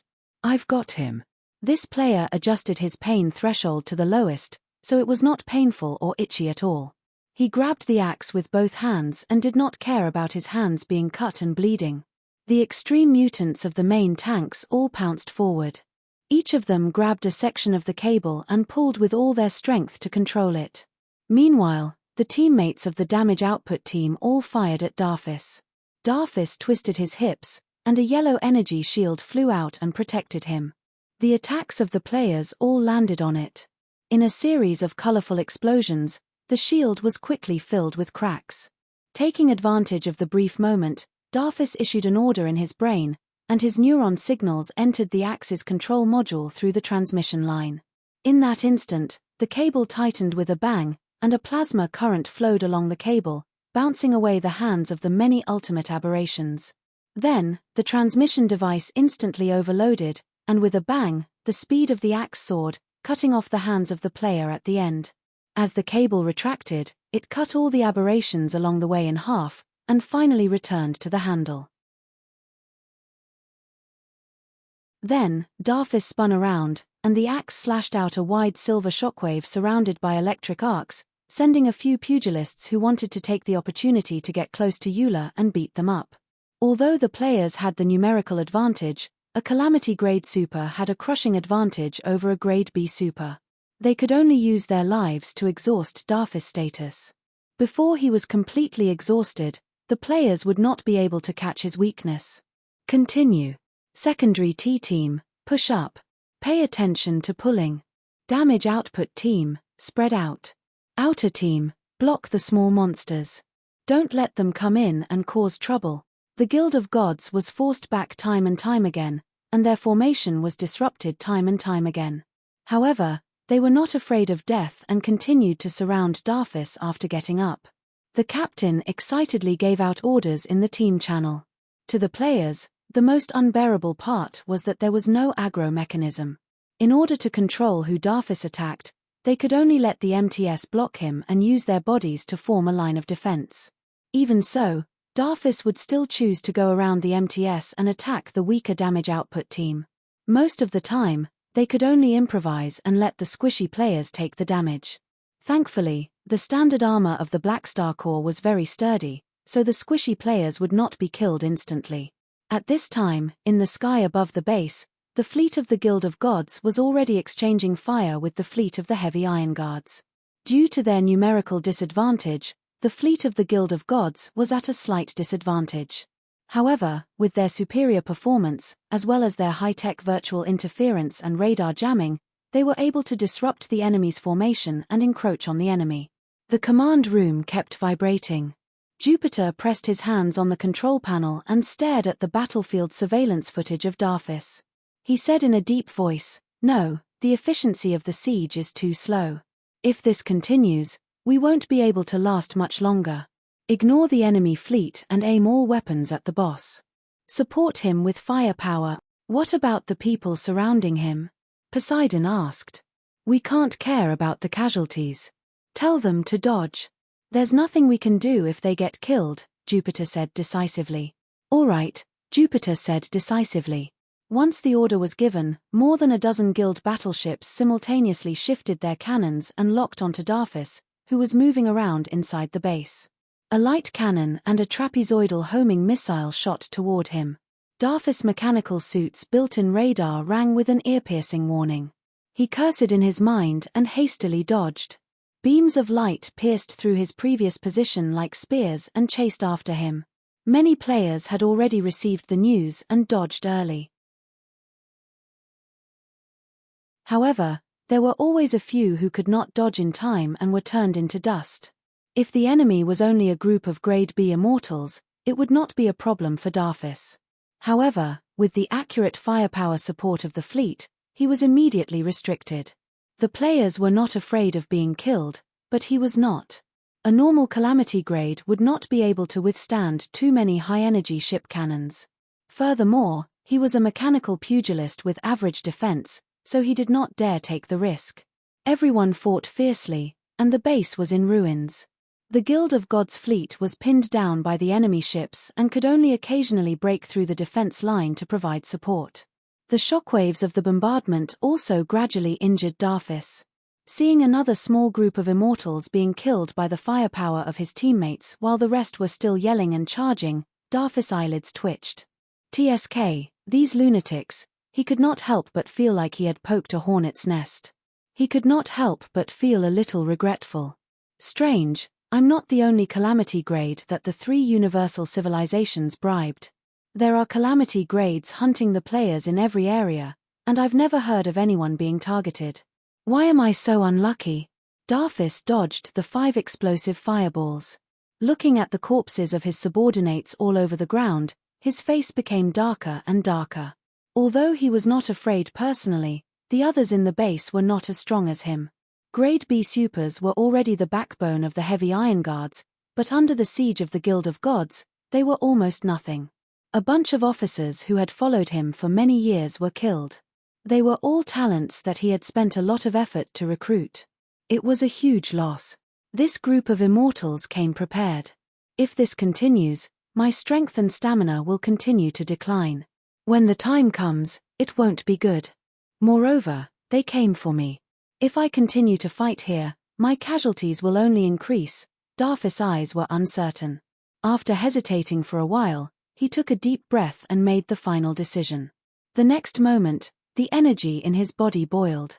He waved his axe, which spun like a top, and threw out a high-frequency shockwave that covered everyone present. Swoosh! The blue shockwave exploded with him as the center and spread out rapidly. The strong shockwave knocked over all the surrounding players. Most of them were stunned for a short while. The players who were immune hurriedly got up and were stunned. They saw that Darphis did not chase after them. Instead, he broke through the wall and ran away, quickly disappearing from everyone's sight. His trying to escape. Everyone's expression changed, and they hurriedly chased after him. However, when they reached the end, they realized that Darphis had already flown into space. His mechanical suit switched to galactic travel mode, and his thrusters shot out flames. His speed kept increasing as he escaped into the distance, his figure becoming smaller and smaller. Stop him.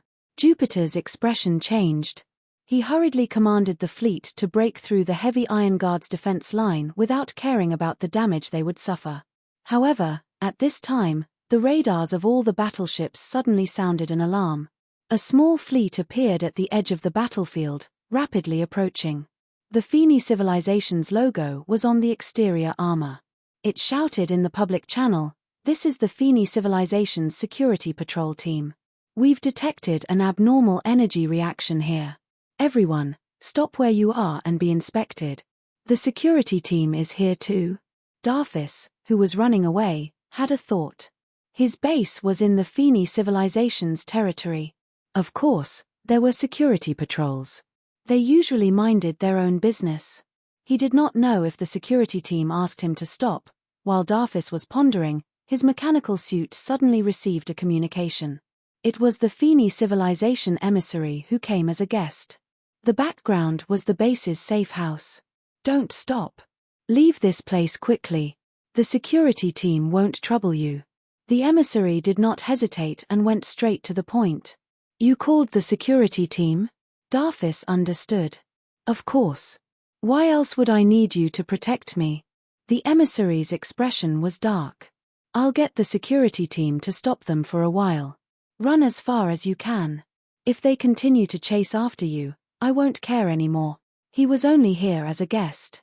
He did not expect to encounter such danger. He was filled with resentment toward Darfis. Because he was afraid of being killed by the shockwaves, he hurriedly used his authority to call the security team to stop the battle and force Darfis away.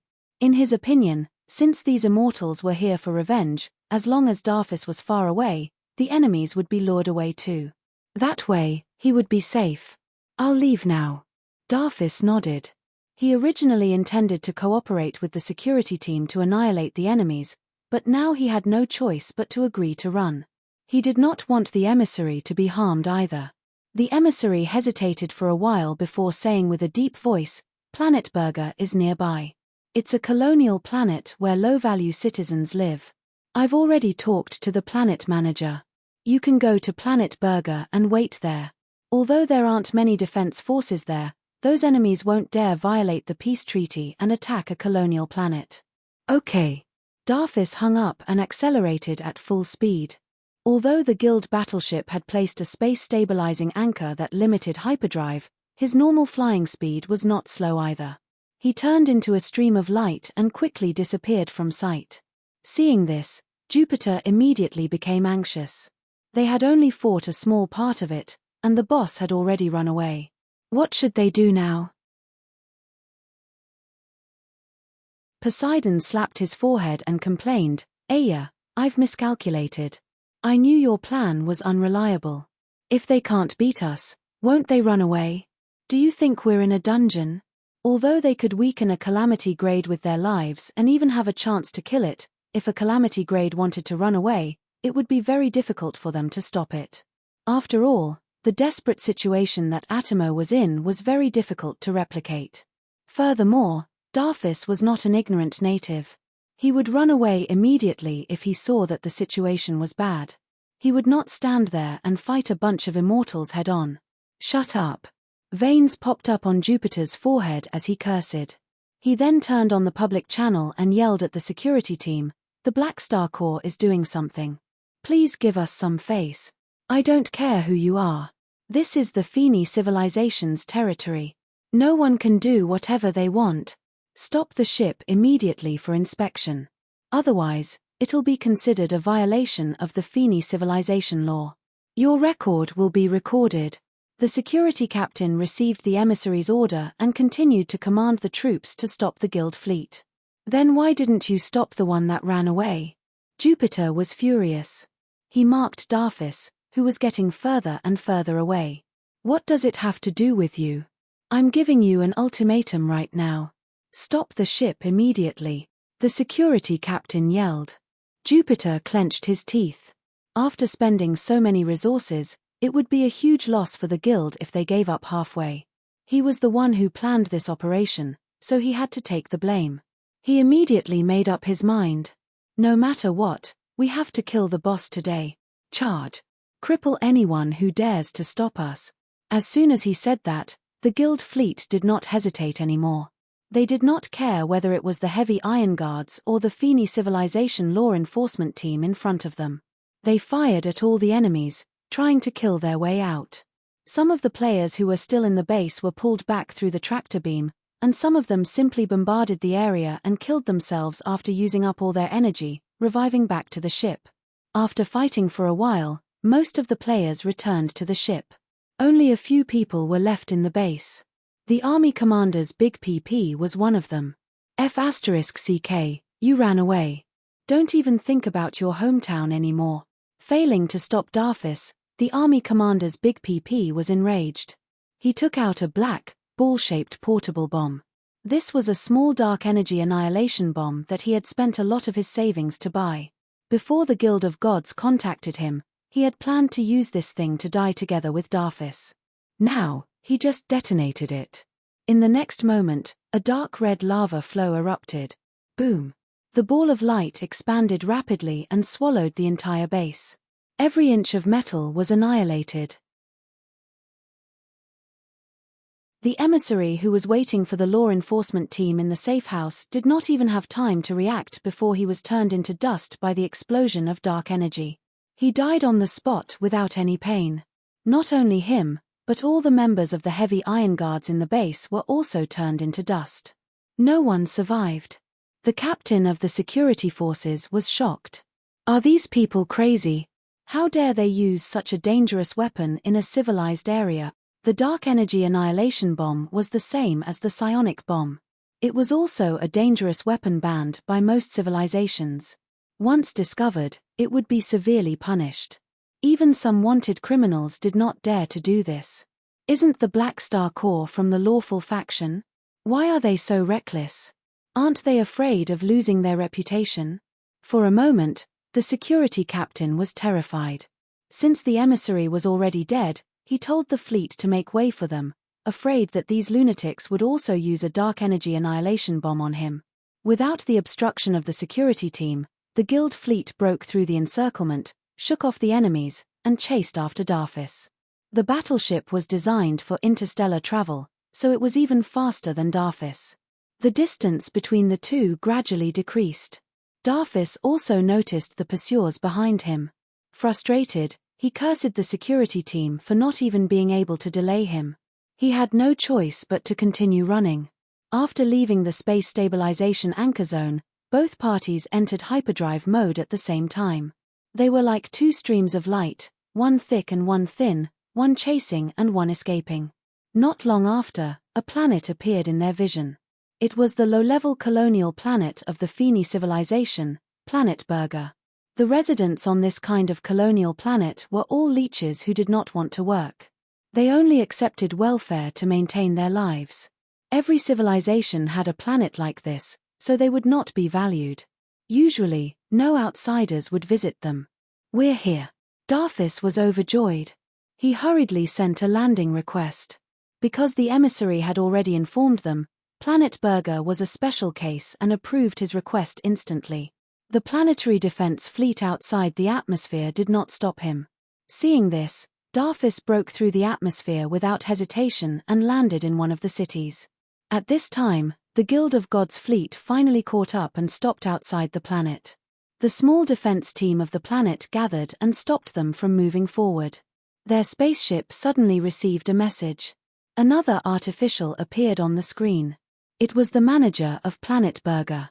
His attitude was very cold. I'm the manager of Planet Burger. You're not welcome on this planet. Please leave immediately, or I'll call the nearest garrison to expel you. Hearing this, the guild backbones in the flagship looked at each other, not knowing what to do. President, what do we do now? This colonial planet clearly wants to protect our target. Poseidon looked at Jupiter, whose eyes were bloodshot, and carefully said, "How about we retreat? According to the laws of the Galactic Society, we can't attack a colonial planet." Jupiter had a conflicted expression. In the end, he clenched his teeth and squeezed out a voice. "Who cares who they are? No matter what, we have to kill the target today. Don't let him escape this time. Beat him." On the other side, Darfis landed in the city.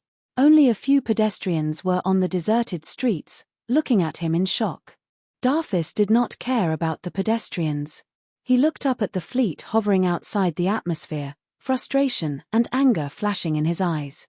He had suffered a huge loss this time, and a lot of his officers had died. His heart was bleeding. If not for his concerns, he would have killed all these immortals. He did not want to accept the protection of the planet. Forget it, a wise man knows better than to fight when the odds are against him.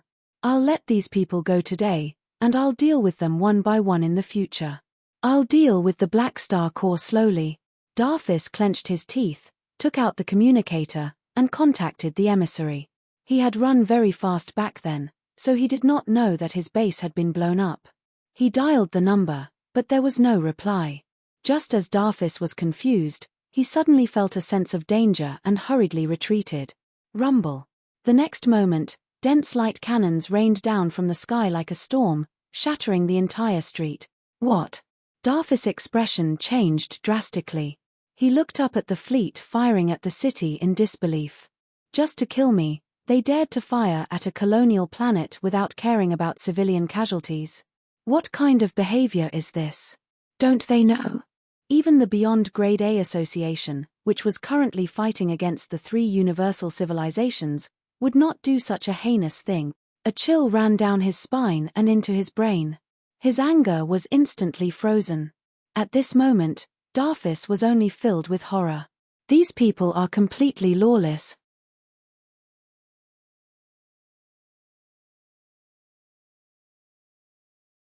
Chapter 1307. Da. The cannons chased after Darfis and landed in the city, creating huge craters. Wherever the cannons passed, the skyscrapers were all shattered and turned into ruins. Flames were burning everywhere, and screams and cries of agony could be heard everywhere. Along with the storm of firepower, airdrop cabins fell from the sky one after another, smashing through the buildings like meteorites and embedding themselves in the ground. The cabin doors opened, and the Guild of Gods players swarmed out. They surrounded Darfis like a black tide, and the 2 sides engaged in a fierce battle again. The planet defense fleet seemed to be shocked too. They hurriedly fired at the Guild fleet. The 2 sides engaged in an intense battle outside the atmosphere. The anti-air weapons on the planet were all activated, and the electromagnetic railguns fired at the Guild fleet. Looking down from the sky, one could see the military bases near the attacked city shooting out anti-gravity vehicles one after another, carrying the ground troops to stop the battle in the city. Although Planet Burger was a low-level colonial planet, it still had a certain level of military defense. However, in terms of individual strength, the strongest Guardian was only Grade B.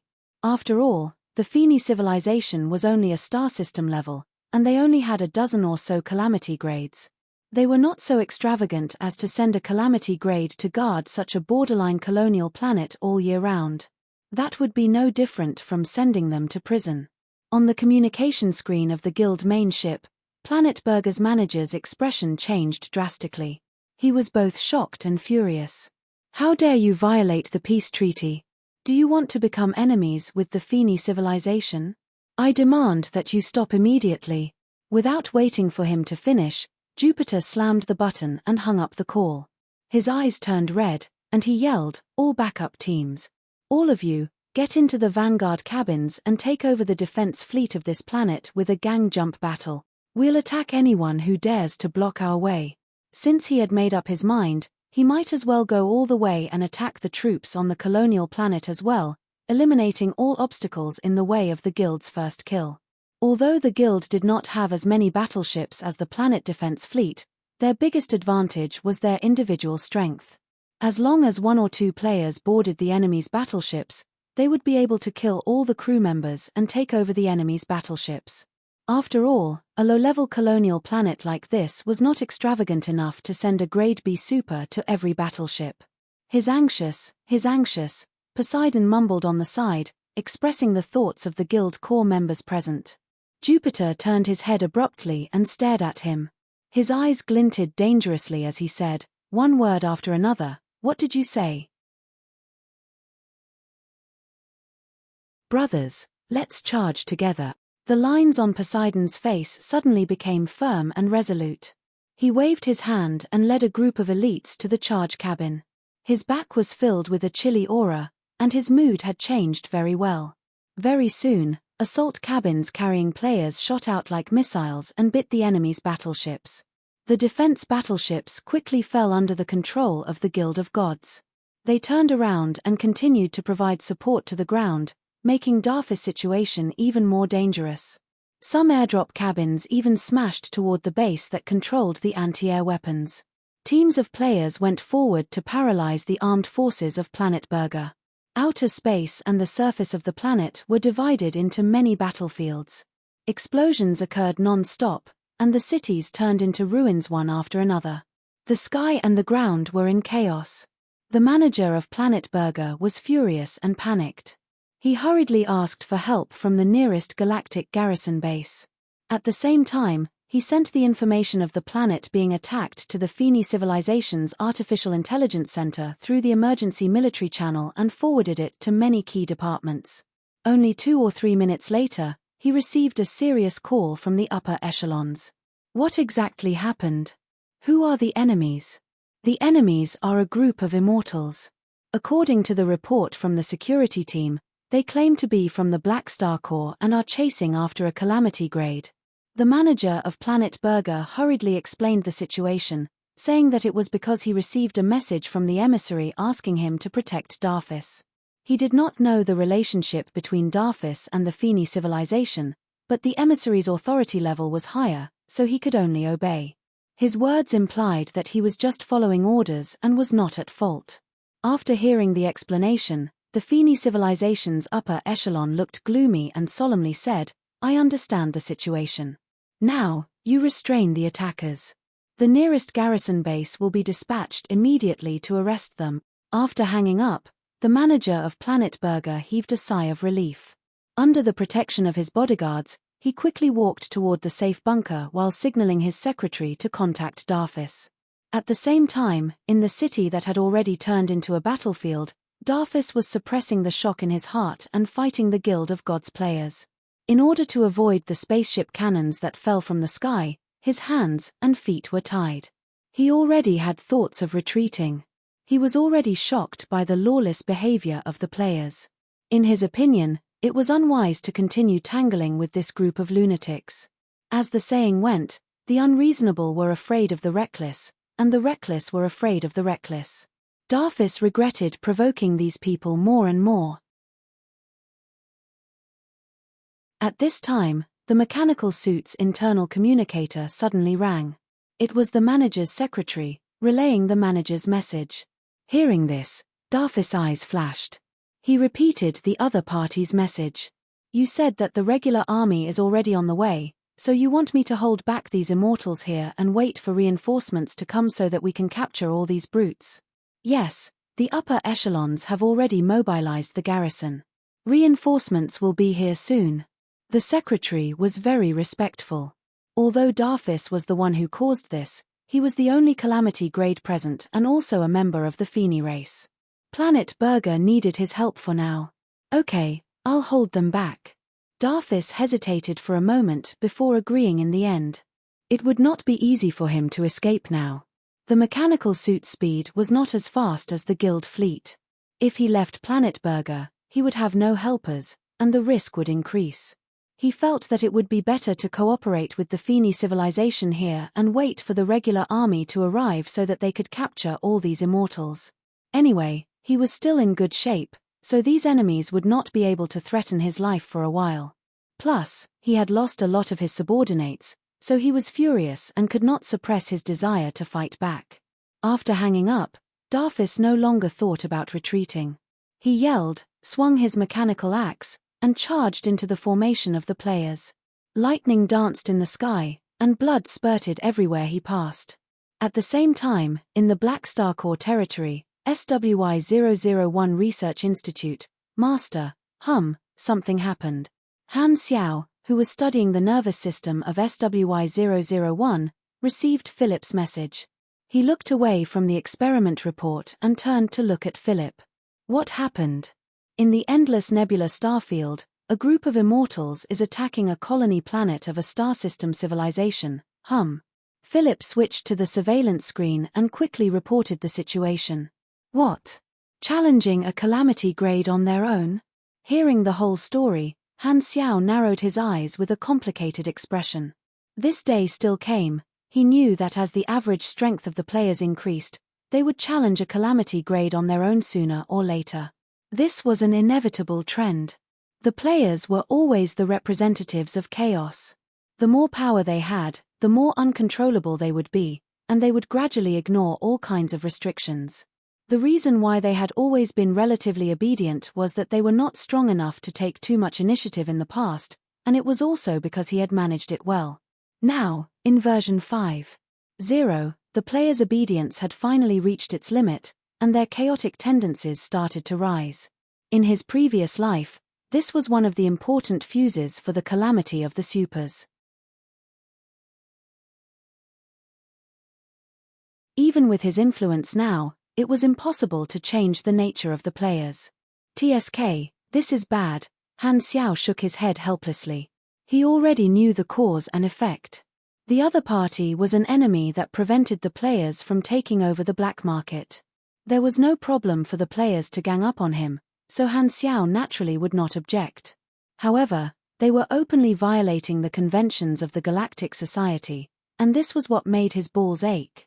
When you guys are fighting the boss, you should at least pay attention to your image. This way, both rewards and punishments would have drawbacks. The former would make the players more fearless, while the latter would hurt the feelings of the leaks and their sense of belonging to the faction. Neither was an outcome that he wanted to see. The person that Han Xiao was most annoyed with was none other than Jupiter, that piece of trash. The Black Star Core is doing something. Please give us some face. Your face is bigger than mine, and you've eaten the face fruit too? Even if you're determined to kill the boss, at least don't expose your identity. At such a sensitive juncture, it's too difficult for me to do something like this in the name of the army.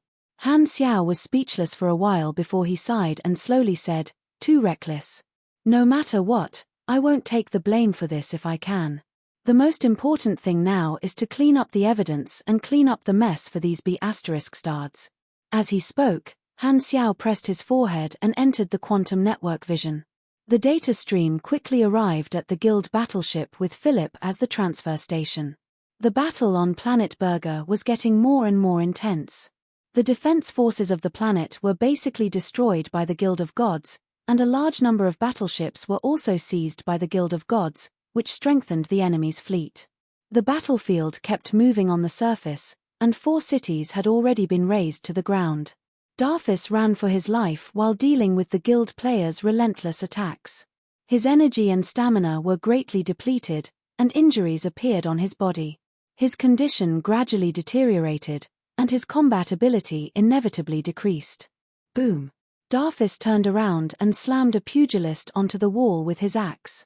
He panted heavily and did not dare stay any longer. He quickly retreated and avoided the focus fire of more than 10 cannon masters.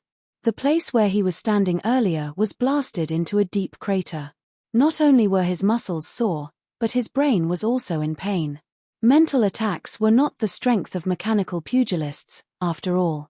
The psychics and psychics of the Guild of Gods had done a great job. Invisible mental attacks were constantly damaging Darfis' consciousness. There was basically no way for him to dodge. He could only take the damage head-on, which took up at least 60% of his damage. Huff. Huff.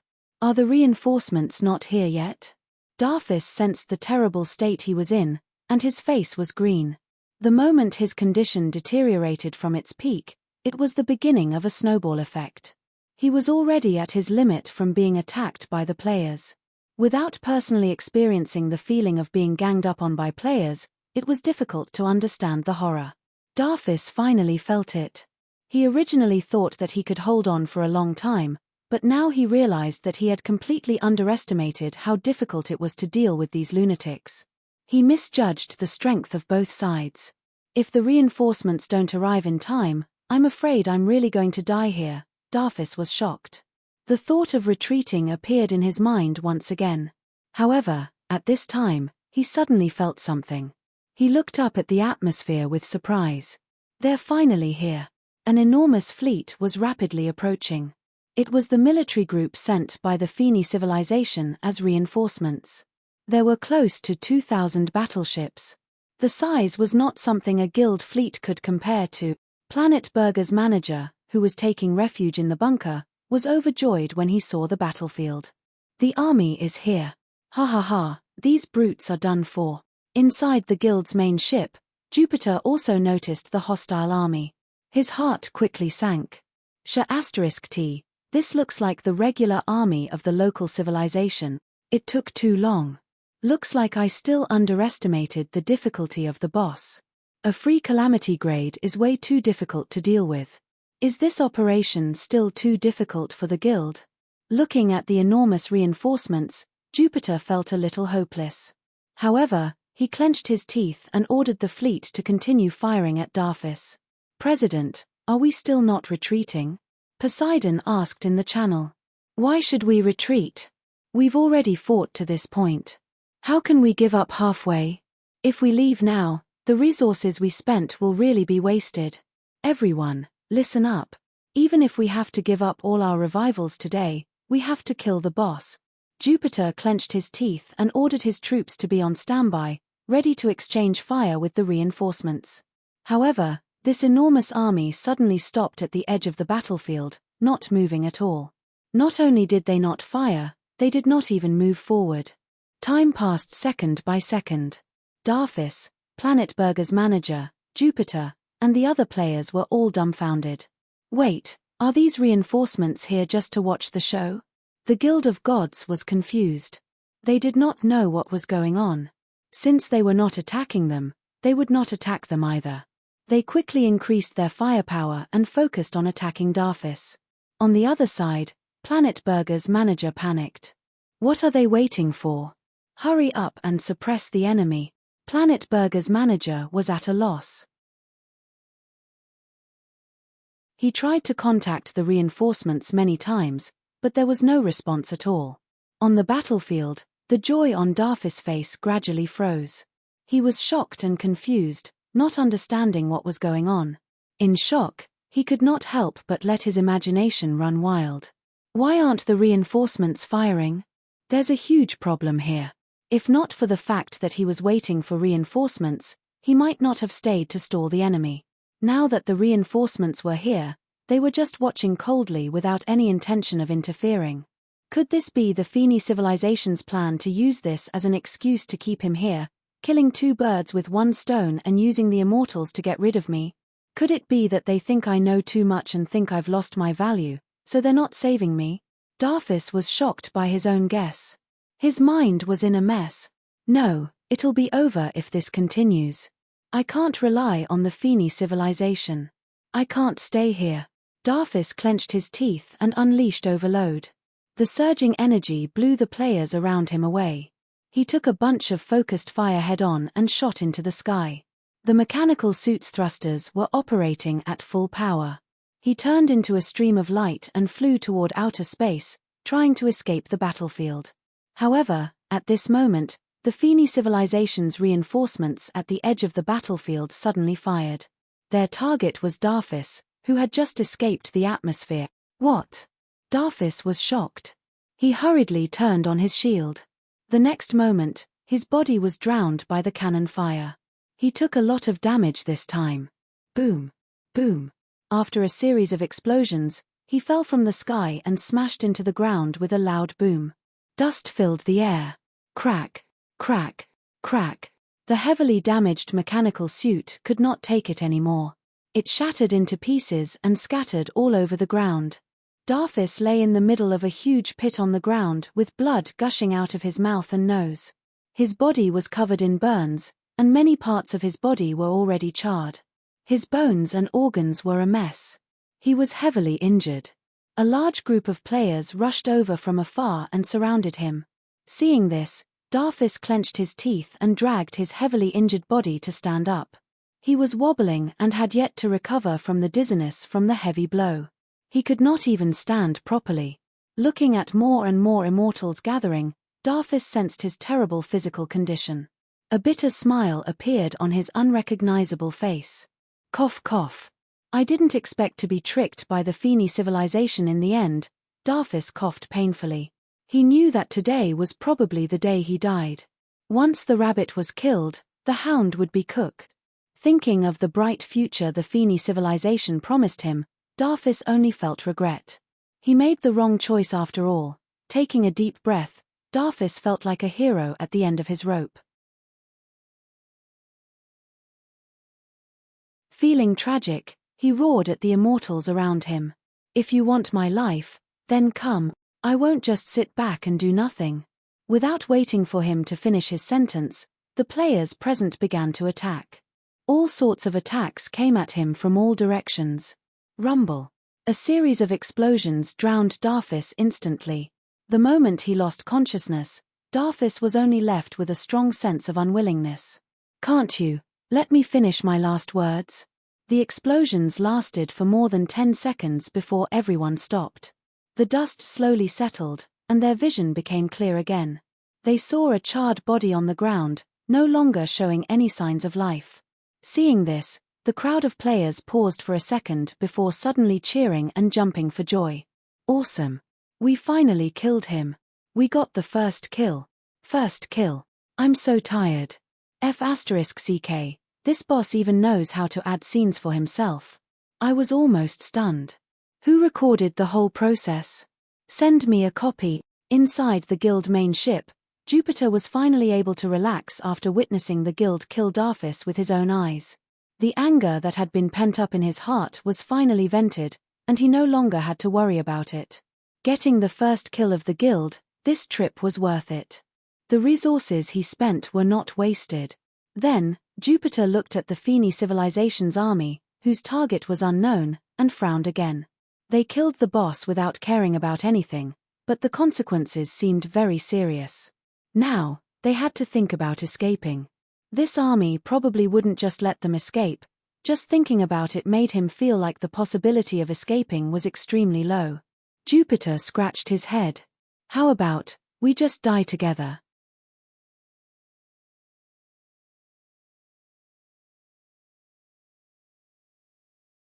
Chapter 1308. On the ground, the Guild of Gods players all posed and took photos with Darfis' corpse. After being happy for a while, they quickly thought of the same problem and knew that it was not over yet. They quickly stopped smiling, took out their weapons, and looked at the Feni civilization's army in the sky, ready for battle. Jupiter stared at the enemy's fleet. Once the enemy made any strange movements, he would immediately order everyone to retreat. However, the two fleets stared at each other for a full 5 minutes, and the Feni civilization still did not surround them. They stayed at the edge of the battlefield as if they were determined to watch the show. Jupiter's expression turned from serious to confused. He realized that he really did not understand the Feni civilization's attitude.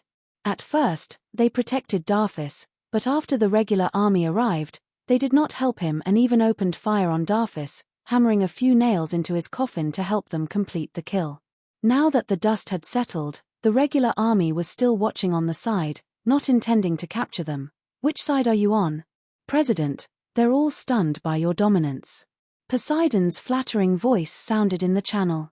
"Humph, you're the one who always disagrees with me, messing with my morale, and now you want to suck up to me?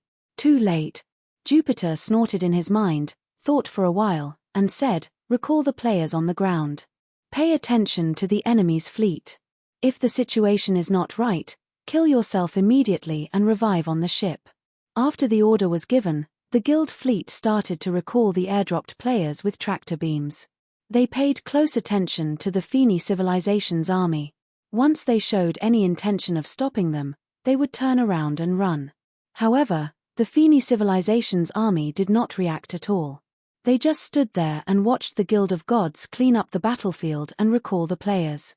Seeing this, the guild fleet became bolder and sped up. The Feni civilization's army did not move even after all the players were brought back to the ship. "Strange, why aren't they moving?" Jupiter was puzzled. However, since the enemy did not stop them, he had no reason to stay. He suppressed his confusion, told everyone, and ordered the fleet to retreat. The guild fleet quickly left Planet Burger and disappeared from the radar. Only then did the Feni civilization army make a move. A portion of them hastily chased after the guild fleet while the rest landed on the surface to clean up the city ruins and rescue the survivors. The command ship docked at the port on the ground. The hatch opened, and the fleet commander walked down the gangway with a dark expression. He saw the Planet Burger captain walking toward him angrily. After the guild fleet retreated, Planet Burger's manager finally dared to climb out of the bunker. He had been waiting there for a long time. "What's wrong with you guys? You didn't pick up my calls, nor did you return my calls. Didn't the higher-ups say that you were here to provide support? Why didn't you do anything? Instead, you let those thugs go. What are you doing here? The fleet commander's expression was not good. He suppressed the annoyance in his heart and explained in a deep voice, "Just now, the fleet's AI systems all malfunctioned and couldn't respond. Someone took over all the spaceships, and we couldn't operate them at all. Furthermore, communication with the outside world was cut off, and we couldn't contact anyone." Planet Burger's manager's angry expression froze. He asked in surprise, "What happened?" "Someone paralyzed our fleet. It's very likely a beyond grade a virtual mechanic." The fleet commander subconsciously lowered his voice. Planet Burger's manager was shocked. He quickly looked around as if he suspected that someone was spying on him through the equipment. "Don't be so nervous. I'm just guessing." The fleet commander's expression was dark. He was frustrated. Originally, the order he received was to cooperate with Darfis to capture these thugs. However, when he arrived at the scene, he was shocked to find that the fleet's AI system was paralyzed. Not only that, but someone even controlled their spaceship and fired a round of concentrated fire at Darfis. He could only watch as Darfis died and let the brutes leave. Only then did he regain control of the spaceship. The enemy's invasion was untraceable, and the fleet's technicians had no idea where to start. They could only stare at the screen full of color blocks. If these brutes were really from the Blackstar army, it was very likely that Blackstar had personally taken action. It was because of this guess that the fleet commander did not dare act rashly. Even after regaining control, he only sent out a team to chase after the enemy while he, the commander, remained on the planet like a thief. "Then, what do we do now?" Planet Burger's manager was still in shock. "I've already reported what happened here to the upper echelons. Let's wait for their reply. This is probably beyond our decision-making range." The fleet commander was helpless. At this time, his communicator lit up. An upper echelon of the Feni civilization came online, glanced at the two of them, and said with a deep voice, "This is a private fight." Two groups of people had a conflict in Darfis headquarters. The security team went to check it out, and Darfis took the opportunity to escape the enemy's encirclement. He escaped all the way to Planet Burger and landed on the surface without permission to use the planet's defense force to stop the enemy. Therefore, he brought disaster to the planet's residents. Before we could chase him away, the second group of thugs came and attacked the planet. Is that clear? Planet Burger's manager was stunned for a moment. He then realized something and quickly nodded. Now that Planet Burger had suffered huge casualties, it became a large-scale social event within the civilization. The upper echelons wanted to reduce the impact and remove their responsibility. Therefore, from now on, Darfis had nothing to do with them. Everything he did was done on his own. The emissary did not exist, and he, as the manager of a planet, did not have to listen to orders. As long as they did not tell the truth, on the surface, Darfis' actions would look like he was using someone else to do his dirty work, and Planet Burger would only be the victims.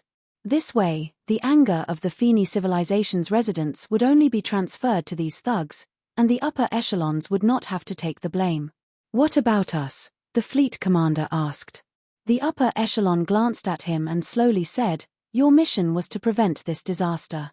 Your mission was to stop this disaster.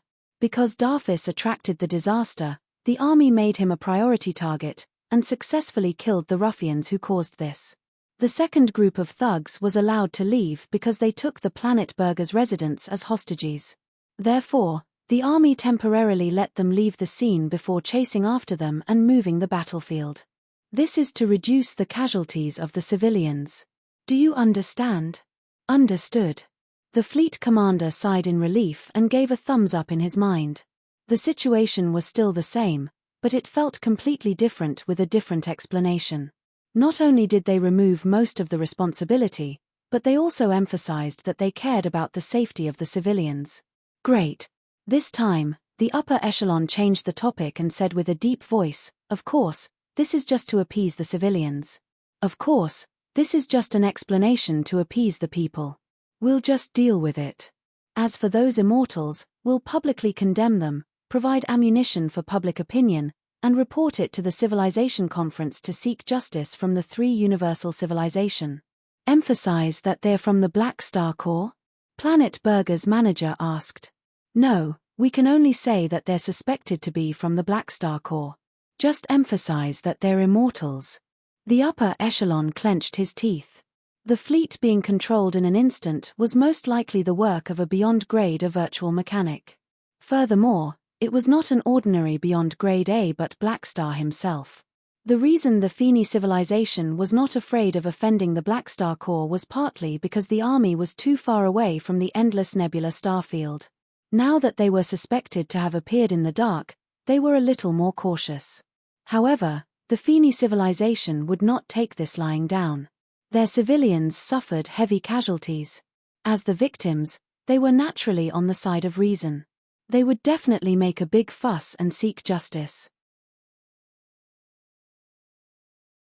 Of course, they had also considered the possibility that Blackstar had evidence of them covering up for Darfis.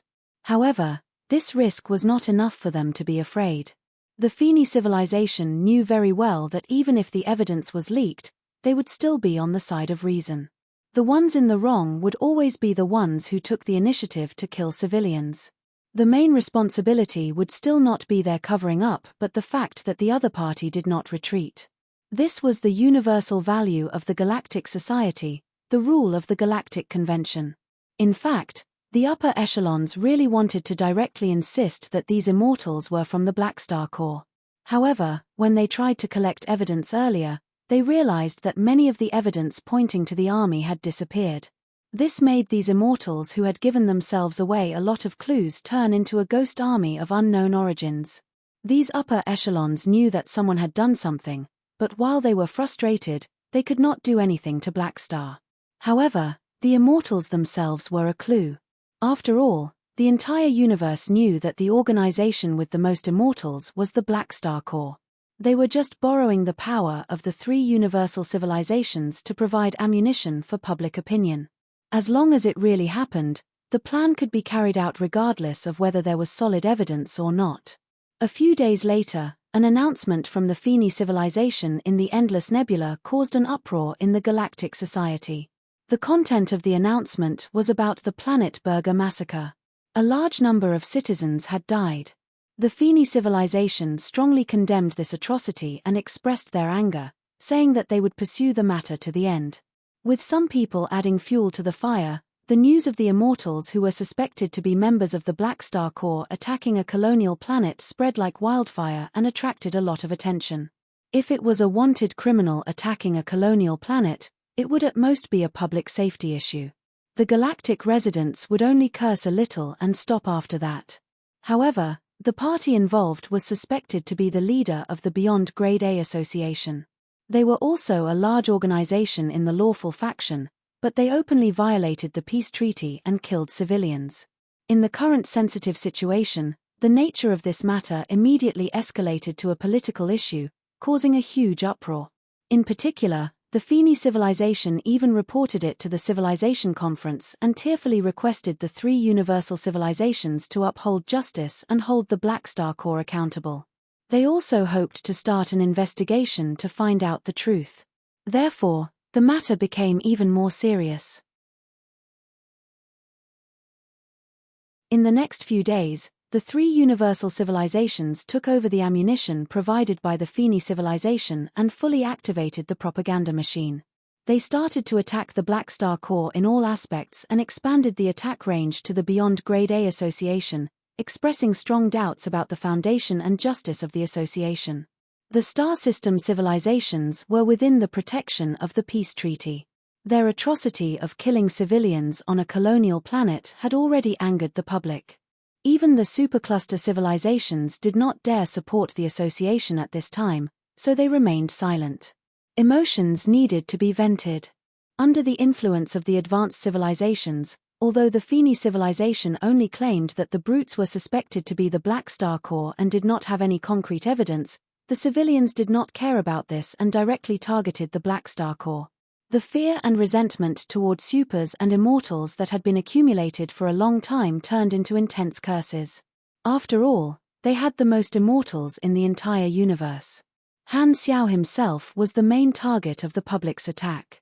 Under the influence of the advanced civilizations, a large number of civilians did not care about his past and magnified the weight of this matter infinitely. They started to question why the leader of an organization that allowed his subordinates to commit such atrocities received the Stuart Peace Prize and the Galaxy Medal, and why he was respected by the Galactic Society. Of course, the three universal civilizations would not let go of such a good opportunity. They took the chance to smear Han Xiao's image crazily. As long as they could strip away the reputation amulet they had once created for Han Xiao, they would have more righteousness in their hands. Under the influence of the advanced civilizations, the Planet Burger massacre became a fuse, intensifying the conflict between the civilians and supers. Countless galactic residents grieved for the loss of the supers. As an ordinary person, no one wanted to suddenly get involved in a battle between supers and end up as the unlucky ones.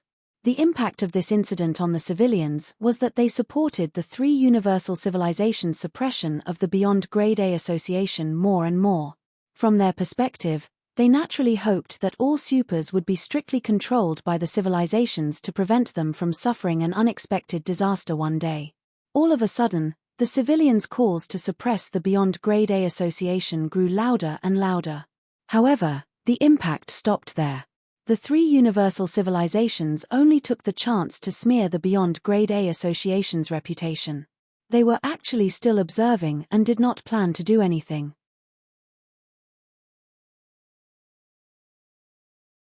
Under this fervent condemnation, the Black Star Corps only made a simple statement, saying that they would conduct an internal investigation and make an announcement when they had the results. They also warned the Feni civilization not to slander them without any evidence. Then, they did not say anything else. No matter how noisy the outside world was, they did not do anything. In the desolate universe belt of the Endless Nebula, the Guild of Gods fleet slowly sailed. Many of the guild's backbones were either sitting or standing, casually browsing the forums and laughing proudly from time to time. President, look. Our deeds have already been written in the Galaxy Chronicles. Our first guild kill has been recognized. Poseidon was overjoyed. Jupiter took a look at the forums. The news of the Guild of Gods getting the first kill of a Calamity-grade super had been plastered all over the forums for many days. It had greatly increased the popularity of the club, and he had also received a commendation from the upper echelons of the club. However, looking at the praises on the forums, Jupiter was not that happy. He was a little dazed. What's wrong? You don't seem too happy. Poseidon noticed his abnormality and asked with a confused tone. Jupiter shook his head and said with a worried tone, "Don't you guys watch the news? Don't you guys watch the galactic news? It's so noisy outside. This time, we've caused a huge mess for the army. The public opinion of the Galactic Society was getting fiercer and fiercer day by day." Jupiter was terrified. However, he did not regret it. After all, nothing could be done without sacrifice. The first guild kill of the entire world was too tempting. If he could do it again, he would probably make the same choice. However, he could not help but worry about how the army would deal with this. The members who had caused trouble for the army in the past did not have a good ending. Although the Guild of Gods did not do it on purpose, now that the matter had blown up, Jupiter was not sure what the army's attitude would be. He had been waiting for the army to contact him for the past few days, but this sword of Damocles had never fallen, making him more and more anxious. Suddenly, the spaceship's communication system automatically turned on, attracting everyone's attention. They saw Han Xiao's remote projection appear in front of them out of nowhere. "Army Commander?" Jupiter and the players present were all shocked. They did not expect Black Star to appear so suddenly. Han Xiao glanced at everyone, and his eyes finally landed on Jupiter. With an expressionless face, he did not exchange pleasantries and went straight to the point. "Don't you want to give me an explanation?" Jupiter's heart skipped a beat, and a helpless expression appeared on his face. He knew that he was in the wrong. His actions had caused so much trouble for the faction.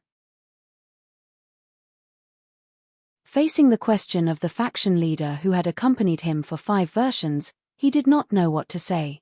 Seeing that he did not speak, Han Xiao narrowed his eyes and purposely paused for a moment. When he caught a glimpse of the guild players around him who had turned on the recording function, he continued. You acted on your own without reporting to the army, and in the end, you gave the enemy a weapon of public opinion to attack us. I'm very dissatisfied with this matter. Hearing this, everyone's hearts sank. However, Jupiter had already expected this. It would be strange if Blackstar did not have any reaction when the matter had blown up. He sighed. How does the army plan to punish us? Han Xiao looked around and took in everyone's expressions. He snorted softly and said, I'll be straightforward. I'll be frank. This time, the army will not give you any punishment. We're all old friends who came from Blue Star together. This time, I'll take care of it for you. But if there's a next time, don't blame me for following the rules. Everyone was stunned. Seeing Han Xiao's attitude just now, they were all mentally prepared to accept the punishment of the faction. When they suddenly heard this, they could not help but be stunned. You're tuning in to the Celestial War YouTube channel. Don't forget to subscribe and join us on this journey to catch the most captivating stories.